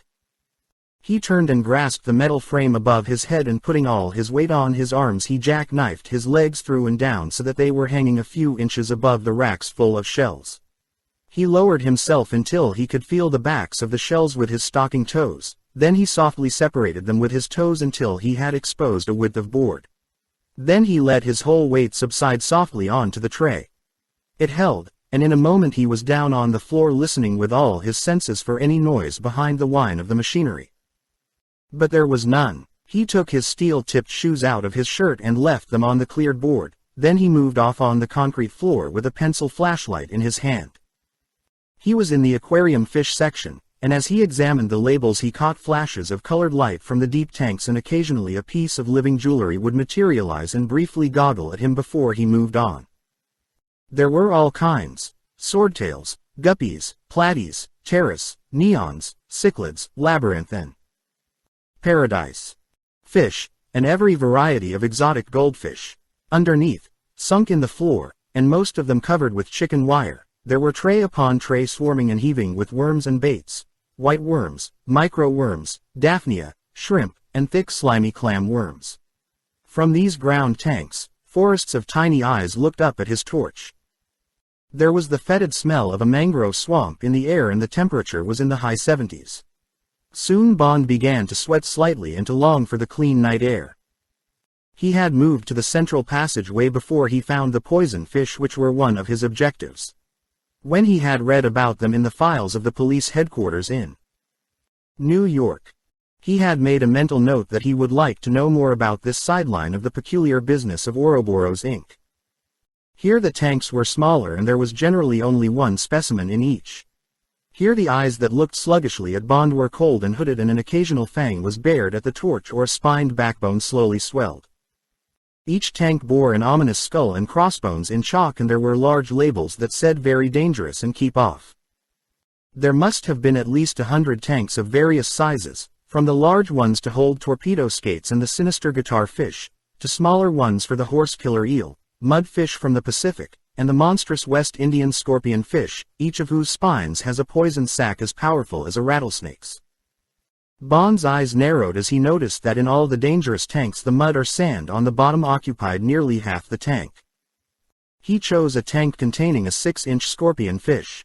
He knew something of the habits of this deadly species and in particular that they do not strike, but poison only on contact. The top of the tank was on a level with his waist. He took out a strong pocket knife he had purchased and opened the longest blade.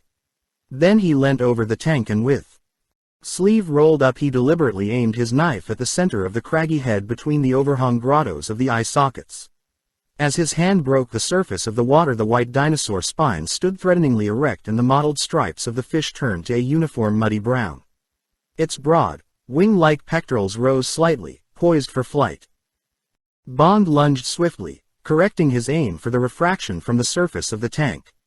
He pinned the bulging head down as the tail threshed wildly and slowly drew the fish towards him and up the glass side of the tank. He stood aside and whipped it out onto the floor, where it continued flapping and jumping despite its shattered skull. He leant over the tank and plunged his hand deep into the center of the mud and sand. Yes, they were there. His hunch about the poison fish had been right. His fingers felt the close rows of coin deep under the mud, like counters in a box. They were in a flat tray. He could feel the wooden partitions. He pulled out a coin, rinsing it in his hand in the cleaner surface water as he did so. He shone his torch on it. It was as big as a modern 5-shilling piece and nearly as thick, and it was gold. It bore the arms of Spain and the head of Philip II. He looked at the tank, measuring it. There must be 1,000 coins in this one tank that no customs officer would think of disturbing. $10,000 to $20,000 worth, guarded by one poison-fanged Cerberus. These must be the cargo brought in by the Secretary on her last trip a week ago. 100 tanks, say $150,000 worth of gold per trip. Soon the trucks would be coming for the tanks and somewhere down the road men with rubber-coated tongs would extract the deadly fish and throw them back in the sea or burn them. The water and the mud would be emptied out and the gold coin washed and poured into bags. Then the bags would go to agents and the coins would trickle out on the market, each one strictly accounted for by Mr. Big's machine. It was a scheme after Mr. Big's philosophy, effective, technically brilliant, almost foolproof. Bond was full of admiration as he bent to the floor and speared the scorpion fish in the side. He dropped it back in the tank. There was no point in divulging his knowledge to the enemy. It was as he turned away from the tank that all the lights in the warehouse suddenly blazed on and a voice of sharp authority said, "Don't move an inch. Stick 'em up." As Bond took a rolling dive under the tank, he caught a glimpse of the lank figure of the robber squinting down the sights of his rifle about 20 yards away, up against the main entrance. As he dived, he prayed that the robber would miss, but also he prayed that the floor tank which was to take his dive would be one of the covered ones. It was. It was covered with chicken wire. Something snapped up at him as he hit the wire and sprawled clear in the next passageway. As he dived, the rifle cracked and the scorpion fish tank above his head splintered sharply and water gushed down. Bond sprinted fast between the tanks back towards his only means of retreat. Just as he turned the corner, there was a shot and a tank of angelfish exploded like a bomb just beside his ear. He was now at his end of the warehouse with the robber at the other, 50 yards away. There was no possible chance of jumping for his window on the other side of the central passageway. He stood for a moment, gaining his breath and thinking. He realized that the lines of tanks would only protect him to the knees and that between the tanks he would be in full view down the narrow passages. Either way, he could not stand still. He was reminded of the fact as a shot whammed between his legs into a pile of conchs, sending splinters of their hard china buzzing round him like wasps. He ran to his right and another shot came at his legs. It hit the floor and zoomed into a huge carboy of clams that split in half and emptied 100 shellfish over the floor. Bond raced back, taking long, quick strides. He had his Beretta out and loosed off 2 shots as he crossed the central passageway. He saw the robber jump for shelter as a tank shattered above his head. Bond grinned as he heard a shout drowned by the crash of glass and water. He immediately dropped to one knee and fired 2 shots at the robber's legs, but 50 yards for his small caliber pistol was too much. There was the crash of another tank, but the second shot clanged emptily into the iron entrance gates. Then the robber was shooting again and Bond could only dodge to and fro behind the cases and wait to be caught in the kneecap. Occasionally he fired a shot in return to make the robber keep his distance, but he knew the battle was lost. The other man seemed to have endless ammunition. Bond had only 2 shots left in his gun and 1 fresh clip in his pocket. As he shuttled to and fro, slipping on the rare fish that flapped wildly on the concrete, he even stooped to snatching up heavy queen conchs and helmet shells and hurling them towards the enemy. Often they burst impressively on top of some tank at the robber's end and added to the appalling racket inside the corrugated iron shed. But they were quite ineffective. He thought of shooting out the lights, but there were at least 20 of them in 2 rows. Finally Bond decided to give up. He had one ruse to fall back on, and any change in the battle was better than exhausting himself at the wrong end of this deadly coconut shy. As he passed a row of cases of which the one near him was shattered, he pushed it onto the floor. It was still half full of rare Siamese fighting fish, and Bond was pleased with the expensive crash as the remains of the tank burst in fragments on the floor. A wide space was cleared on the trestle table, and after making 2 quick darts to pick up his shoes he dashed back to the table and jumped up. With no target for the robber to shoot at, there was a moment's silence save for the whine of the pumps, the sound of water dripping out of broken tanks and the flapping of dying fish. Bond slipped his shoes on and laced them tight. "Hey, Limey," called the robber patiently. "Come on out or I start using pineapples. I been expectin' you and I got plenty ammo." "Guess I got to give up," answered Bond through cupped hands. "But only because you smashed one of my ankles." "I'll not shoot," called the robber. "Drop your gun on the floor and come down the central passage with your hands up. We'll have a quiet little talk." "Guess I got no option," said Bond, putting hopelessness into his voice. He dropped his Beretta with a clatter onto the cement floor. He took the gold coin out of his pocket and clenched it in his bandaged left hand. Bond groaned as he put his feet to the floor. He dragged his left leg behind him as he limped heavily up the central passage, his hands held level with his shoulders.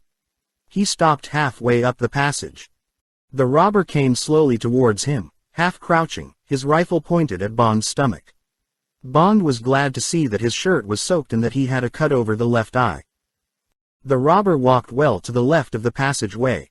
When he was about 10 yards away from Bond, he paused with one stocking foot casually resting on a small obstruction in the cement floor. He gestured with his rifle. "Higher," he said harshly. Bond groaned and lifted his hands a few inches so that they were almost across his face, as if in defense. Between the fingers he saw the robber's toes kick something sharply sideways, and there was a faint clang as if a bolt had been drawn. Bond's eyes glinted behind his hands and his jaw tightened. He knew now what had happened to Leiter. The robber came on, his hard, thin frame obscuring the spot where he had paused. "Christ," said Bond, "I gotta sit down. My leg won't hold me." The robber stopped a few feet away. "Go ahead and stand while I ask you a few questions, Limey." He bared his tobacco-stained teeth. "You'll soon be lying down, and for keeps." The robber stood and looked him over. Bond sagged. Behind the defeat in his face his brain was measuring in inches. "Nosy bastard," said the robber. At that moment Bond dropped the gold coin out of his left hand. It clanged on the cement floor and started to roll.